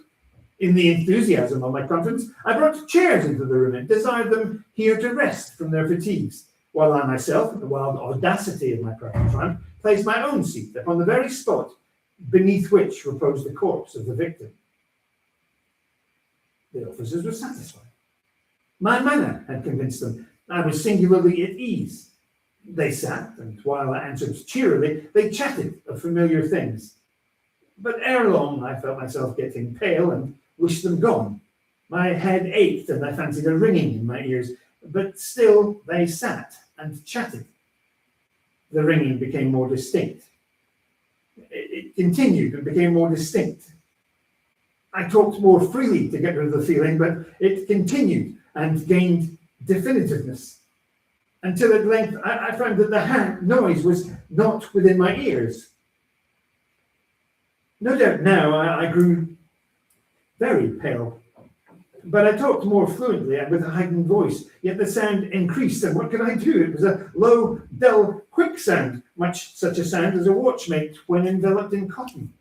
I gasped for breath, and yet the officers heard it not. I talked more quickly, more vehemently, but the noise steadily increased. I arose and argued about trifles in a high key and with violent gesticulations, but the noise steadily increased. Why would they not be gone? I paced the floor to and fro with heavy strides as if excited to fury by the observations of the men, but the noise steadily increased. Oh, God, what could I do? I foamed, I raved, I swore. I swung the chair upon which I had been sitting and grated it upon the boards, but the noise arose all over, continually increasing. It grew louder and louder and louder, and still the men chatted pleasantly and smiled. Was it possible they heard not? Almighty God! No, no, they heard! They suspected! They knew! They were making a mockery of my horror. This I thought, and this I think. But anything was better than this agony. Anything was more tolerable than this derision. I could bear those hypocritical smiles no longer. I felt I must scream or die. And now again, hark, louder, louder, louder, louder! Villains! I shrieked. Dissemble no more. I admit the deed. Tear up the planks. Here, here it is the beating of the hideous heart. Thank you very much. Thank you, Scott. Ooh, that was lovely. And at midnight. Thank you. Cheers. Right, Neil, in you go for the night shift. Here I go for the night shift. We're going to start with a slightly lighter one, possibly. Hop Frog. Hop Frog. Thank you, Neil. I never knew anyone so keenly alive to a joke as the king was. He seemed to live only for joking. To tell a good story of the joke kind and to tell it well was the surest road to his favour. Thus it happened that his 7 ministers were all noted for their accomplishments as jokers. They all took after the king too in being large, corpulent, oily men, as well as inimitable jokers. Whether people grow fat by joking or whether there's something in fat itself which predisposes to a joke, I have never been quite able to determine. But certain it is that the lean joker is around the abyss and terrace. About the refinements, or as he called them, the ghosts of wit, the king troubled himself very little. He had an especial admiration for a breadth and jest, and would often put up at length for the sake of it. Over niceties wearied him. He would have preferred Lavallee's Gargantua to the Zadig of Voltaire, and upon the whole, practical jokes suited his taste far better than verbal ones. At the date of my narrative, professing jesters had not altogether gone out of fashion at court. Several of the great continental powers still retained their fools who rode mortally with caps and bells, and who were expected to be ready with sharp witticisms at a moment's notice in consideration of the crumbs that fell from the royal table. Our king, as a matter of course, retained his fool. The fact is, he required something in the way of folly, if only to counterbalance the heady wisdom of the 7 wise men who were his ministers, not to mention himself. His fool or professional jester was not only a fool, however. His value was trebled in the eyes of the king by the fact of his being also a dwarf and a cripple. Dwarfs are as common at court in these days as fools, and many monarchs would have found it difficult to get through their days are rather longer at court than elsewhere, without both a jester to laugh with and a dwarf to laugh at. But as I have already observed, your jesters in 99 cases out of 100 are fat, round and unwieldy. So that it was no small source of self-gratulation that our king, in Hop Frog, this was the fool's name, he possessed a triplicate treasure in one person. I believe the name Hop Frog was not given to the dwarf by his sponsors at baptism, but it was conferred upon him by general consent of the 7 ministers, on account of his inability to walk as other men do. In fact, Hop Frog could only get along with a sort of interjectional gait, something between a leap and a wriggle, a movement that afforded illimitable amusement and of course consolation to the king, for, notwithstanding the protuberance of his stomach and constitutional swelling of the head, by his whole court was considered a capital figure.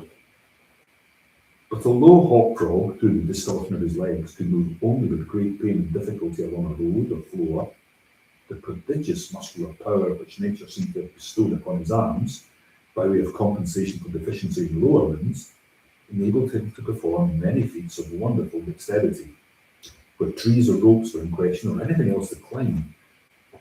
At such exercises, he certainly much resembled a squirrel or a small monkey than a frog. I am not able to say with precision from what country Hop Frog originally came. It was from some barbarous region, however, that no person had heard of, a vast distance from the court of our king. Hop Frog, and a young girl very little less dwarfish than himself, although of exquisite proportions and a marvellous dancer, had been forcibly carried off from the respective homes in adjoining provinces and sent as presents to the king by one of his ever victorious generals. Under these circumstances, is it not to be wondered at that close intimacy arose between these two little captives? Indeed, they became sworn friends. Hop Frog, who, although he made a great deal of sport, was by no means popular, had it not in his power to render Trippetta many services, which she, on account of her grace and exquisite beauty, although a dwarf, was universally admired and petted. So she possessed much influence and never failed to use it, whenever she could, for the benefit of Hop Frog. On some grand state occasion, I forget what, the king determined to have a masquerade, and whenever a masquerade or anything of that kind occurred at our court, then the talents of both Hop Frog and Trippetta were sure to be called into play. Hop Frog, in especial, was inventive in his way of getting up pageants, suggesting novel characters and arranging costumes for masked balls, but nothing could be done, seen without his assistance. The night appointed for the fete had arrived. A gorgeous hall had been fitted up under Trippetta's eyes, with every kind of device which could possibly give eclat to a masquerade. The whole court was in a fever of expectation. As for costumes and characters, it might well be supposed that everybody had come to a decision on such points. Many had made their minds up as to what roles they should assume a week or even a month in advance. And in fact, there was not a particle of indecision anywhere, except in the case of the king and his 7 ministers. Why they hesitated, they could never tell, unless they did it by way of a joke. More probably, they found it difficult on account of being so fat to make up their minds. At all events, time flew, and as a last resort, they sent for Trippetta and Hop Frog. When the 2 little friends finally obeyed the summons of the king, they found him sitting at his right with the 7 members of his cabinet council, but the monarch appeared to be in a very ill humour. He knew that Hop Frog was not fond of wine, for it excited the poor cripple almost to madness, and madness is no comfortable feeling. But the king loved his practical jokes and took pleasure in forcing Hop Frog to drink, and, as the king called it, to be merry. "Come here, Hop Frog," he said, as a jester and his friend entered the room. "Swallow this bumper of health to your absent friends." Here Hop Frog sighed. "And then let us have the benefit of your invention. We want characters. Characters, man. Something novel. Out of the way. We're wearied with this everlasting sameness. Come, drink. The wine will brighten your wits." Hop Frog endeavoured as usual to get up a jest in reply to those advances from the king, but the effort was too much. It happened to be the poor dwarf's birthday, and the command to drink to his absent friends forced the tears to his eyes. Many large, bitter drops fell into the goblet as he took it humbly from the hand of the tyrant. Ah, ha, ha, ha, roared the latter, as the dwarf reluctantly drained the beaker. See what a glass of good wine can do? Why, your eyes are shining already. Poor fellow, his large eyes gleamed rather than shone, for the effect of wine on his excitable brain was not more powerful than instantaneous. He placed the goblet nervously on the table and looked round the company with a half-insane stare. They all seemed highly amused at the success of the king's joke. And now to business, said the Prime Minister. Very fat man. Yes, said the king. Come, Hop Frog, lend us your assistance. Characters, my fine fellow. We stand in need of characters, all of us. And as this was seriously meant for a joke, his laugh was chorused by the son. Hop Frog also laughed, although feebly and somewhat vacantly. Come, come, said the king impatiently. Have you nothing to suggest? I am endeavouring to think of something novel, replied the dwarf abstractedly, for he was quite bewildered by the wine. Endeavouring, cried the tyrant fiercely. What do you mean by that? Ah, I perceive you're salty and want more wine. Here, drink this. And he poured out another goblet full enough to the cripple, who merely gazed at it, gasping for breath. Drink, I say, shouted the monster, or by the fiends. The dwarf hesitated. The king grew purple with rage. The courtier snapped. Geppetto, pale as a corpse, advanced to the monarch's seat, and falling on her knees before him, implored him to spare her friend.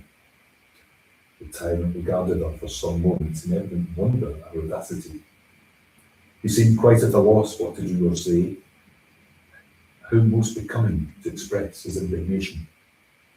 At last, without uttering a syllable, he pushed her violently from him and threw the contents of the brimming goblet in her face. The poor girl got up as best she could and, not daring even to sigh, resumed her position at the foot of the table. There was a dead silence for about half a minute, during which the falling of a leaf or of a feather might have been heard. It was interrupted by a low but harsh and protracted grating sound, which seemed to come at once from every corner of the room. What are you making that noise for? Demanded the king, turning furiously to the dwarf. The latter seemed to have recovered in great measure from his intoxication. He looked fixedly but quietly into the tyrant's face and merely ejaculated, I? How could it have been me? The sound appeared to come from without, observed one of the courtiers. I fancy it was a parrot at the window, wetting his beak upon the cage wires. True, replied the monarch, as if much relieved by the suggestion. But on the honour of the night, I could have sworn it was the gritting of the vagabond's teeth. Hereupon the dwarf laughed. The king was now too confirmed a joker to object to anyone's laughing, and displayed a set of large, powerful, and very repulsive teeth. Moreover, he avowed his perfect willingness to swallow as much wine as desired. The monarch was pacified, and having drained another bumper with no very perceptible other effects, Hop Frog entered at once and with spirit into the plans for the masquerade. I cannot tell what was the association of idea, observed he very tranquilly, as he had never tasted wine in his life. But just after your Majesty had struck down and thrown in the wine in her face, just after your Majesty had done this, and while the parrot was making that odd noise outside the window, there came into my mind a capital diversion. One of my old country frolics, often enacted amongst those masquerades, but here it will be new altogether. Unfortunately, however, it requires a company of 8 persons, and here we are, cried the king, laughing his acute discovery of the coincidence. 8 to a fraction, I and my 7 ministers. Come, what's the diversion? We call it, replied the cripple, the 8 chained orangutans, and it really is excellent sport if well enacted. We will enact it, remarked the king, drawing himself up and lowering his eyelids. The beauty of the game, continued Hop Frog, lies in the fight occasions among the women. Capital! Roared in chorus the monarch and his ministry. I will equip you as orangutans, proceeded the dwarf. Leave all that to me. The resemblance shall be so striking that the company of masqueraders will take you for real beasts, and of course they will be as much terrified as astonished. Oh, this is exquisite, exclaimed the king. Hop Frog, I will make a man of you. The chains are for the purpose of increasing the confusion by their jangling. You are supposed to have escaped en masse from your keepers. Your Majesty cannot conceive the effort produced as a masquerade by 8 chained orangutans. Imagine to the real ones by most of the company and rushing in with savage cries among the crowd of delicately and gorgeously habited men and women. The contrast is inimitable. It must be, said the king. And the councillor rose hurriedly as it was growing late to put in execution the scheme of Hop Frog. His mode of equipping the party as orangutans was very simple, but effective enough for his purposes. The animals in question had, at the epoch of my story, very rarely been seen in any part of the civilized world, and as the imitations made by the dwarf were sufficiently beast-like and more than sufficiently hideous, their truthfulness to nature was thus thought to be secured. The king and his ministers were first encased in tight-fitting stocking neck shirts and drawers. They were then saturated with tar. At this stage of the process, one of the party suggested feathers, but the suggestion was at once overruled by the dwarf, who soon convinced the 8 by ocular demonstration that the hair of such a brute as an orangutan was much more efficiently represented by flax. A thick coating of the latter was accordingly plastered upon the coating of tar. A long chain was then procured.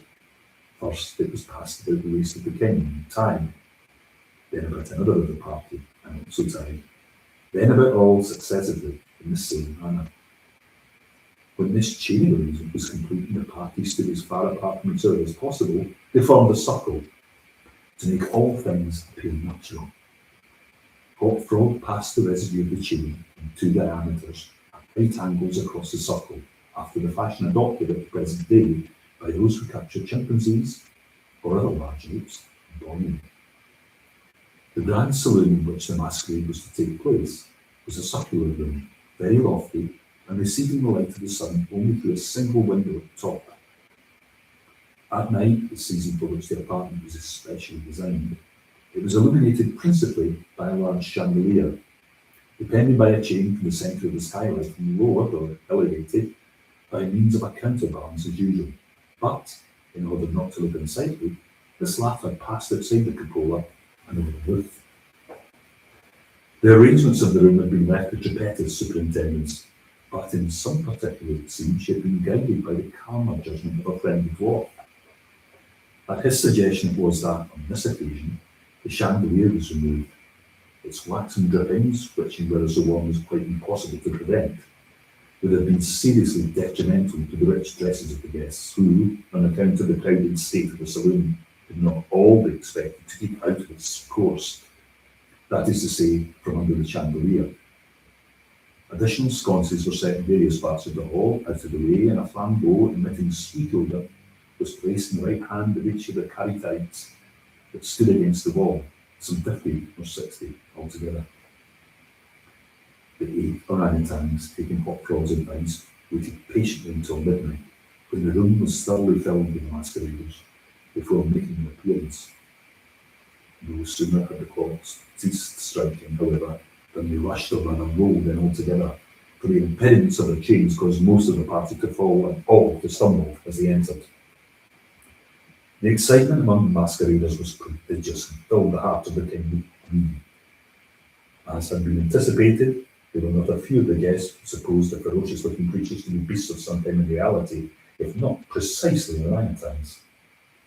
Many of the women swooned with affright, and had not the king taken the precaution to exclude all weapons from the saloon, his party might soon have expiated their frolic in their blood. As it was, a general rush was made for the doors, but the king had ordered them to be locked immediately upon his entrance, and, at the dwarf's suggestion, the keys had been deposited with him. When the tumult was at its height, and each masquerader attentive only to his own safety, for in fact there was much real danger from the pressure of the excited crowd, The chain by which the chandelier ordinarily hung, and which had been drawn up on its removal, might have been seen very gradually to descend until its hooked extremity came within 3 feet of the floor. Soon after this, the king and his 7 friends, having reeled about the hall in all directions, found themselves at length in its centre, and of course in immediate contact with the chain. While they were thus situated, the dwarf, who had followed noiselessly up the heels, inciting them to keep up the commotion, took hold of their own chain at the intersection of the 2 portions which crossed the circle diametrically and at right angles. Here, with the rapidity of thought, he inserted the hook on which the chandelier had been wont to depend, and in an instant, by some unseen agency, the chandelier chain was drawn so far upwards as to take hook out of reach, and, as an inevitable consequence, to drag the orangutans together in close connection and face to face. The masqueraders by this time had recovered in some measure from their alarm, and beginning to regard the whole matter as a well-contrived pleasantry, set up a loud shout of laughter at the predicament of the apes. "Leave them to me!" now screamed Hop Frog, his shrill voice making itself easily heard throughout the din. "Leave them to me! I fancy I know them. If I can only get a good look at them, I'll soon tell you who they are." Here, scrambling over the heads of the crowd, he managed to get to the wall and, seizing a flambeau from one of the caryatids, he turned as he went to the centre of the room, leaped with the agility of a monkey upon the king's head, and then scrambled a few feet up the chain, holding down the torch to examine the group of orangutans and still screaming, "I shall soon find out who they are." And now, while the whole assembly, the apes included, were convulsed with laughter, the jester suddenly uttered a shrill whistle. When the chain flew violently up to about 30 feet, dragging with it dismayed and struggling orangutans, and leaving them suspended in mid-air between the skylight and the floor. Hop Frog, clinging to the chain as it rose, still maintained his relative position in respect to the 8 maskers, and still, as if nothing were the matter, continued to thrust his torch down towards them, as though endeavouring to discover who they were. So thoroughly astonished was the whole company at this ascent, that a dead silence of a minute's duration ensued. It was broken by just such a low, harsh, grating sound as had before attracted the attention of the king and his councillors when the former threw the wine in the face of the Peta. But on the present occasion there could be no question as to whence the sound issued. It came from the fang-like teeth of the dwarf, who ground him and gnashed as he foamed at the mouth and glared with an expression of maniacal rage into the upturned countenances of the king and his 7 companions. "Aha!" said a faint, infuriated jester. "Aha! I begin to see who these people are now." Here, pretending to scrutinise the king more closely, he held the flambeau to the flaxen coat which had enveloped him, and which instantly burst into a sheet of vivid flame. In less than half a minute, the whole orangutans were blazing fiercely amid the shrieks of the multitude, who gazed at them from below, horror-stricken, and without the power to render them the slightest assistance. At length, the flames, suddenly increasing in virulence, forced the jester to climb higher up the chain, to be out of their reach, and as he made the movement, the crowds again sank, for a brief instance, into silence. The dwarf seized this opportunity and once more spoke. "I now see distinctly," he said, "what manner of people these maskers are. They are a great king and his 7 privy councillors, a king who does not scruple to strike a defenceless girl, and his 7 councillors who are better than the outrage. As for myself, I am simply Hop Frog, the jester, and this is my last jest." Owing to the high combustibility of both the flax and the tar to which it adhered, the dwarf had scarcely made an end of his brief speech before the work of vengeance was complete. The 8 corpses sewn in their chains, a fetid, blackened, hideous, and indistinguishable mass. The crippled horde was tortured them, clambered leisurely to the ceiling, and disappeared to the skylight. It is supposed that Trippetta, stationed in the root of the saloon, had been the accomplice of her friend in his fiery revenge, and that together they effected their escape to their own country, for neither was ever seen again. Okay. Thanks. That's good. Hello, hello. It has been several hours since I saw you last. My thanks to all of our lovely volunteers for coming here. Appreciate you. Okay, I am reading The Oblong Books. Some years ago, I engaged passage from Charleston, SC to the city of New York in the fine packet ship Independence, Captain Hartley. We were to sail on the 15th of the month, June, weather permitting, and on the 14th I went on board to arrange some matters in my stateroom. I found that we were to have a great many passengers, including a more than usual number of ladies. On the list were several of my acquaintances, and among other names, I was rejoiced to see that of Mr. Cornelius Wyatt, a young artist, for whom I entertained feelings of warm friendship. He had been with me a fellow student at C University, where we were very much together. He had the ordinary temperament of genius, and was a compound of misanthropy, sensibility, and enthusiasm. To these qualities he united the warmest and truest heart which ever beat in a human bosom. I observed that his name was carded upon 3 staterooms, and upon again referring to the list of passengers, I found that he had engaged passage for himself, wife, and 2 sisters, his own. The staterooms were sufficiently roomy, and each had 2 berths, one above the other. These berths, to be sure, were so exceedingly narrow as to be insufficient for more than one person. Still, I could not comprehend why there were 3 staterooms for these 4 persons. I was, just at that epoch, in one of those moody frames of mind which make a man abnormally inquisitive about trifles. And I confess, with shame, that I busied myself in a variety of ill-bred and preposterous conjectures about this matter of the supernumerary stateroom. It was no business of mine, to be sure, but with none the less pertinacity did I occupy myself in attempts to resolve the enigma. At last I reached a conclusion which wrought in me great wonder why I had not arrived at it before. It is a servant, of course, I said. What a fool I am, not sooner to have thought of so obvious a solution. And then again, repaired to the list. But here I saw distinctly that no servant was to come with the party, although, in fact, it had been the original design to bring one. For the words, and servant, had been first written and then overscored. Oh, extra baggage, to be sure. I now said to myself.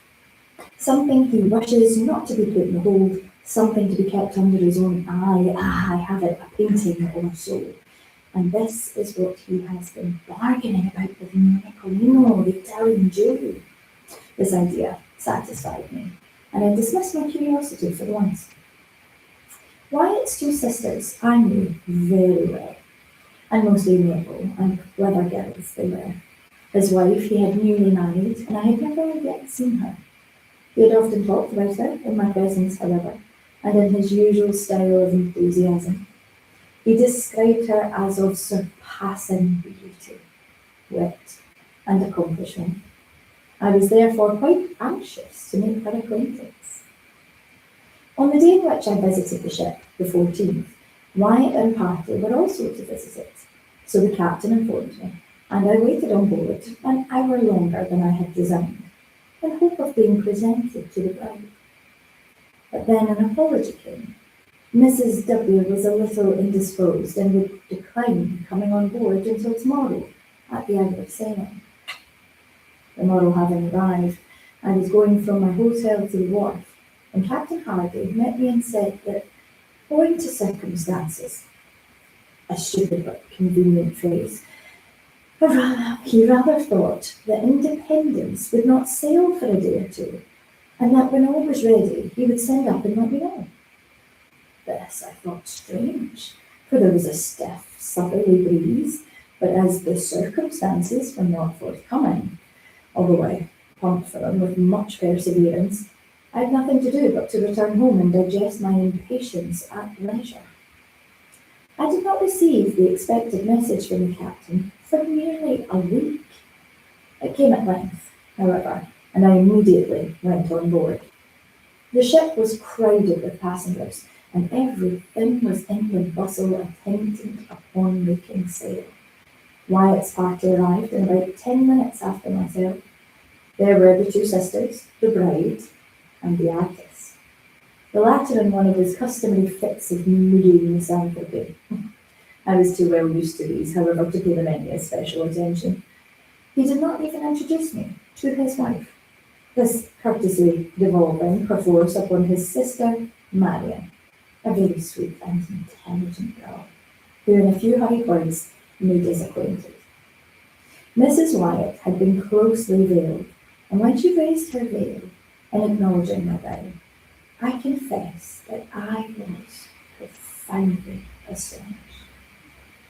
I should have been much more so, however, had not long experience advised me not to trust with too implicit a reliance the enthusiastic descriptions of my friend, the artist, when indulging in comments upon the loveliness of a woman.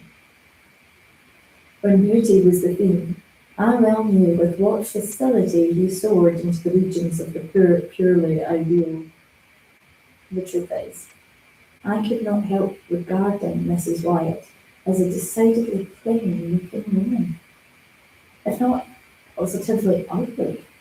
She was not, I think, very far from it. She was dressed, however, in exquisite taste. And then I had no doubt that she had captivated my friend's heart by the more enduring graces of the intellect and the soul. She said very few words and passed at once into her stateroom with Mr. W. My old inquisitiveness never returned. There was no servant. That was a settled point. I looked, therefore, for the extra baggage. After some delay, a cart arrived at the wharf with an oblong pine box, which was everything that seemed to be expected. Immediately upon its arrival, we made sail, and in a short time we were safely over the bar and standing out to sea. The box in question was, as I say, oblong. It was about 6 feet in length by 2.5 in breadth. I observed it attentively and like to be precise. Now, this shape was peculiar, and no sooner had I seen it than I took credit to myself for the accuracy of my guessing. I had reached the conclusion, it will be remembered, that the extra baggage of my friend, the artist, would prove to be pictures, or at least a picture, for I knew he had been for several weeks in conference with Nicolino. And now here was a box which, from its shape, could possibly contain nothing in the world but a copy of Leonardo's Last Supper. And a copy of this very Last Supper, done by Rubini the Younger at Florence, I had known for some time to be in the possession of Nicolino. This point, therefore, I considered as sufficiently settled. I chuckled excessively when I thought of my acumen. It was the first time I had ever known Wyatt to keep from me any of his artistical secrets. But here he evidently intended to steal a march upon me and smuggle a fine picture to New York under my very nose, expecting me to know nothing of the matter. I resolved to quiz him well now and hereafter. One thing, however, annoyed me no little. The box did not go into the extra state room.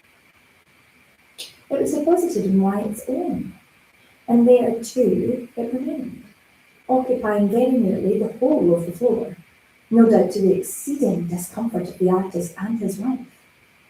This the more especially as the tar or paint with which it was lettered in sprawling capitals emitted a strong, disagreeable, and, to my fancy, a peculiarly disgusting odour. On the lid were painted the words, Mrs. Adelaide Curtis, Albany, New York, charge of Cornelius Wyatt, Esquire, this side up, to be handled with care. Now, I was aware that Mrs. Adelaide Curtis of Albany was the artist's wife's mother, but then I looked upon the whole address as a mystification, intended especially for myself. I made up my mind, of course, that the box and its contents would never get further north than the studio of my misanthropic friend in Chambers Street, New York. For the first 3 or 4 days, we had fine weather, although the wind was dead ahead. Having chopped round to the northward immediately upon our losing sight of the coast, the passengers were consequently in high spirits and disposed to be social. I must except, however, Wyatt and his sisters, who behaved stiffly and, I could not help thinking, uncourteously to the rest of the party. Wyatt's conduct I did not so much regard. He was gloomy, even beyond his usual habit. In fact, he was morose. But with him, I was prepared for eccentricity. For the sisters, however, I could make no excuse. They secluded themselves in their staterooms during the greater part of the passage and absolutely refused, although I repeatedly urged them to hold communication with any person on board. Mrs. Wyatt herself was far from agreeable. That is to say, she was chatty, and to be chatty is no slight recommendation at sea.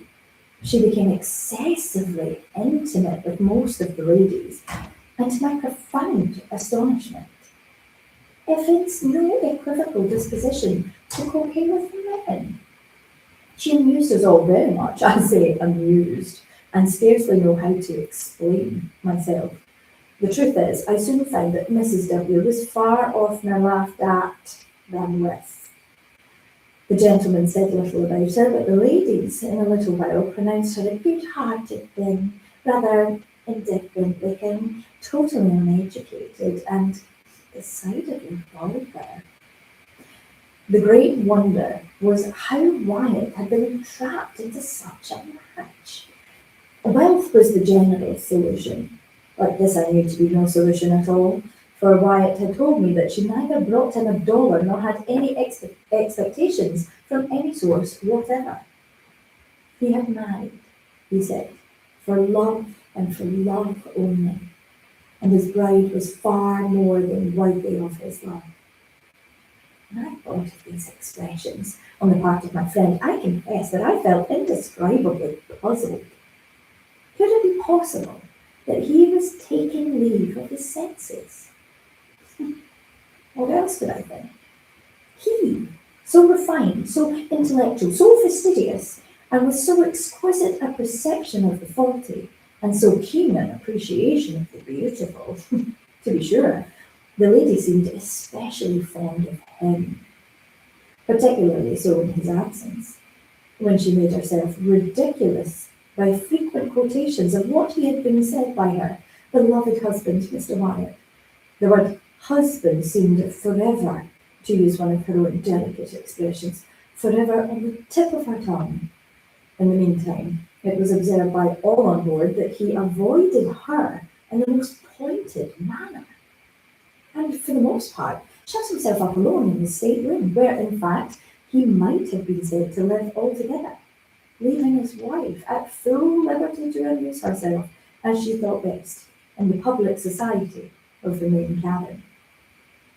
My conclusion, from what I saw and heard, was that the artist, by some unaccountable freak of fate, or perhaps in some fit of enthusiastic and fanciful passion, had been induced to unite himself with a person altogether beneath him, and that the natural result, entire and speedy disgust, had ensued. I pitied him from the bottom of my heart, but I could not, for that reason, quite forgive his incommunicativeness in the matter of the Last Supper. For this I resolved to have my revenge. One day he came up on deck, and taking his arm, with, as had been my wont, I sauntered with him backwards and forwards. His gloom, however, which I considered quite natural under the circumstances, seemed entirely unabated. He said little, and that moodily, and with evident effort. I ventured a jest or two, and he made a sickening attempt to smile. Poor fellow. As I thought of his wife, I wondered what he could have heart ever to put the semblance of mirth. At last I ventured a home thrust.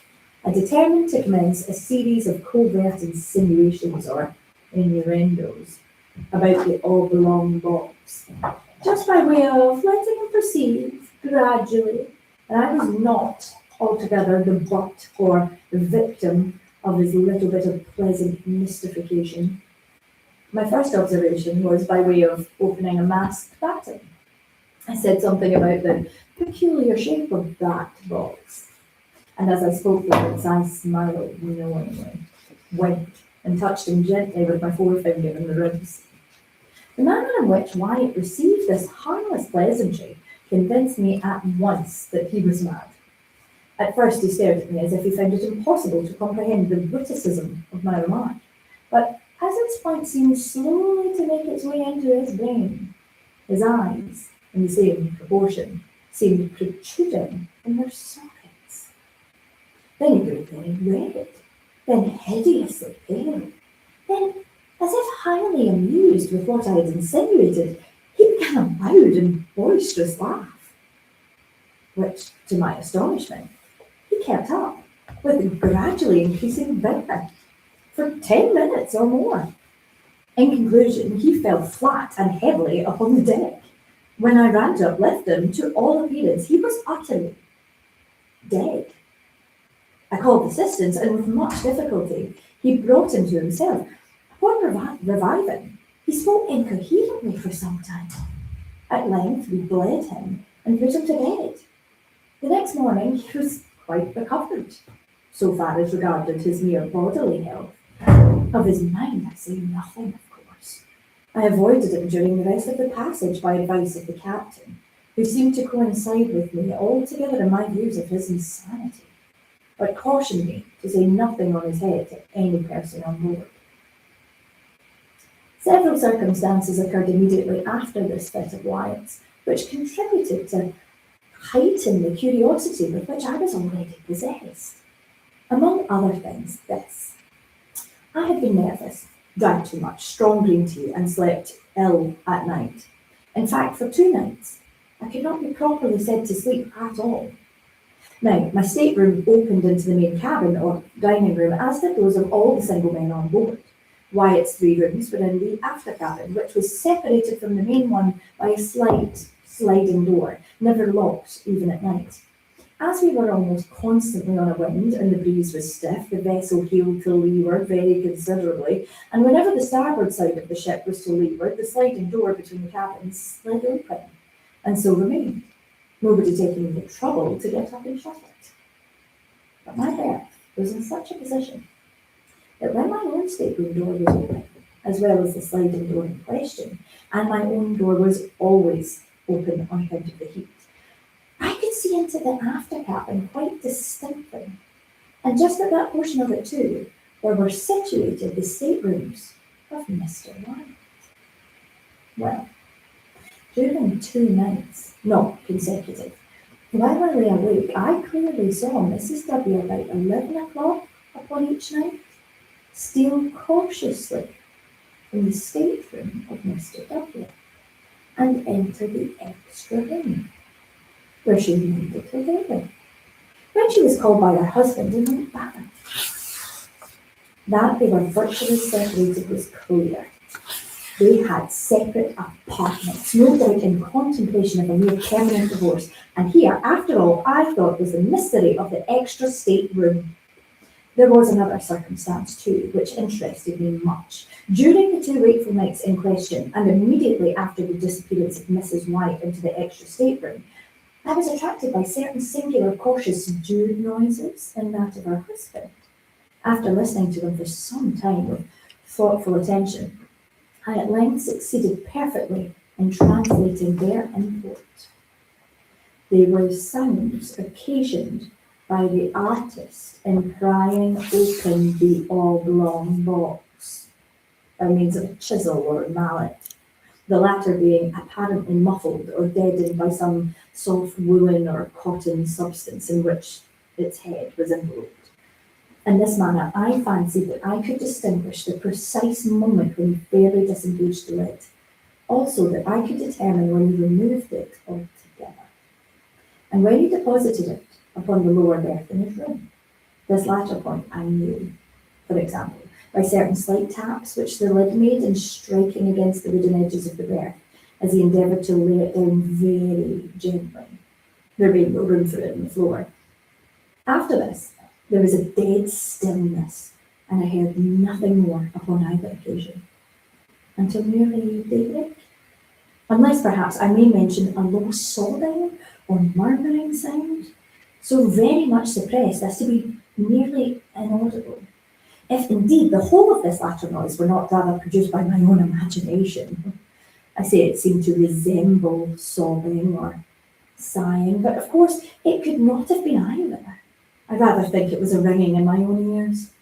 Mr. Wyatt, no doubt according to custom, was merely giving the rein to one of his hobbies, indulging in one of his fits of artistic enthusiasm. He had opened his oblong box in order to feast his eyes upon the pictorial treasure within. There was nothing in this, however, to make him sob. I repeat, therefore, that it must have been simply a freak of my own fancy, distempered by good Captain Hardy's green tea. Just before dawn, on each of the 2 nights of which I speak, I distinctly heard Mr. Wyatt replace the lid upon the oblong box and force the nails into their old places by means of the muffled mallet. Having done this, he issued from his stateroom fully dressed and proceeded to call Mrs. W. from house. We had been at sea 7 days and were now off Cape Hatteras when there came on a tremendously heavy blow from the southwest. We were in a measure prepared for it, however, as the weather had been holding out threats for some time. Everything was made snug, alow and aloft, and as the wind steadily freshened, we lay to at length under a spanker and foretopsail with double reef. In this trim, we rode safely enough for 48 hours, the ship proving herself an excellent seaboat in many respects, and shipping no water of any consequence. At the end of this period, however, the gale had freshened into a hurricane, and our after sail split into ribbons, bringing us so much in the trough of the water that we shipped several prodigious seas, one immediately after the other. By this accident, we lost 3 men overboard, with the caboose and nearly the whole of the larboard bulwarks. Scarcely had we recovered our senses before the foretopsail went into shreds, when we got up to a storm staysail, and with this did pretty well for some hours, the ship heading the seas much more steadily than before. The gale still held on, however, and we saw no signs of it abating. The rigging was found to be ill-fitted and greatly strained, and on the 3rd day of the blow, about 5 in the afternoon, our mizzenmast in a heavy lurch to the windward went by the board. For an hour or more, we tried in vain to get rid of it, on account of the prodigious rolling of the ship, and before we had succeeded, the carpenter came aft and announced 4 feet of water in the hold. To add to our dilemma, we found the pumps choked and nearly useless. All was now confusion and despair, but an effort was made to lighten the ship by throwing overboard as much of our cargo as could be reached, and by cutting away the 2 masts that remained. This we at last accomplished, but we were still unable to do anything at the pumps, and in the meantime, the leak gained on us very fast. At sundown, the gale had sensibly diminished in violence, and as the sea went down with it, we still entertained faint hopes of saving ourselves in the boats. At 8 p.m, the clouds broke away to windward, and we had the advantage of a full moon, a piece of good fortune, which served wonderfully to cheer our drooping spirits. After incredible labour, we succeeded at length in getting the longboat over the side without material accident, and into this we crowded the whole of the crew and most of the passengers. This party made off immediately, and after undergoing much suffering, finally arrived in safety at Ocracoke Inlet, on the 3rd day after the wreck. 14 passengers, with the captain, remained on board, resolving to trust their fortunes to the jolly boat at the stern. We lowered it without difficulty, although it was only by a miracle that we prevented it from swamping as it touched the water. It contained, when afloat, the captain and his wife, Mr. Wyatt and party, a Mexican officer, wife, 4 children, and myself with a Negro valet. We had no room, of course, for anything except a few positively necessary instruments, some provisions, and the clothes upon our backs. No one had thought of even attempting to save anything more. What must have been the astonishment of all then, when, having proceeded a few fathoms from the ship, Mr. Wyatt stood up in the stern sheets and coolly demanded of Captain Hardy that the boat should be put back for the purpose of taking in his oblong box.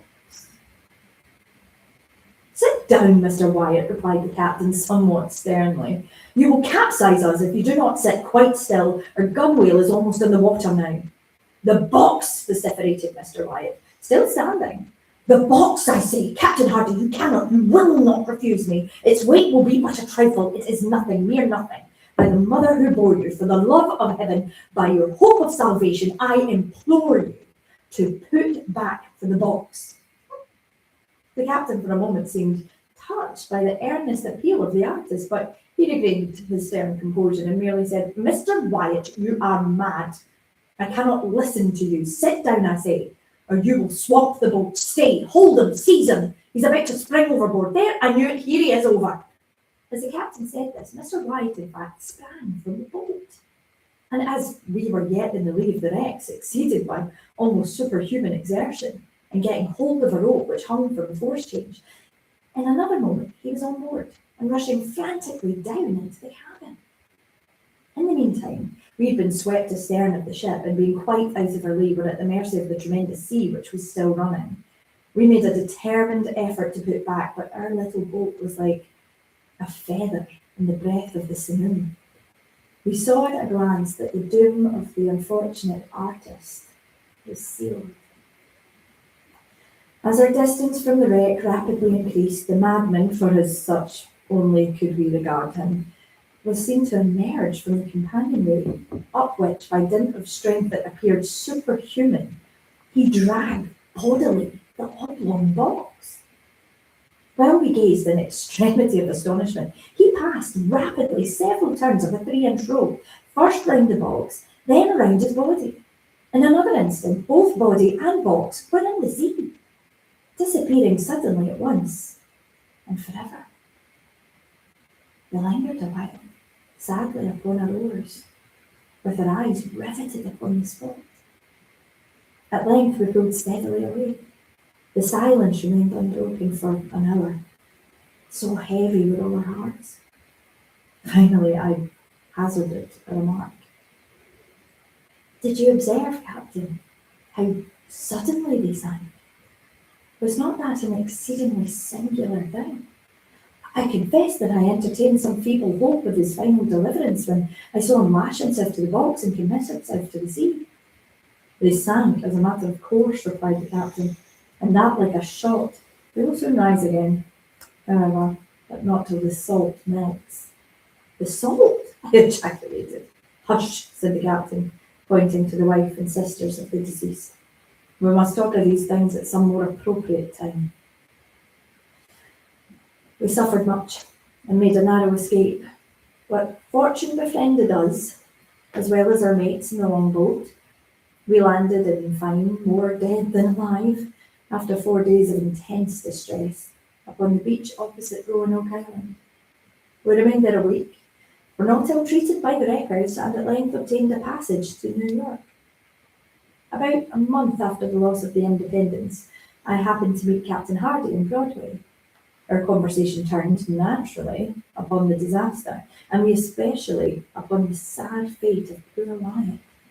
I thus learned the following particulars. The artist had engaged passage for himself, wife, 2 sisters, and a servant. His wife was indeed, as she had been represented, a most lovely and most accomplished woman. On the morning of the 14th of June, the day in which I first visited the ship, the lady suddenly sickened and died. The young husband was frantic with grief. but circumstances imperatively forbade the deferring his voyage to New York. It was necessary to take to her mother the corpse of his adored wife, and on the other hand, the universal prejudice which would prevent his doing so openly was well known. 9/10 of the passengers would have abandoned the ship rather than take passage with the dead body. In this dilemma, Captain Hardy arranged that the corpse, being first partially embalmed and packed with a large quantity of salt and a box of suitable dimensions, should be conveyed on board as merchandise. Nothing was to be said of the lady's decease, and as it was well understood that Mr. White had engaged passage for his wife, it became necessary that some person should personate her during the voyage. This the deceased lady's maid was easily prevailed on to do. The extra stateroom originally engaged for this girl during her mistress's life was now merely retained. In this stateroom the pseudo-wife slept, of course, every night. In the daytime she performed to the best of her ability the part of her mistress, whose person, it had been carefully ascertained, was unknown to any of the passengers on board. My own mistake arose naturally enough through too careless, too inquisitive, and too impulsive a temperament. But of late, it is a rare thing that I sleep soundly at night. There is a countenance which haunts me, turn as I will. There is an hysterical laugh which will forever ring within my ears. And that's it. Thank you, Kat. You up next, Stephen? I shall be, yes. Enjoy, darling. Thank you. Thank you. What are you doing? I'm going to read the premature burial. Ooh, nice. You did a burial at sea, I'm doing it on the land.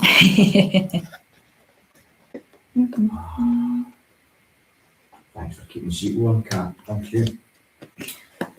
The premature burial. There are certain themes of which the interest is all-absorbing, but which are too entirely horrible for the purposes of legitimate fiction. These are mere romanticists must eschew if he does not wish to offend or disgust. They are with properly handled only when the severity and the majesty of truth sanctify and sustain them.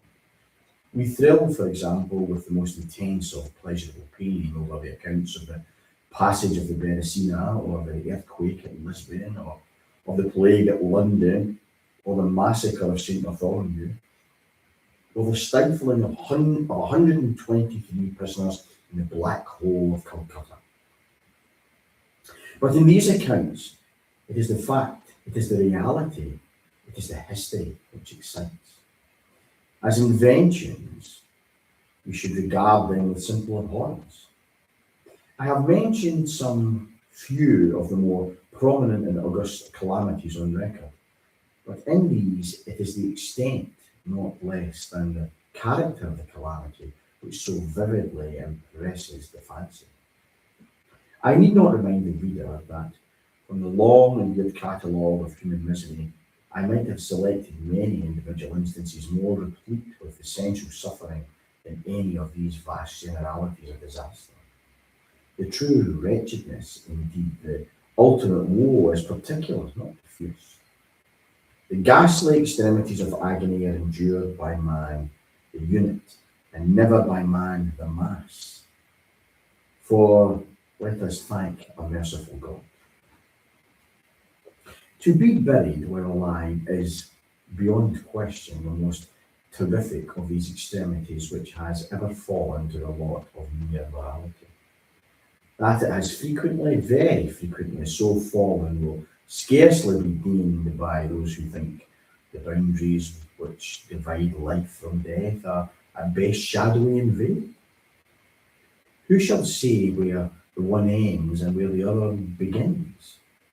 We know that there are diseases in which occur total cessation of all the apparent functions of vitality, and yet in which these sensations are merely suspensions, probably so called.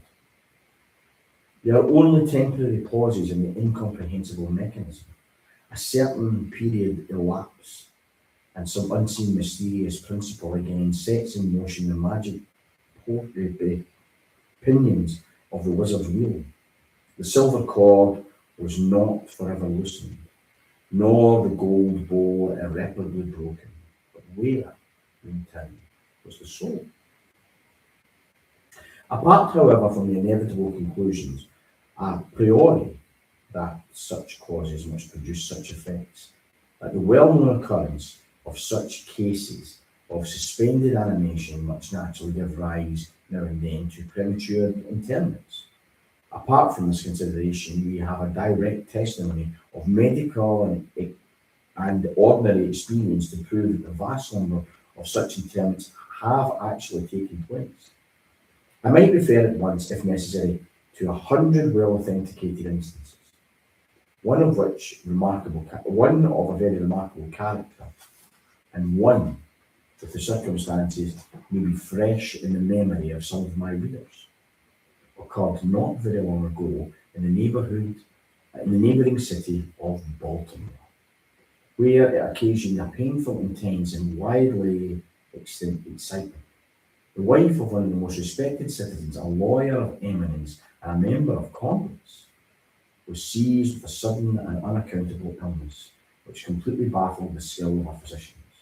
After much suffering, she died, or supposed to die. No one suspected indeed or had any reason to suspect that she was not actually dead. She presented all the ordinary appearances of death. The face assumed the usual pinched and sunken outline. The lips were the usual marble pallor. The eyes were lustreless. There was no warmth. Pulsation had ceased. For 3 days the body was preserved unburied, during which it had acquired a stony rigidity. The funeral, in short, was hastened on account of the rapid advance of what was supposed to be decomposition. The lady was deposited in a family vault, which, for 3 subsequent years, was undisturbed. At the expiration of this term, it was opened for the reception of a sarcophagus, but alas, how fearful a shock awaited the husband, who personally threw open the door. As its portals swung out of the back, some white apparelled object fell rattling within his arms. It was the skeleton of his wife in her yet unmoulded shroud. A careful investigation rendered it evident that she had revived within 2 days after her entombment, that her struggles within the coffin had caused it to fall from a ledge or shelf onto the floor, where it was so broken as to permit her escape. A lamp which had been accidentally left full of oil within the tomb was found empty. It might have been exhausted, however, by evaporations on the uttermost of the steps which led down to the dread chamber, which was a large fragment of the coffin, with which it seemed she had endeavoured to arrest attention by striking the iron door. While thus occupied, she probably swooned or possibly died through sheer terror, and in failing, her shroud became entangled in some ironwork which projected interiorly. Thus she remained, and thus she rotted erect. In the year 1810, a case of living inhumation happened in France, attended by the circumstances which go far to warrant the assertion that the truth is indeed stranger than fiction. The heroine of the story is Mademoiselle Veronique Lafourdequet, a young girl of an illustrious family, of wealth and of great personal beauty. Among her numerous suitors was Julien Bousset, a poor literature and journalist of Paris. His talents and general amiability had recommended him to the notice of the heiress, by whom he seems to have been truly beloved. But her pride of birth decided her and finally to reject him and to wed Monsieur Ranel, a banker and diplomat of some eminence. After the marriage, however, this gentleman neglected and perhaps even more positively ill-treated her. Having passed with him some wretched years, she died, at least a condition so closely resembled death as to deceive everyone who saw her. She was buried, not in a vault, but in an ordinary grave in the village of her nativity. Filled with despair and still inflamed by the memory of the profound attachment, the lover journeys from the capital to the remote province in which the village lies, with the romantic purpose of disinterring the corpse and possessing himself of the luxuriant tresses. He reached the grave at midnight. He unearths the coffin, opens it, and is in the act of detaching the hair when he is arrested by the unclosing of the beloved's eyes. In fact, the lady had been buried alive. Vitality had not altogether departed, and she was aroused by the caresses of her lover from the lethargy which had been mistaken for death. He bore her frantically to his lodgings in the village. He employed certain powerful restoratives suggested by no little medical learning. In fine, she revived. She recognised her preserver. She remained with him until, by slow degrees, she fully recovered her original health. Her woman's heart was not adamant, and this last lesson of love sufficed to soften it. She bestowed upon Doomsday. She returned no more to her husband, but concealing him from her resurrection, fled with her lover to America. 20 years afterward, the two returned to France, in the persuasion that in time so greatly altered the lady's appearance that her friends would be unable to recognise her. They were mistaken, however. For at the first meeting, Monsieur Renel did actually recognise and make claim to his wife. This claim she resisted, and the judicial tribunal sustained her in her residence, deciding that the peculiar circumstances with which the long lapse of years had extinguished not only equitably but legally the authority of her husband. The Guttural Journal of Leipzig, a periodical through high authority and merit which some American booksellers would do well to translate and publish, records in a late number of very distressing events the character in question. An officer of artillery, a man of gigantic stature and most robust health, being thrown from an unimaginable horse, received a very severe contusion upon his head, which rendered him insensible at once. The skull was slightly fractured, but no immediate danger was apprehended. Trepanning was accomplished successfully. He was bled, and many other ordinary means of relief were adopted. Gradually, however, he fell into a more and more hopeless state of stupor, and finally he was thought to die. The weather was warm, and he was buried with indecent haste in one of the public cemeteries. His funeral took place on Thursday, and on the Sunday following, the grounds of the cemetery were, as usual, much thronged with visitors. And about noon, an intense excitement was created by the declaration of a peasant that while sitting upon the grave of the officer, he had distinctly felt a commotion of the earth, as if occasioned by someone struggling beneath. At first, little attention was paid to the man's asseverations, but he evidenced terror and dogged obstinately with which he persisted in his story had at length their natural effect upon the crowd. Spades were hurriedly procured, and the grave, which was shamefully shallow, was in a few minutes so far thrown open that the head of the occupant appeared. He was then seemingly dead, but he sat nearly erect within his coffin, the lid of which was in furious struggles he had partially uplifted. He was forthwith conveyed to the nearest hospital and there pronounced to be still living, although in an asphyxic condition. After several hours he revived, recognised individuals of his acquaintance, and in broken sentences spoke of his agonies in the grave. From what he related, it was clear that he must have been conscious of life for more than an hour, while inhumed before lapsing into insensibility.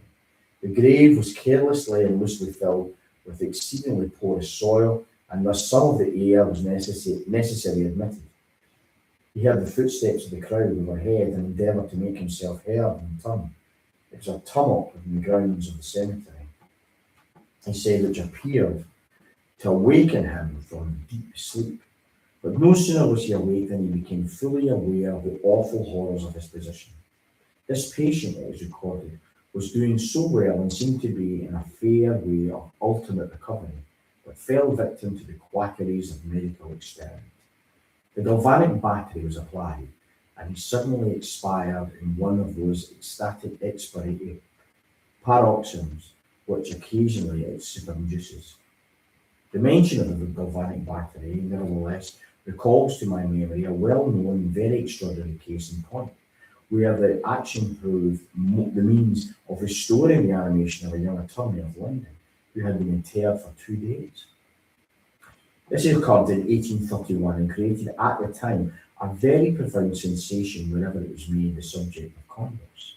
The patient, Mr. Edward Stapleton, had died apparently of typhus fever, accompanied with some anomalous symptoms which had excited the curiosity of the medical attendants. Upon his seeming decease, his friends were requested to sanction a post-mortem examination, but declined to permit it. As often happens when such refusals are made, the practitioners resolved to disinter the body and dissect it at leisure in private. Arrangements were made to easily effect with some of the numerous corps of body snatchers with which London abounds, and upon the third night after the funeral, the supposed corpse was unearthed from the grave 8 feet deep and deposited in the opening chamber of one of the private hospitals. An incision of some extent had been actually made into the abdomen when the fresh and undecayed appearance of the subject suggested an application of the battery. One experiment succeeded another, and customary effects supervened, with nothing to characterize them in any respect except upon 1 or 2 occasions of more an ordinary degree of lifelikeliness in the convulsive area. It grew late. The day was about to dawn, and it was thought expedient at length to produce at once to the dissection. A student, however, was especially desirous of testing any theory of his own, and insisted upon applying the battery to one of the pectoral muscles. A rough gash was made, and a wire hastily brought in contact when the patient, with a hurried but quite unconvulsive movement, arose from the table, stepped to the middle of the floor, gazed about him uneasily for a few seconds, and then spoke. What he said was unintelligible, but words were uttered. The simplification was distinct. Having spoken, he fell heavily to the floor. For some moments, all were paralysed with awe, but the urgency of the case soon restored them in the presence of mind. It was seen that Mr. Stapleton was alive, although in a swoon. Upon exhibition of ether, he revived and was rapidly restored to health, and to the society of his friends, from whom, however, all knowledge of his resuscitation was withheld, until a relapse was no longer to be apprehended. Their wonder, their rapturous astonishment may be conceived. The most thrilling peculiarity of all this incident, nevertheless, involved in what Mr. S. himself asserts. He declared that at no period was he altogether insensible, that duly and confusedly he was aware of everything which happened to him, from the moment in which he was pronounced dead by his physicians, to that in which he fell in swoon on the floor of the hospital. "I am alive," were the uncomprehending words which, upon his recognising the locality of the dissecting room, he had endeavoured in his extremity to utter. It were an easy matter to multiply such histories as these, but I forbear, for indeed we have no need to such establish the fact that the premature interments occur, when we reflect how very rarely, from the nature of the case, we have it in our power to detect them. We must admit that they may frequently occur without our cognizance. Scarcely, in truth, is a graveyard ever encroached upon, for any purpose to get any great extent that skeletons are not found in postures which suggest the more fearful of suspicions. Fearful indeed the suspicion, of more fearful the doom.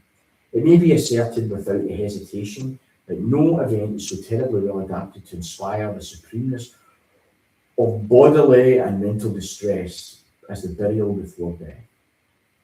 The unendurable oppression of the lungs, the stifling fumes of the damp earth, the clinging to of the death garments, the rigid embrace of the narrow house, the blackness of the absolute night, the silence like a sea that is overwhelmed, the unseen but palpable presence of the conqueror world, These things which are thoughts of the air and the grass above, with memory of dear friends who would fly to save us, but if informed of our fate, but with our consciousness that it is with this fate that they can never be informed.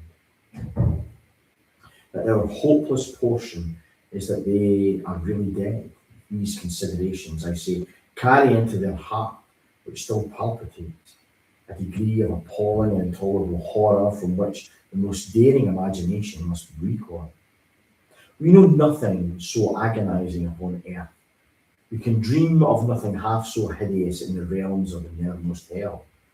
And thus all narratives upon this topic have an interest profound, an interest nevertheless which, though through the sacred awe of the tropic itself, very properly and very peculiarly depends upon our conviction of the truth of the matter narrated. What if I now to tell you of my own actual knowledge, of my own positive and personal experience? For several years, I had been subject to attacks of a singular disorder which physicians have agreed to call catalepsy. Difficult of more definitive title. Although both of the immediate and the predisposing causes, and even the most acute diagnosis of the disease are still mysterious, its obvious and apparent character is sufficiently well understood. Its variations seem to be chiefly of by degree. Sometimes the patient lies for a day only, or even shorter period, in a species of exaggerated lethargy. He is senseless and extremely motionless, but the pulsation of the heart is still faintly perceptible. Some traces of warmth remain, a slight colour lingers within the centre of the cheeks, and upon application of a mirror to the lips, we can detect a torpid, unequal and vacillating action of the lungs. Then again, the duration of the trance is for weeks, even for months, while the closest scrutiny of the most rigorous medical tests fail to establish any material distinction between the state of the sufferer and what they conceive of absolute death. Very usually he is saved from premature interment solely by the knowledge of his friends, that he has been previously subjected to catalepsy, by the consequent suspicion excited, and above all by the non-appearance of decay. The advances of the malady are luckily gradual. The first manifestations of old matter are unequivocal. The fits grow successively more and more distinctive, and endure each for a longer term than the preceding. In this lies the principal security for inhumation. The unfortunate whose first attack should be the extreme character with which occasionally seen, would almost inevitably be consigned alive to the tomb. My own case differed in no important particular from those mentioned in the medical books. Sometimes without an apparent cause, I sank little by little into a condition of semi-syncope, or half swoon. And in this condition, without pain, without ability to stir, or strictly speaking, to think, but with dull, lethargic consciousness of life and of the presence of those who surrounded my bed, I remained until the crisis of the disease restored me suddenly to perfect sensation. At other times, I was quickly and impetuously smitten. I grew sick and numb and chilly and dizzy, and so fell prostrate at once. Then, for weeks, all was void and black and silent, and nothing became the universe. Total annihilation could be no more. From these latter attacks, I awoke, however, with a graduation slow in proportion to the suddenness of the seizure. Just as the day dawns to the friendliness and houseless beggar who roams the streets throughout the long, desolate winter night, just so tardily, just so wearily, just so cheerily came back to the light of the soul to me. Apart from the tendency to trance, however, my general health appeared to be good, nor could I perceive that it was at all affected by the once prevalent malady, unless indeed an idiosyncrasy of my ordinary sleep may be looked upon as superinduced. Upon waking from slumber, I could never gain at once throughout possessions of my senses, and always remained for many minutes in much bewilderment and perplexity. The mental faculties in general, but the memory is in especial, being in a condition of absolute abeyance. In all the time endured, there was no physical suffering, but of moral distress and infinitude. My fancy grew charnel. I talked of worms, of tombs, of epitaphs. I was lost in reveries of death, and the idea of premature burial held continual possession of my brain. The ghastly dangers to which I was subjected haunted me day and night. In the former, the torture of mediation was excessive; in the latter, the supreme. When the grim darkness overspread the earth, then with every horror of thought I shook at the quivering plumes in the hearse. When nature could be endured, wakefulness no longer. It was with a struggle that I contested to sleep, for I shuddered to reflect that upon waking I might find myself the tenant of a grave. And when finally I sank into slumber, it was only to rush at once into the world of phantasms, above which with vast sable overbearing wing hovered predominantly the one sepulchral idea. For the innumerable images of gloom which thus oppressed me in dreams, I selected for record but a solitary vision. Methought I immersed in a cataleptic trance of more than usual duration and profundity. Suddenly there came an icy hand upon my forehead, and an impatient gibbering voice whispered the word "arise" within my ear. I sat erect. The darkness was total. I could not see the figure of him who had aroused me. I could call to mind neither the period at which I had fallen into the trance, nor the locality at which I then lay. While I remained motionless and bruised in endeavours to collect my thoughts, the cold hand grasped me fiercely by the wrist, shaking it pertinently, while the gibbering voice said again, "Arise. Did I not bid thee arise? And who," I demanded, "art thou?" "I have no name in the regions which I inhabit," replied the voice mournfully. "I was mortal, but I am faint.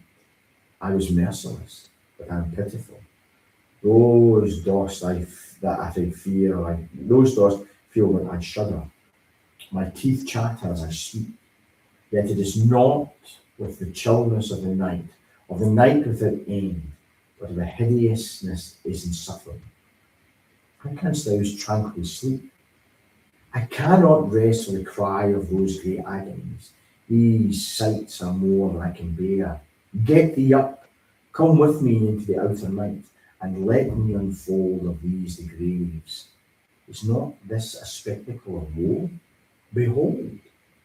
I looked, and the unseen figure which still grasped me by the wrist had caused me to be thrown upon the graves of all mankind, and from which issued the faint philosophic radiance of decay, so that I could see into the innermost recesses, and there view the shrouds of bodies in their sad and solemn slumbers with the worm. But alas, the real sleepers were fewer by many millions than those who slumbered not at all. And there was a feeble struggling, and there was a general sad unrest. And from the depths of the countless pits there came a melancholy rustling from the garments of the buried. And of those who seemed tranquilly to repose, I saw that a vast number had changed, in a greater or lesser degree, the rigid and uneasy position in which they had originally been entombed. And the voice again said to me as I gazed, is it not a pitiful sight? But before I could find the words to reply, the figure had ceased to grasp my wrists, the philanthropic lights expired, and the graves were closed with a sudden violence, which from the out arose a tumult of despairing cries, saying again, is it not, O God, is it not a very pitiful sight? Fantasies such as these, presenting themselves at night, extend their terrific influence far into my waking hours.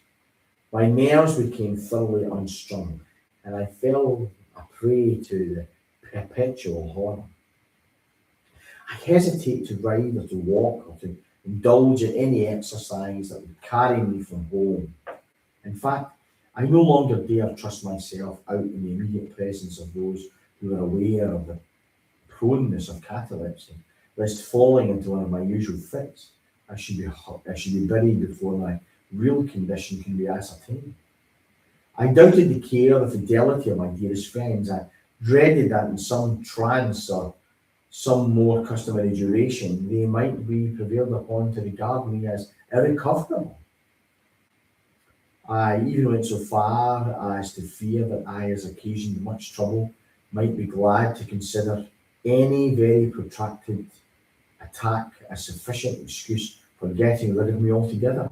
It was in vain they endeavoured to reassure me by the most solemn promises. I exacted the most sacred oaths that under no circumstances they would bury me until the decomposition had so materially advanced as to render further preservation impossible. And even then my mortal terrors would listen to no reason, would accept no consideration. I entered into a series of elaborate precautions. Among other things, I had the family vault so remodelled as to admit of being readily opened from within. The slightest pressure upon a long lever that extended far into the tomb would cause the iron portal to fly back. There were arrangements also for the free and admission of air and light, the convenient receptacles of food and water within immediate reach of the coffin, intended for my reception. This coffin was warmly and softly padded and was so provided with a lid fashioned upon the principle of a vault door, with the addition of springs so contrived that the feeblest movements of the body would be sufficient to set it at liberty. Besides all this, there was a suspended from the roof of the tomb a large bell, the rope which it was designed should be extended through the hole in the coffin, and so be fastened to one of the hands of the corpse. But alas, what avails the vigilance against destiny of man? Not even those well-contrived securities suffice to save from the uttermost agonies of living inhumation. A wretch of the agonies foredoomed. There arrived an epoch, as often before there had arrived, in which I found myself emerging from the total unconsciousness into the first feeble and definite senses of existence. Slowly, with a tortoise graduation, approached the faint grey dawn of the physical day. A torpid uneasiness, an apathetic endurance of dull pain, no care, no hope, no effort. Then, after a long interval, a ringing in the ears. Then, after a lapse still longer, a prickling or tingling sensation in the extremities. Then, a seemingly eternal period of pleasurable quiescence, during which the awakening feeling or struggling into thought. Then, a brief resinking into non-entity.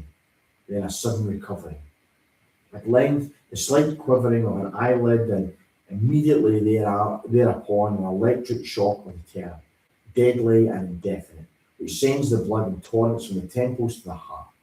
And now the first positive effort to think. And now the first endeavour to remember. And now a partial and evanescent success. And now the memory has so far regained its dominion that in some measure I am cognizant of my state.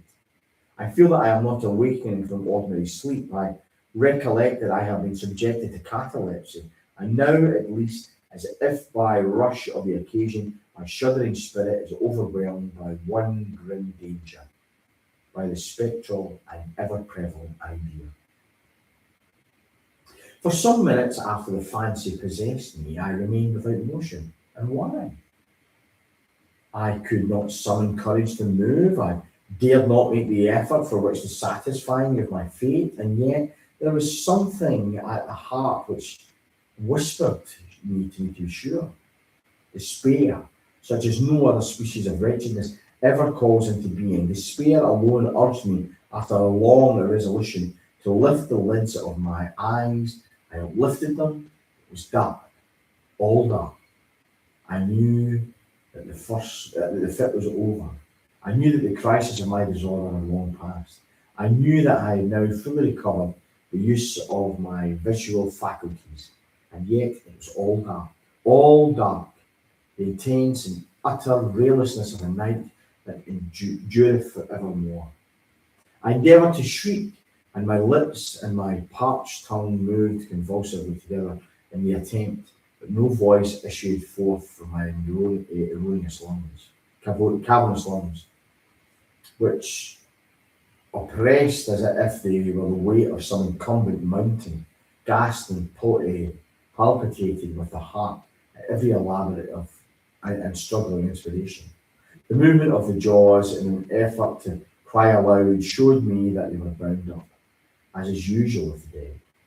I felt too that I lay upon some hard substance, and by something similar to my size was closely compressed. So far I had not ventured to stop any of my limbs, but now I violently threw up my arms, which had been lying at length, with the wrists crossed. They struck a solid wooden substance, which extended above my person at the elevation of which, no more than 6 inches from my face, I could no longer doubt that repose was within a coffin at last. And now, amid all of my infinite miseries, came such sweetly cheer. Hope, for I had thought of my precautions. I writhed and made a spasmodic erection to force open the lid. It would not move. I felt my wrists for the bell rope. It was not to be found. And now the comforter fled forever. And I still stared on, despair reigned triumphant, for I could not help perceiving that the absence of the paddings which I had hoped so carefully prepared, and then too there came a sudden to my nostrils the strong peculiar odour of moist earth. The conclusion was irresistible. I was not within the vault. I had fallen into a trance while absent from home, while among strangers. How could I not remember? And it was they who had buried me as a dog, nailed up to some coffin, a common coffin, and thus thrust deep and forever into some ordinary and nameless graves. As for this awful conviction, forced itself thus into the innermost chambers of my soul, I once again struggled to cry aloud, and in the second endeavour I succeeded. A long, wild and continuous shriek of yell of agony resounded through the realms of the subterranean night. Hello there, said a gruff voice in reply. What the devil's the matter now, said a second. Get out of that, said a third. What do you mean by howling in that kind of style, like a catamount, said a fourth. And whereon I was seized and shaken without ceremony for several minutes by a junto of every rough-looking individual. They did not arouse me nor from my slumber, for I was wide awake and when I screamed. But they restored me to a full possession of my memory. The adventure occurred near Richmond in Virginia. Accompanied by a friend, I had proceeded upon a gunning expedition some miles down the banks of the James River. Night approached, and we were overtaken by a storm. The cabin of a small sloop carrying an anchor in the stream, and then laden with treasure, with garden mould, afforded us the only available shelter. We made the best of it and passed the night on board. I slept in one of the only 2 berths in the vessel, and the berths of a sloop of 60 or 20 tons need scarcely be described. That which I occupied had no bedding of any kind. Its extreme width was 18 inches. The distance of its bottom from the deck overhead was precisely the same. I found it a matter of exceedingly difficult to squeeze myself in. Nevertheless, I slept soundly, and the whole of my vision, for it was no dream and no nightmare, arose naturally from the circumstances of my position, from my ordinary bias of thought, and from the difficulty of which I have alluded in collecting my senses, and especially of regaining my memory. For a long time after awakening from slumber, the men who shook me were the crew of the sloop. and the labourers engaged to unload it. From the load itself came an earthy smell. The bandage about the jaws was a silk handkerchief in which I had bound my head in difficult and customary nightcap. The tortures endured, however, were undoubtedly quite equal for the time to those of the actual sepulchre. They were fearfully, they were inconceivably hideous, but out of evil proceeded good. For their very excesses wrought in my spirit an inevitable revulsion. My soul acquired tone, acquired temper. I went abroad. I took vigorous exercise. I breathed the free air of heaven. I thought upon other subjects than death. I discarded my medical books. Buchan I burned. I read no night thoughts, no fustian about churchyards, no bugaboo tales such as this. In short, I became a new man and lived a man's life. From that memorable night, I dismissed forever my charnel apprehensions, and with them vanished the cataleptic disorder of which perhaps they had been less the consequence than the cause. There are moments when, even to the sober eye of reason, the world of our sad humanity may assume the semblance of a hell. But the imagination of man is no catharsis to explore the impunity of its every cavern. Alas, the ground legion of sepulchral terrors cannot be regarded as altogether fanciful, but like the demons in whose company aforesaid must voyage down the Oxus, they must sleep, or they will devour us. They must be suffered to slumber or perish. Thank you. Thank you very much. That was good. I shall assume the hot seat. It's hot. I'd fix the pillow though, the cushion, I think it's sliding down a wee bit, Neil. Okay. Just so you're a wee bit more comfortable. Right. Go for it. Time for something different. This is Poe's A Man of the Crowd. It was well said of a certain German book that er lässt sich nicht lesen. It does not permit itself to be read. There are some secrets which do not permit themselves to be told. Men die nightly in their beds, wringing the hands of ghostly confessors and looking them piteously in the eyes. Die with despair, heart and convulsion of throat on account of the hideousness of mysteries which will not suffer themselves to be revealed. Now and then, alas, the conscience of man takes up a burden so heavy in horror that it can be thrown down only into the grave. And thus, the essence of all crime is indulged. Not long ago, about the closing of an evening in autumn, I sat at the large bow window of the D Coffee House in London. For some months I had been ill in health, but was now convalescent, and with returning strength found myself in one of those happy moods, which are so precisely the converse of harmony, moods of the keenest appetency, when the film from the mental vision departs, and the intellect, electrified, surpasses as greatly in everyday condition as does the vivid yet candid reason of Leibniz, the mad and flimsy rhetoric of Georgias. Merely to breathe was enjoyment. And I derived positive pleasure even from the many legitimate sources of pain. I felt a calm but inquisitive interest in everything. With a cigar in my mouth and a newspaper in my lap, I had been amusing myself for the greater part of the afternoon, now in poring over advertisements, now in observing the promiscuous company in the room, and now in peering through the smoky panes into the street. The latter is one of the principal thoroughfares of the city, and had been very much crowded during the whole day, but as darkness came on, the throng momently increased, and by the time the lamps were well lighted, two dense and continuous tides of population were rushing past the door. At this particular period of the evening, I had never before been in a similar situation, and the tumultuous sea of human heads filled me therefore with a delicious novelty of emotion. I gave up at length all care of things within the hotel and became absorbed in contemplation of the scene without. At first, my observations took an abstract and generalising turn. I looked at the passengers in masses and thought of them in their aggregate relations. Soon, however, I descended to details and regarded with minute interest the innumerable varieties of figure, dress, air, gait, visage, and expression of countenance. By far the greater number of those who went by had a satisfied, business-like demeanour, and seemed to be thinking only of making their way through the press. Their brows were knit and their eyes rolled quickly when pushed against by fellow wayfarers. They evinced no symptom of impatience, but adjusted their clothes and hurried on.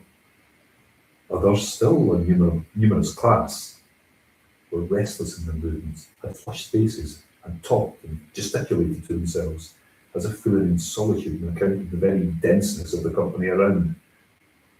When impeded in their progress, these people suddenly ceased muttering, but redoubled their gesticulations and awaited, with an absent and overdone smile upon their lips, the course of the persons impeded them.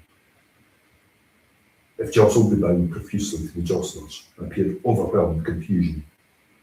There was nothing very distinctive about these two large classes beyond that which I have noted. The habiliments belonged to that order which is pointedly termed the decent. They were undoubtedly noblemen, merchants, attorneys, tradesmen, stock jobbers, the eupatrids, and the commonplace of society. Men of leisure, men actively engaged in affairs of their own, conducting business upon its own responsibility. They did not greatly excite my attention. The tribe of clerks was an obvious one, and here I discerned two remarkable divisions. There were the junior clerks of the flash houses, young gentlemen with tight coats, bright boots, well-oiled hair, and supercilious lips. Setting aside a certain dapperness of carriage, which may be termed dischism, for want of a better word, the manner of these persons seemed to be an exact facsimile of what had been the perfection of bon ton about 12 or 18 months ago. They wore the cast-off graces of the gentry, and this, I believe, involves the best definition of the class. The division of the upper clerks of staunch firms, or the steady old fellows, it was not possible to mistake. They were known by their coats and pantaloons of black or brown, made to sit comfortably, with white cravats and waistcoats, broad, solid-looking shoes and thick hose or gaiters. They all had slightly bald heads, from which the right ears, long used to pen holding, had an odd habit of standing up on end. I observed that they always removed or settled their hats with both hands, and wore watches and short gold chains of a substantial and ancient pattern. Theirs was the affectation of respectability, if indeed there be an affectation so honourable. There were many individuals of dashing appearance which I easily understood as belonging to the races of swell pickpockets, which all great cities are infested with. I watched these gentry with much inquisitiveness and found it difficult to imagine how they should ever be mistaken for gentlemen by gentlemen themselves. Their voluminousness of wristband with an air of excessive frankness should betray them at once. The gamblers, of whom I described not a few, were still more easily recognisable. They wore every variety of dress, from the desperate thimble-rigged bully with velvet waistcoat, fancy neckerchief, gilt chains and filigree buttons, to that of the scrupulously inornate clergyman, than which nothing could be less liable to suspicion. Still, all were distinguished by a certain sodden swarthiness of complexion, a filmy dimness of the eye, and pallor and compression of the lip. There were two other traits, moreover, by which we would always detect them: a guarded lowness of tone in conversation, and a more than ordinary extension of the thumb in the direction at right angles with the fingers. Very often, in company with these sharpers, I observed an order of men somewhat different in habits, but still birds of a kindred feather. They may be defined as gentlemen who, with by their wits, they seem to prey upon the public in two battalions, that of the dandies and that of the military men. Of the first grade, the leading features are long locks and smiles, and of the second, frog coats and frowns. Descending in the scale of what is termed gentility, I found darker and deeper themes for speculation. I saw Jewish peddlers with hawk eyes, flashing countenances whose every other feature was only an expression of abject humility. Sturdy professional beggars scowling upon mendicants of a better stamp, whom despair alone had driven forth into the night for the charity. Feeble and ghastly invalids, upon whom death had placed a sure hand, and who sidled and tottered through the mob, looking everyone beseeching in the face, as if in search of some chance consolation, some lost hope. Modest young girls returning from long and late labour to a cheerless home, and shrinking more tearfully than indignantly from the glances of ruffians, whose direct contact even could not be avoided. Women of the town of all kinds and all ages, the unequivocal beauty of the prime of a womanhood, putting one mind in a state of Lucian, with the surface of Persian marble, and the interior filled with the loathsome and utterly lost leper in rags, the wrinkled, bejewelled, and paint-begrimed beldam, making a last effort at youth, the mere child of immature form yet from long association, an adept in the dreadful coquetries of a trade, and burning with a rabid ambition to be ranked equal of her elders in vice. Drunkards, innumerable and indescribable, some in shreds and patches, reeling, inarticulate, with bruised visage and lacklustre eyes. Some in whole, although filthy garments, with a slightly unsteady swagger, thick sensual lips and hearty-looking rubicund faces.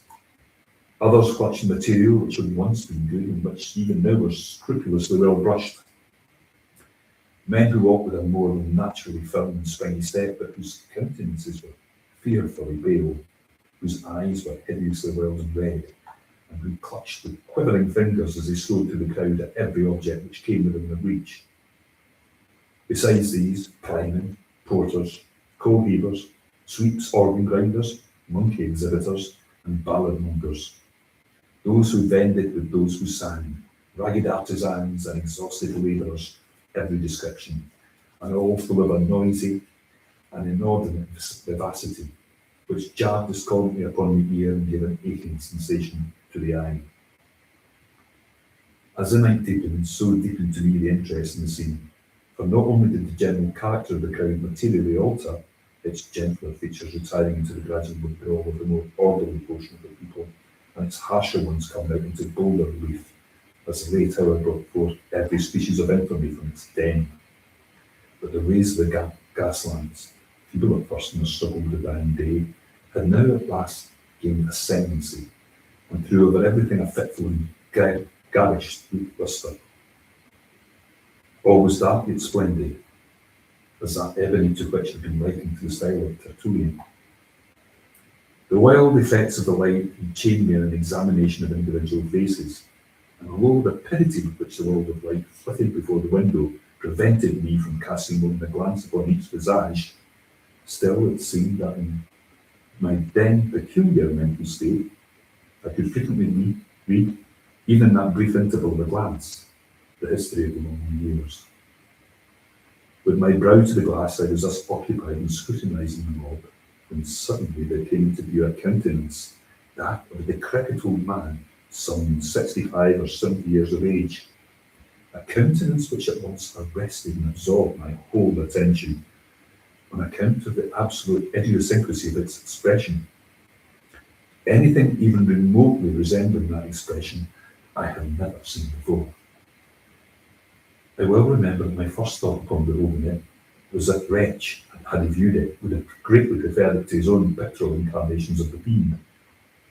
As I endeavoured during the brief minute of my original survey to form some analysis of the meaning conveyed, there arose confusedly and paradoxically within my mind the idea of vast mental power, of caution, of penuriousness, of avarice, of coldness, of malice, of bloodthirstiness, of triumph, of merriment, of excessive terror, of intense, of supreme despair. I felt singularly aroused, startled, fascinated. How wild a history, I said to myself, is written within that bosom. Then came a craving desire to keep the man in view, to know more of him. Hurriedly putting on my overcoat and seizing my hat and cane, I made my way into the street and pushed through the crowd in the direction which I'd seen him take, for he had already disappeared. With some little difficulty, I at length came within sight of him, approached, and followed him closely yet cautiously, so as not to attract his attention. I had now a good opportunity of examining his person. He was short in stature, very thin, and apparently very feeble. His clothes generally were filthy and ragged, but as he came now and then within the strong glare of the lamp, I perceived that his linen, although dirty, was of beautiful texture. And my vision received me through a rent in a closely buttoned and evidently second-hand bottle air which enveloped him. I caught a glimpse both of a diamond and the dagger. These observations heightened my curiosity, and I resolved to follow the stranger wheresoever he should go. It was now fully nightfall, and a thick, humid fog hung over the city, soon ending in a settled and heavy rain. This change of weather had an odd effect upon the crowd, the whole of which was at once put into a new commotion and overshadowed by a world of umbrellas. The waver, the jostle, and the hum increased in a tenfold degree. For my own part, I did not much regard the rain. The lurking of an old fever in my system rendered the moisture somewhat too dangerously pleasant. Tying a handkerchief about my mouth, I kept on. For half an hour, the old man held his way with difficulty along the great thoroughfare, and I here walked close to his elbow, through fear of losing sight of him. Never once turning his head to look back, he did not observe me. By and by, he passed into a cross street, which, although densely filled with people, was not quite so much thronged as the main one he had quitted. Here, a change in his demeanour became evident. He walked more slowly, and with less object than before, more hesitatingly. He crossed and recrossed the way repeatedly without apparent aim, and the press was still so thick that, at every such moment, I was obliged to follow him closely. The street was a narrow and long one, and his course lay within it for nearly an hour, during which the passengers had gradually diminished to about that number which is ordinarily seen at noon in Broadway near the park. So vast a difference is there between a London populace and that of the most frequented American city. A second turn brought us into the square, brilliantly lighted and overflowing with life. The odd manner of the stranger reappeared. His chin fell upon his breast, while his eyes rolled wildly from under his net brows in every direction upon those who hemmed him in. He urged his way steadily and perseveringly. I was surprised to find, however, upon his having made the circuit of the square, that he turned and retraced his steps. Still more was I astonished to see him repeat the same walk several times, once nearly detecting me as he came down with a sudden movement. In this exercise, we spent another hour, at the end of which we met with far less interruption from passengers than at first. The rain fell fast, the air grew cool, and the people were retiring to their homes. With a gesture of impatience, the wanderer passed into a street comparatively deserted. Down this, some quarter of a mile long, he rushed with an activity I could not have dreamed of seeing in one so aged, and which put me to much trouble in pursuit. A few minutes brought us to a large and busy bazaar, with the locality of which the stranger appeared well acquainted, and where his original demeanour again became apparent as he forced his way to and fro without aim amongst a host of buyers and sellers. During the hour and a half or thereabouts which he passed in this place, it required much caution on my part to keep him within reach without attracting his observation. Luckily, I wore a pair of cachuch overshoes and could move about in perfect silence. At no moment did he see I watched him. He entered shop after shop, priced nothing, spoke no word, and looked at all objects with a wild and vacant stare. I was now utterly amazed at his behaviour, and firmly resolved that we should not part until I had satisfied myself, in some measure, respecting him. A loud toned clock struck 11, and the company were fast deserting the bazaar. A shopkeeper, in putting up a shutter, jostled the old man, and at the instant I saw a strong shudder come over his frame. He hurried into the street, looked anxiously around him for an instant, and then ran with incredible swiftness through many crooked and peopleless lanes until we emerged once more upon the great thoroughfare where we had started. the street of the D Hotel. It no longer, however, bore the same aspect. It was still brilliant with gas, but the rain fell fiercely, and there were few persons to be seen. The stranger grew pale. He walked moodily some paces up into the populous avenue, then, with a heavy sigh, turned in the direction of the river and, plunging through a great variety of devious ways, came out at length in view of one of the principal theatres. It was about being closed, and the audience were thronging from the doors. I saw the old man gasp as if for breath when he threw himself amid the crowd, but I thought the intense agony of his countenance had in some measure abated. His head again fell upon his breast. He appeared as I had first seen him. I observed that he now took the course in which had gone the greater number of the audience, but upon the whole, I was at a loss to comprehend the waywardness of his actions. As he proceeded, the company grew more scattered, and his old uneasiness and vacillation were resumed. For some time he followed closely a party of some 10 or 12 roisterers, but from this number one by one dropped off, until 3 only remained together in a narrow and gloomy lane less frequented. The stranger paused, and for a moment seemed lost in thought. Then, with every mark of agitation, pursued rapidly a route which brought us to the very verge of the city, amid regions very different from that which he had hitherto traversed. It was the most noisome quarter of London, where everything wore the worst impress of the most deplorable poverty and of the most desperate crime. By the dim light of an accidental lamp, tall, antique, worm-eaten, wooden tenements were seen tottering to their full in directions as many and capricious that scarce the semblance of a passage was discernible between them. The paving stones lay at random, displaced from their beds by rankly growing grass. Horrible filth festered in the dammed-up gutters. The whole atmosphere teemed with desolation. Yet as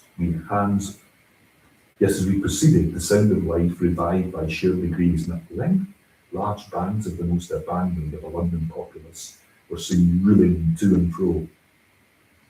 The spirits of the old man flickered up, as a lamp which is near to its death hour. Once more he strode onward with an elastic tread. Suddenly a corner was turned, a blaze of light burst upon our sight, and we stood before one of the huge suburban temples of intemperance, one of the palaces of the fiend Jinn. It was now nearly daybreak, but a number of wretched inebriates still pressed in and out of the flaunting entrance. With a half shriek of joy, the old man forced passage within, resumed at once his original bearing, and stalked backward and forward without apparent object among the throng. He had not been thus long occupied, however, before a rush through the doors gave token that the host was closing them for the night. It was something even more intense than despair that I then observed upon the countenance of the singular being whom I had watched so pertinaciously. Yet he didn't hesitate in his career, but with mad energy retraced his steps at once in the heart of the mighty London. Long and swiftly he fled, while I followed him in the wildest amazement, resolute not to abandon a scrutiny in which I now felt an interest all-absorbing. The sun arose while we proceeded, and when we had once again reached that most strong mark of the populous town, the street of the D Hotel, it presented an appearance of human bustle and activity scarcely inferior to what I had seen the evening before. And here, long, amid the momently increasing confusion, did I persist in my pursuit of the stranger. But as usual, he walked to and fro, and during the day did not pass from the turmoil of the street. And as the shades of the second evening came on, I grew wearied unto death, and stopping fully in front of the wanderer, gazed at him steadfastly in the face. He noticed me not, but resumed his solemn walk, while I, ceasing to follow, remained absorbed in contemplation.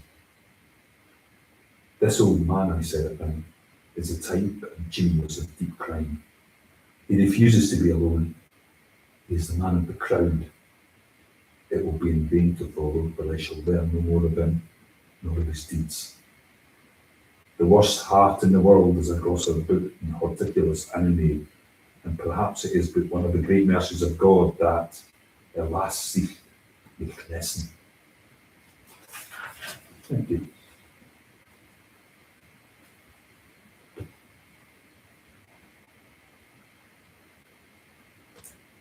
Just going to search for another one to begin.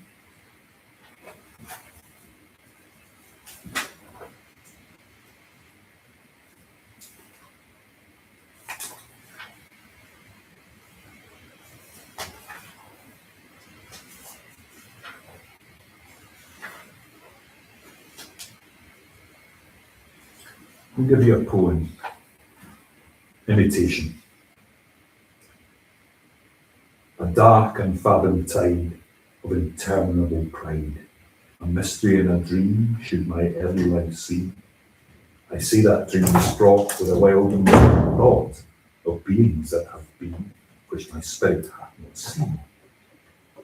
Had I let them pass by with a dreaming eye, letting none of earth inherit that vision of my spirit, these thoughts I would control as a spell upon his soul, for that bright hope at last, and that light time hath passed, and my worldly rest hath gone with the sighs that passed on. I care not though it perish with the thought I then cherish. Thank you. Thanks, Neil. I'm You're trying to welcome. follow along, I couldn't find it. Here we go. Over to you, Kat. Thank you. Okay, so I'm going to do a poem and a short story. So we're going to start with Annabelle Lee. If my phone will be off. There we go.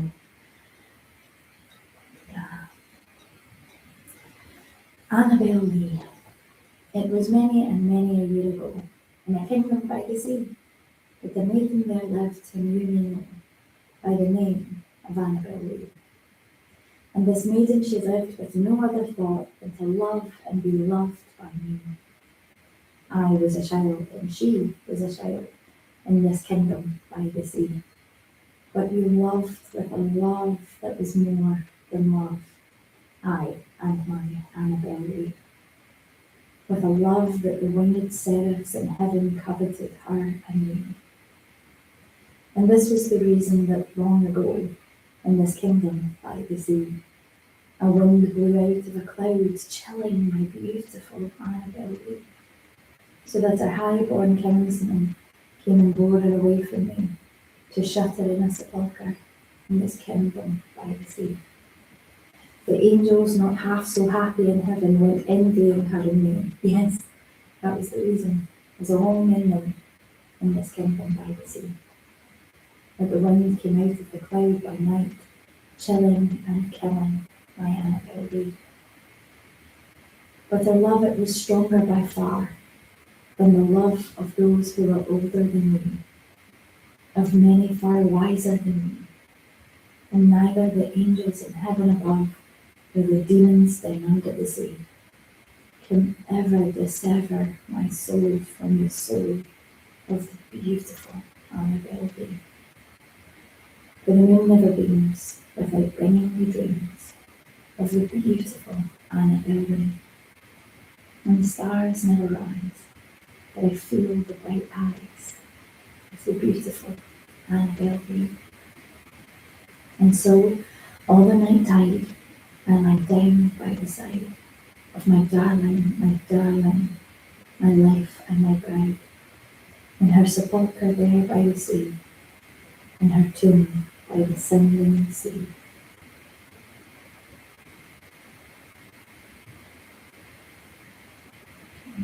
And next, I'm going to go for Thou art a man. Or sorry, thou art the man. I will now play the Oedipus to the Rattleborough Enigma. I will explain to you, as I alone can, the secret of the enginery that effected the Rattleborough miracle. The one, the true, the admitted, the undisputed, the indisputable miracle which put a definite end to infidelity among the Rattleboroughs and converted to the orthodoxy of the grandames all the carnal-minded who had ventured to be sceptical before. This event, which I should be sorry to discuss in a tone of unsuitable levity, occurred in the summer of 18 something.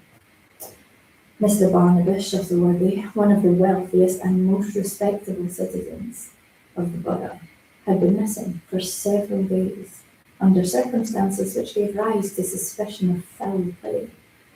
Mr. Shuttleworthy had set out from Rattleborough very early one Saturday morning on horseback, with the allowed intention of proceeding to the city of about 15 miles distant and of returning the night of the same day. 2 hours after his departure, however, his horse returned without him and without the saddlebags which had been strapped on his back at starting. The animal was wounded too, and covered with mud. These circumstances naturally gave rise to much alarm among the friends of the missing man, and when it was found, on Sunday morning, that he had not yet made his appearance, the whole borough arose en masse to go and look for his body. The foremost and most energetic in instituting this search was the bosom friend of Mr. Shuttleworthy, a Mr. Charles Goodfellow, or as he was universally called, Charlie Goodfellow, or Old Charlie Goodfellow. Now, whether it is a marvellous coincidence, or whether it is that the name itself has an imperceptible effect upon the character, I have never yet been able to ascertain. But the fact is unquestionable that there never yet was any person named Charles who was not an open, manly, honest, good-natured and frank-hearted fellow, with a rich, clear voice that did you good to hear it, and an eye that looked you always straight in the face. As much as to say, I have a clear conscience myself. I'm afraid of no man, and am altogether above doing a mean action. And thus all the hearty, careless, walking gentlemen of the stage are very certain to be called Charles. Now, old Charlie Goodfellow, although he had been in Rattleborough not longer than 6 months or thereabouts, and although nobody knew anything about him before he came to settle in the neighbourhood, had experienced no difficulty in the world in making the acquaintance of all the respectable people in the borough. Not a man of them but would have been taking his bare word for 1,000 at any moment. And as for the women, there is no saying that they would not have done to oblige him. And all this came of his having been christened Charles, and of his possessing in consequence that ingenious face which is proverbially the very best letter of recommendation.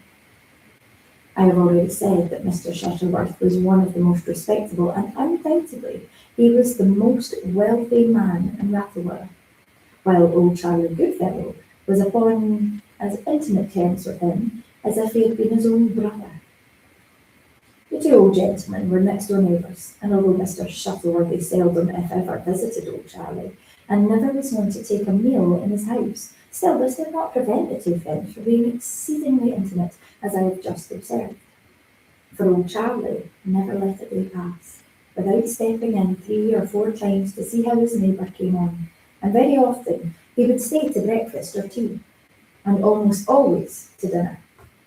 And then the amount of wine that was made way with the two cronies at a sitting, it would really be a difficult thing to ascertain. Old Charlie's favourite beverage was Chateau Margaux, and it appeared to do Mr. Shuttleworthy's heart good to see the old fellow swallow it as he did quart after quart, so that one day, when the wine was in, and the wit, as a natural consequence, somewhat out, he said to his crony as he slapped him upon the back, I tell you what it is, old Charlie, you are, by all odds, the heartiest old fellow I ever came across in all my born days. And since you love to guzzle the wine at that fashion, I'll be darned if I don't have to make thee a present of a big box of the Chateau Margaux. Or rot me. Mr. Shuttleworthy had a sad habit of swearing, although he seldom went beyond "od rot me," or "by gosh," or "by the jolly golly." "Od rot me," says he, "if I don't send an order to town this very afternoon for a double box of the best that can be got, and I'll make you a present of it, I will. You needn't say a word now, I will, I tell you, and there's an end to it. so look out for it. It will come to hand some of these fine days precisely when you're looking for it the least. I mentioned this little bit of liberality on the part of Mr. Shuttleworthy, just by way of showing you how very intimate an understanding existed between the two friends. Well, on the Sunday morning in question, when it came to be fairly understood that Mr. Shuttleworthy had met with foul play, I never saw anyone so profoundly affected as old Charlie Goodfellow. When he first heard that the horse had come home without his master and without his master's saddlebags, and all bloody from a pistol shot that had gone clean through and through the poor animal's chest without quite killing him. When he heard all this, he turned as pale as if the missing man had been his own dear brother or father, and shivered and shook all over as if he had had a fit of the ague.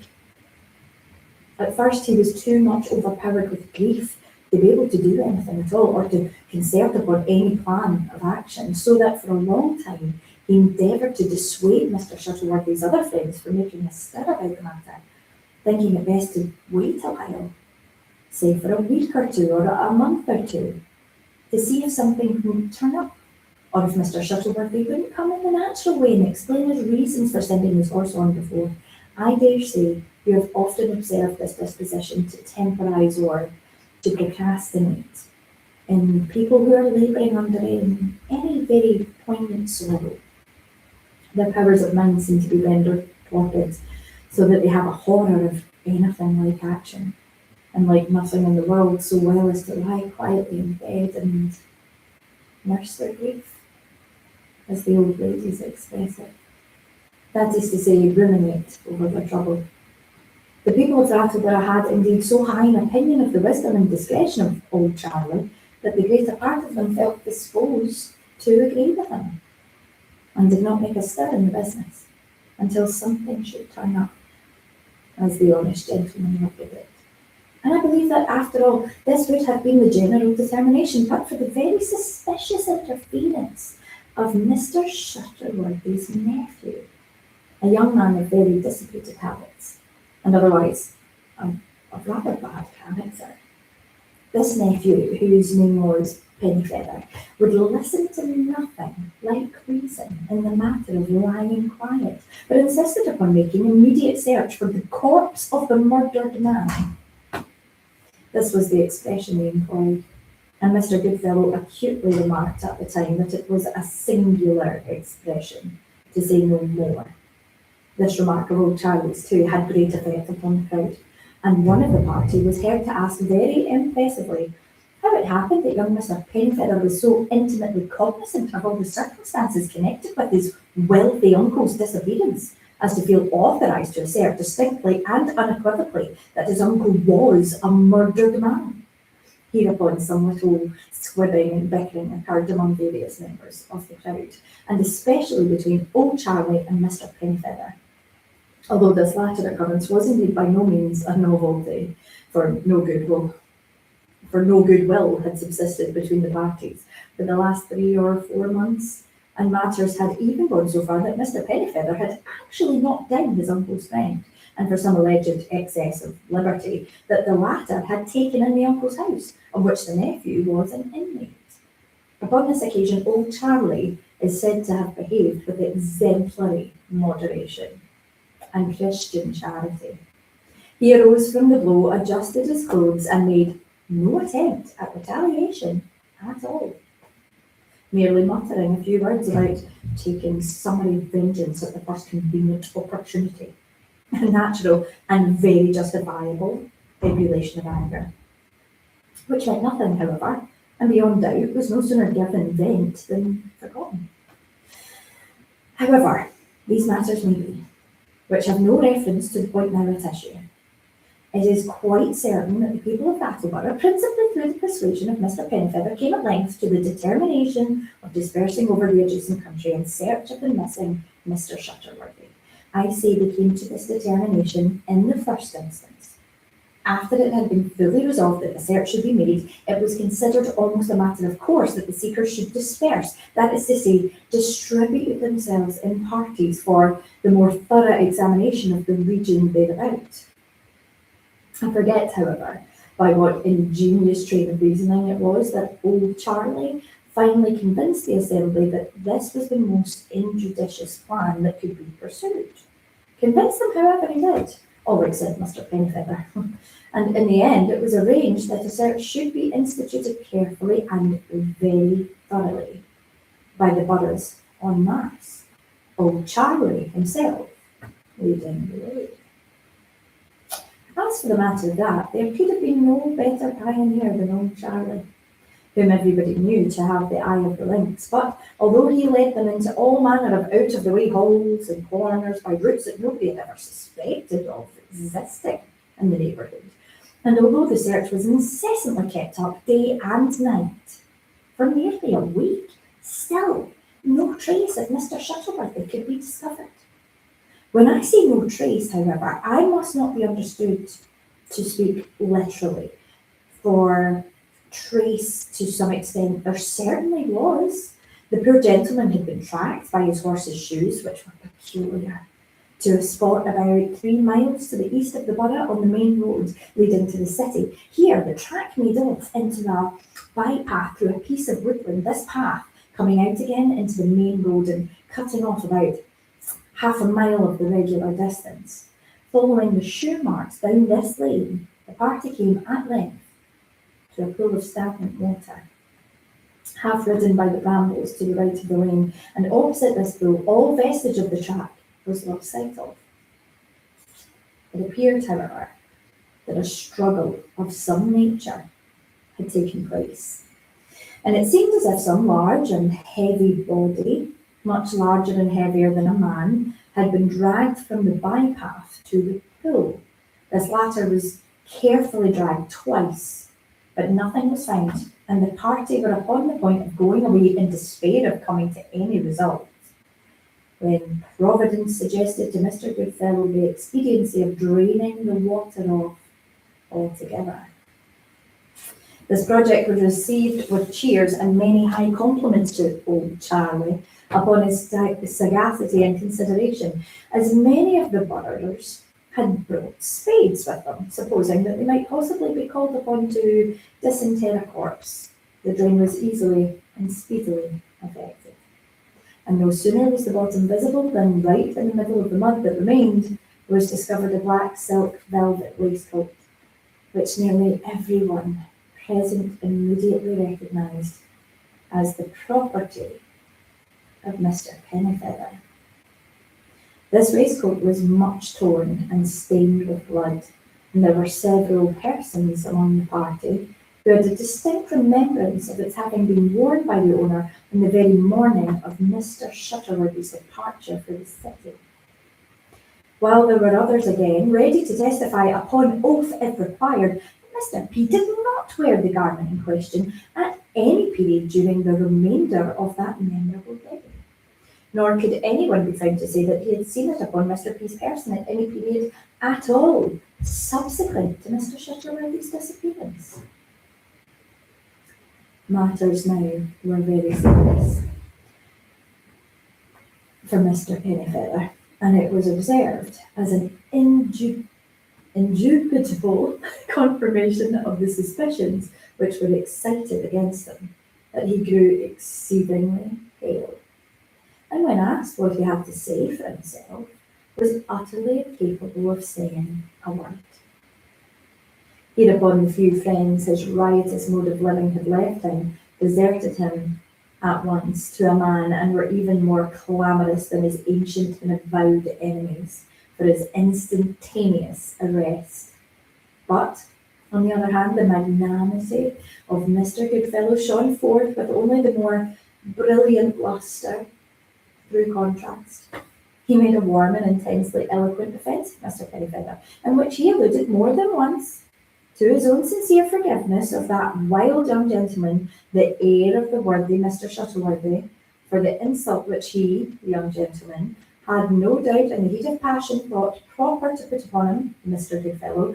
He forgave him for it, he said, from the very bottom of his heart, and for himself, Mr. Goodfellow, so far from pushing the suspicious circumstances to extremity, which he was sorry to say really had arisen against Mr. Pennyfeather, he, Mr. Goodfellow, would make every exertion in his power, would employ all the little eloquence of his possession to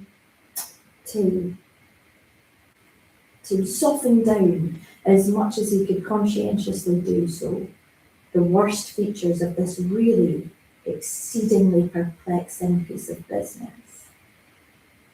Mr. Goodfellow went on for some half hour longer, in the strain very much to the credit both of his head and of his heart, but your warm-hearted people are seldom apposite in their observations. They run into all sorts of blunders, contretemps, and malaproposisms, in the hot-headedness of their zeal to serve a friend, thus often with the kindest intentions in the world, doing infinitely more prejudice his cause than to advance it. So, in the present instance, it turned out, with all the eloquence of old Charlie, for although he laboured earnestly in behalf of the suspected, yet it so happened somehow or other that every syllable he uttered, of which the direct but unwitting tendency was not to exalt the speaker in the good opinion of his audience, had the effect to deepen the suspicion already attached to the individual whose cause he pleaded, and to arouse against him the fury of the mob. One of the most unaccountable errors committed by the orator was his allusion to the suspected as the heir of the worthy old gentleman, Mr. Shutterworthy. The people had really never thought of this before. They'd only remembered certain threats of disinheritance uttered a year or two previously by the uncle, who had no living relative except the nephew.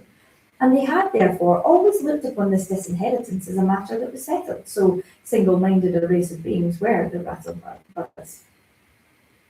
But the remark of old Charlie brought them at once to a consideration of this point, and thus gave them to see the possibility of the threats having been nothing more than a threat. And straightway hereupon arose the natural question of sui bono, a question that tended even more than the waistcoat to fasten the terrible crime upon the young man. And here, lest I be misunderstood, permit me to digress for 1 moment, merely to observe that the exceedingly brief and simple Latin phrase which I have employed is invariably mistranslated and misconceived. Sui bono, in all the crack novels and elsewhere, in those of Mrs. Gore, for example, the author of Cecil, a lady who quotes all tongues from the Chaldean to Chickasaw and is helped to her learning as needed upon a systematic plan by Mr. Beckford, in all the crack novels, I say, from those of Bulwer and Dickens to those of Turnapenny and Ainsworth. The two little Latin words, sui bono, are rendered to what purpose, or as if quo bono, to what good. Their true meaning, nevertheless, is for whose advantage. Sui, to whom, bono, is it for our benefit. It is a purely legal phrase, and applicable precisely in cases such as we have now under consideration, where the probability of the doer of a deed hinges upon the probability of the benefit accruing to this individual or to that from the deed's accomplishment. Now, in the present instance, the question, sui bono, very pointedly implicated Mr. Pennyfeather. His uncle had threatened him after making a will in his favour with disinheritance, but the threat had not been actually kept. The original will, it appeared, had not been altered. Had it been altered, the only supposable motive for murder on the part of the suspected would have been the ordinary one of revenge. And even this would have been counteracted by the hope of reinstatement into the good graces of the uncle. But the will being unaltered, while the threat to alter remains suspended over the nephew's head, there appears at once the very strongest possible inducement for the atrocity. And so concluded, very sagaciously, the worthy citizens of the borough of Rattle. Mr. Pennyfeather was accordingly arrested upon the spot, and the crowd, after some further search, proceeded homewards, having him in custody. On the route, however, another circumstance occurred, tending to confirm the suspicion entertained. Mr. Goodfellow, whose zeal led him to be always a little in advance of the party, was seen suddenly to run forward a few paces, stoop, and then apparently to pick up some small object from the grass. Having quickly examined it, he was observed to make a sort of half attempt at concealing it in his coat pocket. But this action was noticed, as I say, and consequently prevented when the object picked up was found to be a Spanish knife, which a dozen persons at once recognised as belonging to Mr. Pennyfeather. Moreover, his initials were engraved upon the handle. The blade of this knife was open and bloody. No doubt now remained the guilt of the nephew, and immediately upon reaching Rattleborough, he was taken before a magistrate for examination. Here matters again took a most unfavourable turn. The prisoner, being questioned as to his whereabouts in the morning of Mr. Shutterworthy's disappearance, had absolutely the audacity to acknowledge that on that very morning he had been out with his rifle deer stalking in the immediate neighbourhood of the pool where the blood-stained waistcoat had been discovered through the sagacity of Mr. Goodfellow. This later now came forward and with tears in his eyes asked permission to be examined. He said that stern sense of the duty he owed to his maker no less than to his fellow man would permit him no longer to remain silent. Hitherto, the sincerest affection for the young man, notwithstanding the latter's ill treatment of himself, Mr. Goodfellow, had induced him to make every hypothesis which imagination could suggest by way of endeavouring to account for what appeared suspicious in the circumstances that told so seriously against Mr. Pennyfeather. But these circumstances were now altogether too convincing, too damning. He would hesitate no longer. He would tell all he knew, although his heart, Mr. Goodfellow's, should absolutely burst asunder in the effort. Then went on to state that on the afternoon of the day previous to Mr. Shuttleworthy's departure from the city, that worthy old gentleman had mentioned to his nephew in his hearing, Mr. Goodfellow's, that his object in going to town on the morrow was to make a deposit of an unusually large sum of money in the Farmers and Mechanics Bank, and that then and there the said Mr. Shuttleworthy had distinctly avowed to the said nephew his irrevocable determination of rescinding the will originally made, and of cutting them off without a shilling.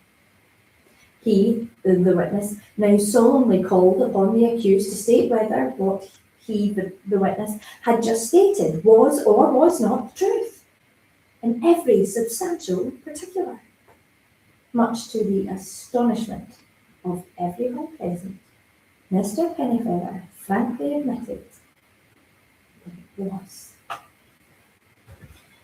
The magistrate now considered it his duty to send a couple of constables to search the chamber of the accused in the house of his uncle. From this search they almost immediately returned with the well-known steel-bound russet leather pocketbook which the old gentleman had been in the habit of carrying for years. Its valuable contents, however, had been abstracted, and the magistrate in vain endeavoured to extort from the prisoner the use which had been made of them or the place of their concealment. Indeed, he obstinately denied all knowledge of the matter. The constables also discovered between the bed and sacking of the unhappy man a shirt and neck handkerchief, both marked with the initials of his name and both hideously besmeared with the blood of the victim. At this juncture, it was announced that the horse of the murdered man had just expired in the stable from the effects of the wound he had received, and it was proposed by Mr. Goodfellow that a post-mortem examination of the beast should be immediately made, with the view, if possible, of discovering the ball. This was accordingly done, and as if to demonstrate beyond a question the guilt of the accused, Mr. Goodfellow, after considerable searching in the cavity of the chest, was enabled to detect and to pull forth a bullet of very extraordinary size, which upon trial was found to be exactly adapted to the bore of Mr. Pennyfeather's rifle, while it was far too large for that of any other person in the borough or its vicinity. To render the matter even surer yet, however, this bullet was discovered to have a flaw or seam at right angles to the usual suture, and upon examination, this seam corresponded precisely with an accidental ridge or elevation. This seam corresponded so perfectly in a pair of moulds acknowledged by the accused himself to be his own property. Upon the finding of this bullet, The examining magistrate refused to listen to any further testimony and immediately committed the prisoner for trial, declining resolutely to take any bail in the case, although against this severity Mr. Goodfellow very warmly remonstrated and offered to become surety in whatever amount might be required. This generosity on the part of old Charlie was only in accordance with the whole tenor of his amiable and chivalrous conduct during the entire period of his sojourn in the borough of Rattle. In this present instance, the worthy man was so entirely carried away by the excessive warmth of his sympathy that he seemed to have quite forgotten, when he offered to go bail for his young friend, that he himself, Mr. Goodfellow, did not possess a single dollar's worth of property upon the face of the earth. The result of the committal may be readily foreseen. Mr. Pennyfeather, amid the loud execrations of all Rattleborough, was brought to trial at the next criminal sessions.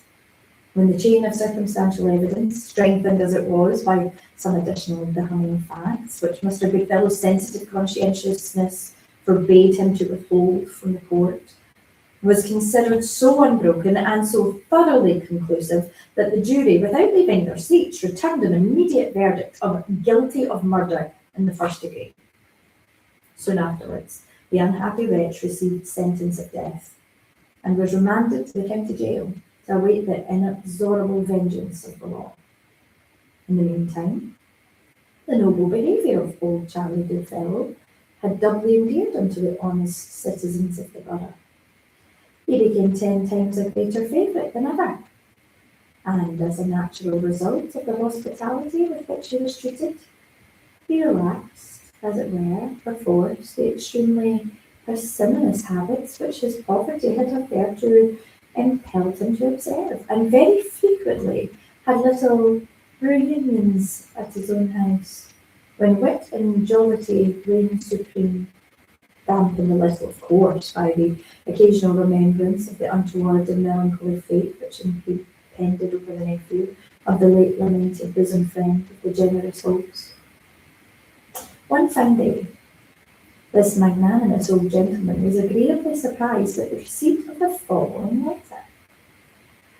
Chapmar A, No. 1, 6 dozen bottles, half gross, from H.F.B. and Poe, Charles Goodfellow, Esquire, Rattleborough. Charles Goodfellow, Esquire.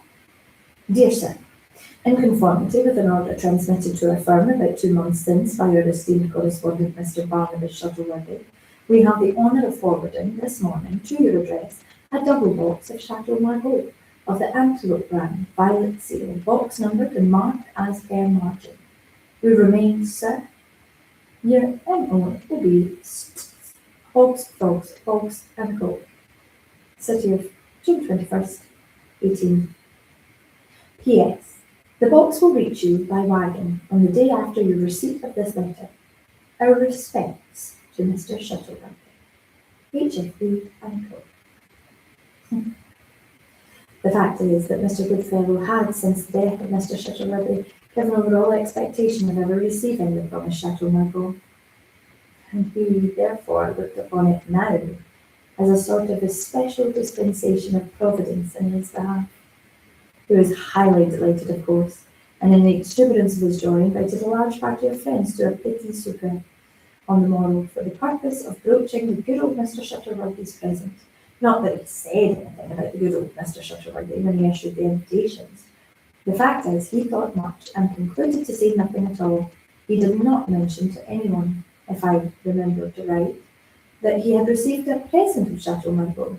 He merely asked his friends to come and help him drink some of remarkably fine quality and rich flavour that he had ordered up from the city a couple of months ago, and of which he would be in the receipt of upon the morrow. I've often puzzled myself to imagine why it was that old Charlie came to the conclusion saying nothing about having received the wine from his old friend. But I could never precisely understand his reason for the silence, although he had some excellent and very magnanimous reason, no doubt. The morrow at length arrived, and with it a very large and highly respectable company at Mr. Goodfellow's house. Indeed, half the borough was there, I myself among the number. But much to the vexation of the host, the Chateau Margaux did not arrive until a late hour, and when the sumptuous supper supplied by old Charlie had been done very ample justice by the guests, it came at length, however. A monstrously big box of it there was too, and as the whole party were in excessively good humour, it was decided, now gone, that it should be lifted upon the table and its contents disembowelled forthwith. No sooner said than done. I lent a helping hand, and in a trice we had the box upon the table. In the midst of all the bottles and glasses, not a few of which were demolished in the scuffle, old Charlie, who was pretty much intoxicated and excessively red in the face, now took his seat with an air of mock dignity at the head of the board and thumped furiously upon it with a decanter, calling upon the company to keep order during the ceremony of disinterring the treasure. After some vociferation, quiet was at length fully restored, and, as very often happens in similar cases, a profound and remarkable silence ensued. Being then requested to force open the lid, I complied, of course, with an infinite deal of pleasure. I inserted a chisel and giving it a few slight taps with a hammer, the top of the box flew suddenly and violently off, and at the same instant there sprang up into a sitting position, directly facing the host, the bruised, bloody, and nearly putrid corpse of the murdered Mr. Shuttleworthy himself.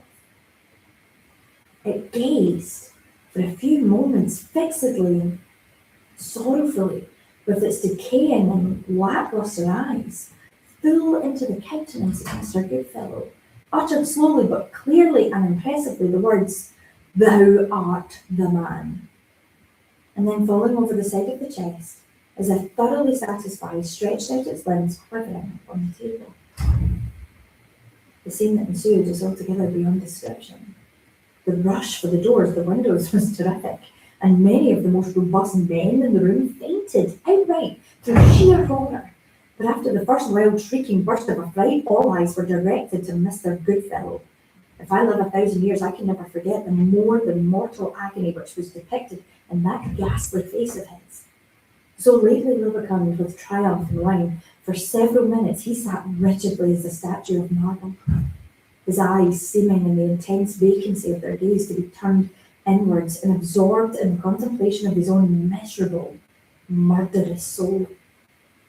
At length their expression appeared to flash suddenly out into the external world, when with a quick leap he sprang from his chair, and falling heavily with his head and shoulders upon the table, and in contact with the corpse, poured out rapidly and vehemently a detailed confession of the hideous crime for which Mr. Pennyfeather was then imprisoned and doomed to die. What he recounted was, in substance, this: he followed his victim to the vicinity of the pool, there shot his horse with a pistol, dispatched the rider with its butt end, possessed himself of the pocket book, and supposing the horse dead, dragged it with great labour to the brambles by the pond. Upon his own beast he slung the corpse of Mr. Shuttleworthy, and thus bore it to a secure place of concealment a long distance off through the woods. The waistcoat, the knife, the pocket book, and the bullet had been placed by himself where found, with the view of avenging himself upon Mr. Pennyfeather. He had also contrived the discovery of the stained handkerchief and shirt. Towards the end of the blood-chilling recital, the words of the guilty wretch faltered and grew hollow. When the record was finally exhausted, he arose, staggered backwards from the table, and fell dead. The means by which this happily timed confession was extorted, although efficient, were simple indeed. Mr. Goodfellow's excessive frankness had disgusted me and excited my suspicion from the first.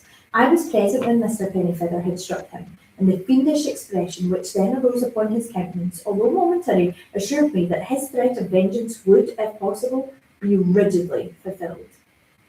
I was thus prepared to view the manoeuvring of old Charlie in a very different light from that in which it was regarded by the good citizens of Rattleborough. I saw at once that all the criminating discoveries arose either directly or indirectly from himself. But the fact which clearly opened my eyes to the true state of the case was the affair of the bullet found by Mr. G in the carcass of the horse.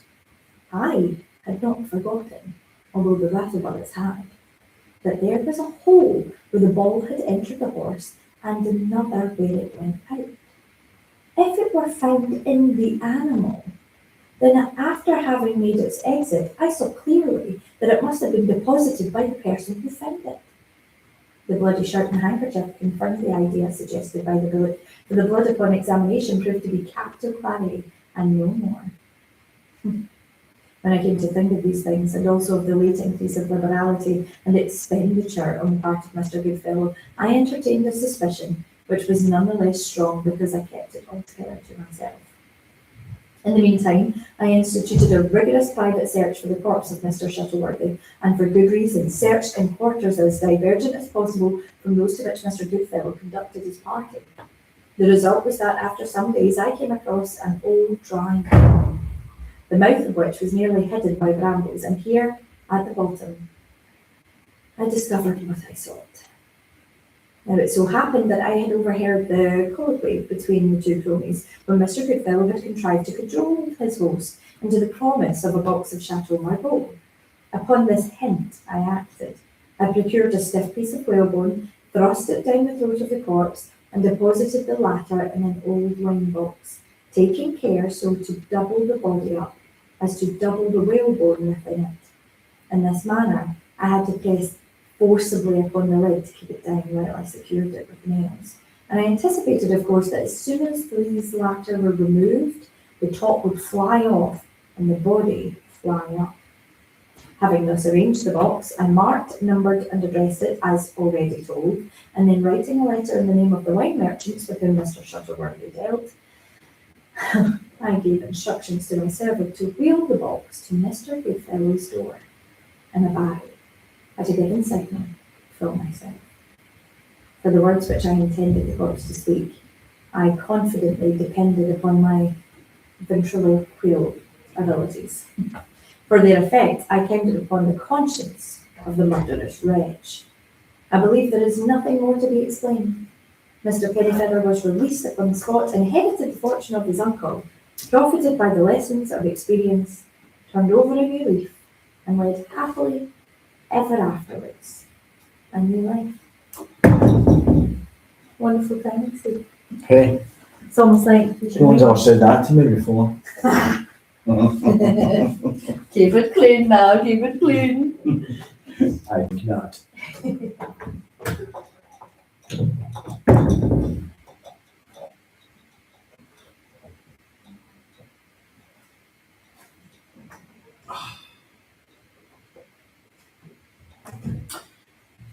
William Wilson. Let me call myself, for the present, William Wilson. The fair page now lying before me need not be sullied with my real appellation. This has been already too much of an object for scorn, for the horror, for the detestation of my race. The uttermost regions of the globe have not the indignant winds bruited its unparalleled infamy. O outcast of all outcasts most abandoned, to the earth art thou not forever dead. To its honours, to its flowers, to its golden aspirations, and a cloud dense, dismal, and limitless does not hang eternally between thy hopes and heaven. I would not, if I could, here or today embody a record of my later years of unspeakable misery and unpardonable crime. This epoch, these later years, took me unto themselves a sudden elevation in turpitude, whose origin alone is my present purpose to assign.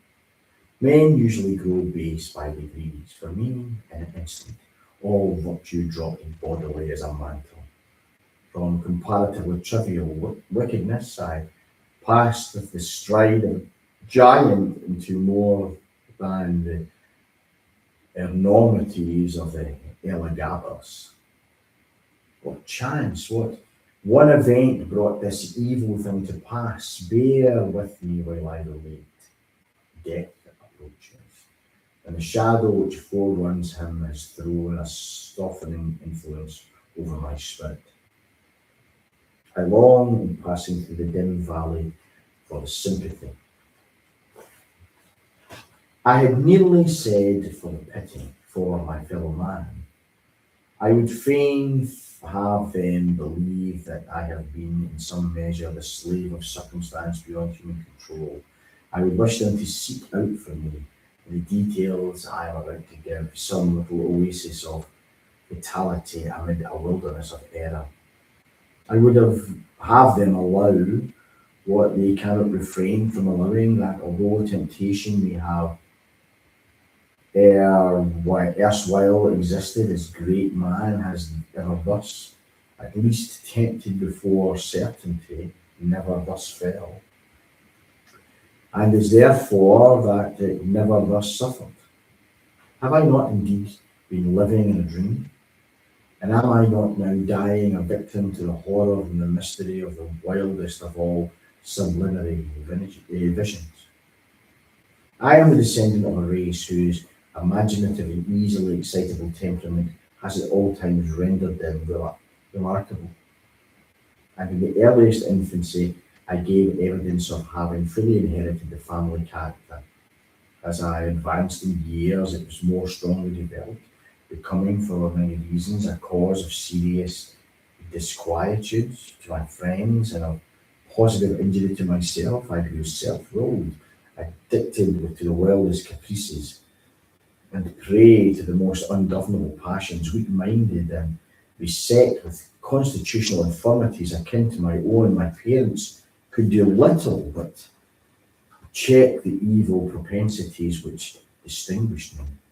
Some feeble and some ill-directed efforts resulted in complete failure on their part, and of course in total triumph on mine.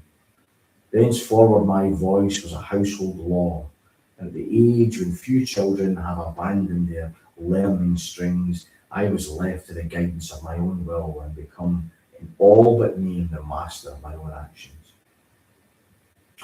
My earliest recollections of school life are connected with large rambling Elizabethan house in a misty-looking village of England where were vast number of gigantic and gnarled trees, and where all the houses were excessively ancient. In truth, it was a dreamlike and spiritual soothing place, that venerable old town.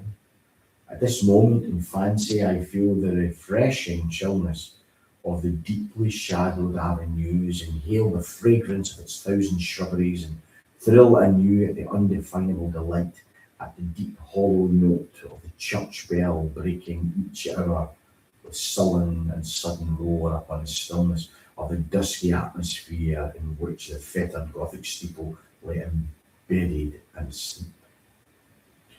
It gives me, perhaps, as much pleasure as I can now in any manner experience to dwell upon minute recollections of the school and its concerns.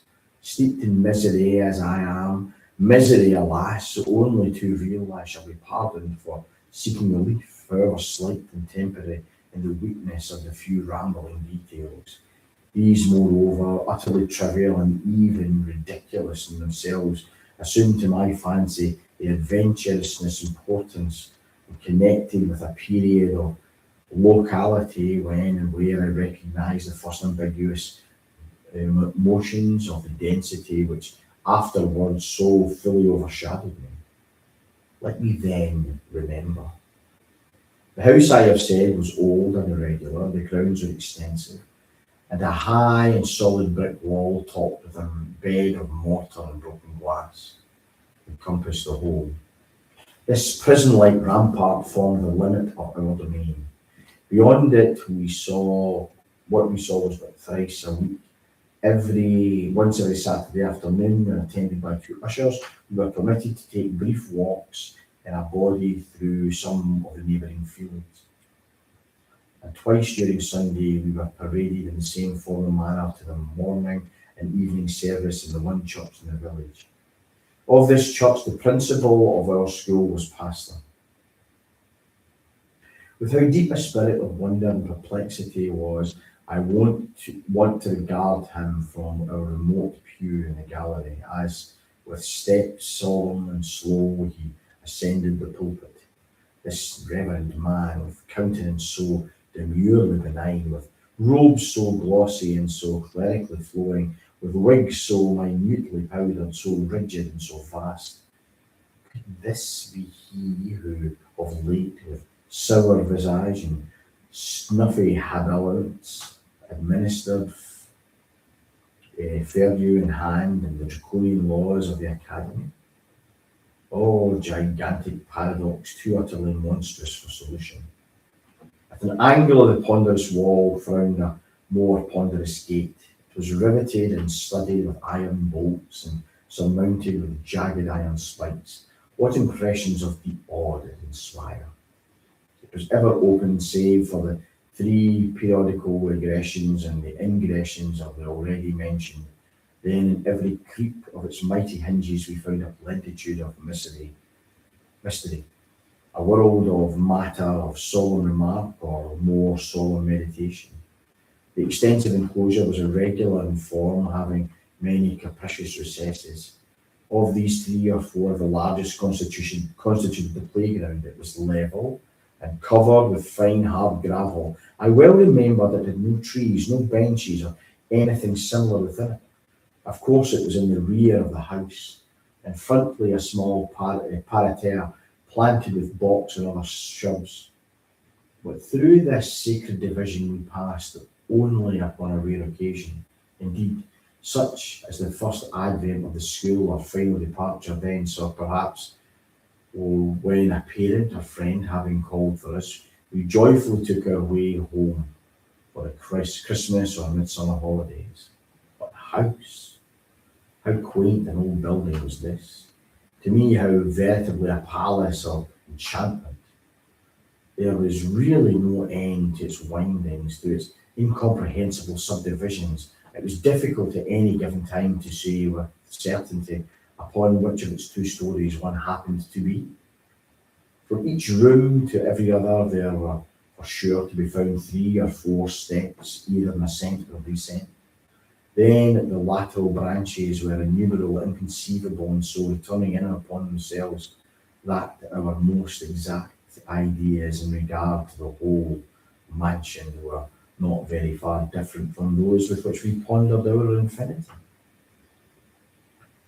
During the 5 years of my residence here, I was never able to ascertain with precision in what remote locality lay the little sleeping apartment assigned to myself and some 18 or 20 other scholars. The schoolroom was the largest in the house. I could not help thinking in the world. It was very long, narrow, and dismally low, with pointed Gothic windows and a ceiling of oak. In a remote and terror-inspiring angle was a square enclosure of 8 or 10 feet, composing of the sanctum during hours, and our principal, the Reverend Dr. Bransby. It was a solid structure with massive door, sooner than open with the absence of the dominie. We would all have willingly perished by the penny forte et dure. In other angles, we were 2 other similar boxes, far less reverenced, indeed, but still greatly matters of awe. One of these was the pulpit of the classical usher, one of the English and mathematical, interspersed about the room, crossing and recrossing in endless irregularity, with innumerable benches and desks, black, ancient, time-worn piles deliberately, with muchly thumbed books, and so be seen with initial letters, names at the full length, grotesque figures, and other multiplied efforts of the knife, as to have entirely lost what little of original form might have been their portion in days long departed. A huge bucket with water stood at one extremity of the room, and a clock of stupendous dimensions at the other. Encompassed by the massy walls of this venerable academy, I passed yet not into tedium or disgust. The years of the 3rd lustrum of my life, the teeming brain of childhood requires no external world of incident to occupy and amuse it, and the apparently dismal monotony of the school was replete with more intense excitement than my riper youth I derived from luxury, or my full manhood from crime. Yet I must believe that my first mental development had in it much of the uncommon, even more of the outre. Upon mankind at large, the events of very early existence rarely leave in mature age any definite impression. All is grey shadow, a weak or irregular resemblance, an indistinct regathering of feeble pleasures and phantasmagoric pains. With me, this is not so. In childhood, I must have felt the energy of a man. What I now find stamped upon the memory in lines as vivid, as deep, and as durable as the surges of Carthaginian medals. Yet, in the fact of the world's view, how little was there to remember. The morning's awakenings, the nightly summonings to bed, the connings of the redactions, the periodical half-holidays, the perambulations, the playground with its broils, its pastimes, its intrigues. These, by a mental sorcery long forgotten, were made to involve a wilderness of sensation, a world of rich incident, a universe of varied emotion, of excitement, the most passionate, the spirit spinning, all les bons temps cool say, ce qu'il de faire. In truth, the ardour, the enthusiasm, the imperialness of my disposition soon rendered me a marked character among my schoolmates, and by show, by natural gradations, gave me an ascendancy over all not greatly older than myself, over all with a single exception. This exception was found in the person of a scholar who, although no relation, bore the same Christian and surname as myself. A circumstance, in fact, little remarkable, for notwithstanding a noble descent, mine was one of those everyday appellations which seemed by prescriptive right to have been time out of mind, the common property of the mob. In this narrative, I've therefore designated myself as William Wilson, a fictitious title not very dissimilar to the real. My namesake alone of those who in school phraseology constituted our set, presumed to compete with me in the studies of the class, in the sports and the broils of the playground, to refuse implicit belief in my assertions and submission to my will, indeed to interfere with my arbitrary dictation in any respect whatsoever. If there is on earth a supreme and unqualified despotism, it is the despotism of the mastermind in boyhood over the less energetic spirits of his companions. Wilson's rebellion was to me a source of the greatest embarrassment. The more or so has, in spite of the bravado with which in public I made a point of treating him and his pretensions, I secretly felt that I feared him. I could not help thinking the equality with which maintained so easily with myself a proof of the true superiority, since not to be overcome cost me a perpetual struggle.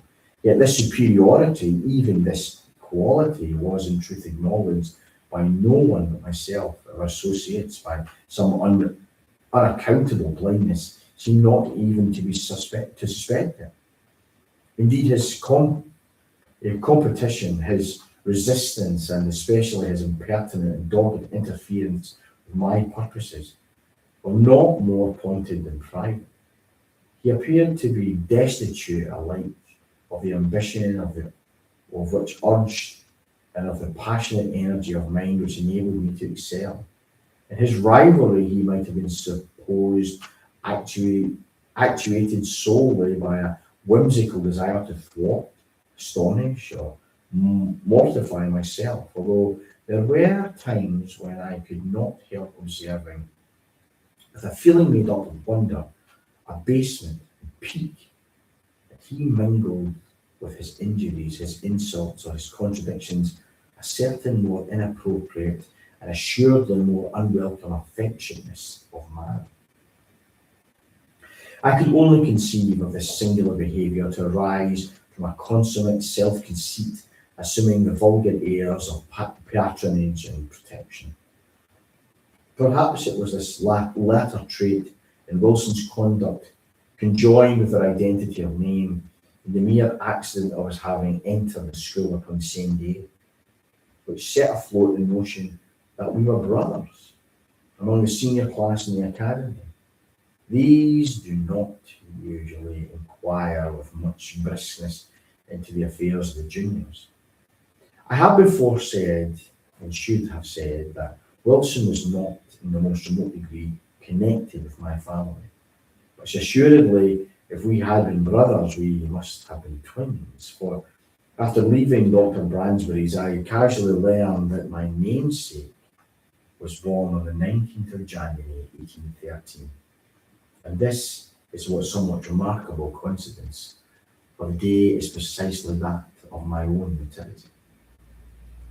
It may seem strange that in spite of the continual anxiety occasioned by me by the rivalry of Wilson and his intolerable spirit of contradiction, I could not bring myself to hate him altogether. We had, to be sure, nearly every day a quarrel in which, yielding my publicly the palm of victory, he in some manner contrived to make me feel that it was he who had deserved it. Yet a sense of pride on my part and a veritable dignity of his own kept us always upon what we are calling speaking terms, where there were many points of strong congeniality into our tempers, operating to awake me in the same sentiment which our position alone perhaps prevented from ripening into friendship. It was difficult indeed to define or even to describe my real feelings towards him. They formed a motley and heterogeneous admixture, some petulant animosity which was not yet hatred, some esteem, more respect, much fear, with a world of uneasy curiosity. To the moralist, it will be unnecessary to say in addition that Wilson and myself were the most inseparable of companions. It was no doubt the anomalous state of the affairs existing between us which turned all my attacks upon him, and there were many, either open or covert, into a channel of banter or practical joke, giving pain while assuming the aspect of mere fun, rather than into a more serious and determined hostility. But my endeavours on this head were by no means uniformly successful. Even when my plans were the most wittily concocted, for my namesake had much about him in character of that unassuming and quiet austerity which, while enjoying the poignancy of his own jokes, had no heed of Achilles in itself, and absolutely refuses to be laughed at. I could find, indeed, but one venerable point, and that was lying in personal peculiarities arising perhaps from the constitutional disease, would have been spared by any antagonist less at his wit's end than myself. My rival had a weakness in the facial or guttural organs, which precluded him from raising his voice at any time above a very low whisper. For this defect I did not fail to take what poor advantage lay in my power. Wilson's retaliations in kind were many, and there was one form of his practical wit that disturbed me beyond measure. How his sagacity first discovered at all that so pretty a thing could vex me is a question I never could solve. But having discovered he habitually practiced this annoyance, I had always felt aversion to my uncourtly patronymic. It is very common, if not plebeian, paronomy. The words were venom in my ears, and when upon the day of my arrival a second William Wilson came also to the academy, I felt angry with him for bearing the name, and doubly disgusted with the name because a stranger bore it, who would be of cause to the twofold repetition, who would be constantly in my presence, and whose concerns in the ordinary routine of my school business must inevitably, on account of the detestable coincidence, be often confounded with my own. The feeling of vexation thus engendered grew very strong with every circumstance tending to show resemblance, moral or physical, between myself and my rival. I had not discovered the remarkable fact that we were of the same age, but I saw that we were of the same height, and I perceived that we were even singularly alike in general contour of person and outline of feature. I was galled too by the rumour touching a relationship which had grown current in upper forms. In a word, nothing more serious disturbed me, although I scrupulously concealed such disturbance than any allusion to a similarity of mind, person, or condition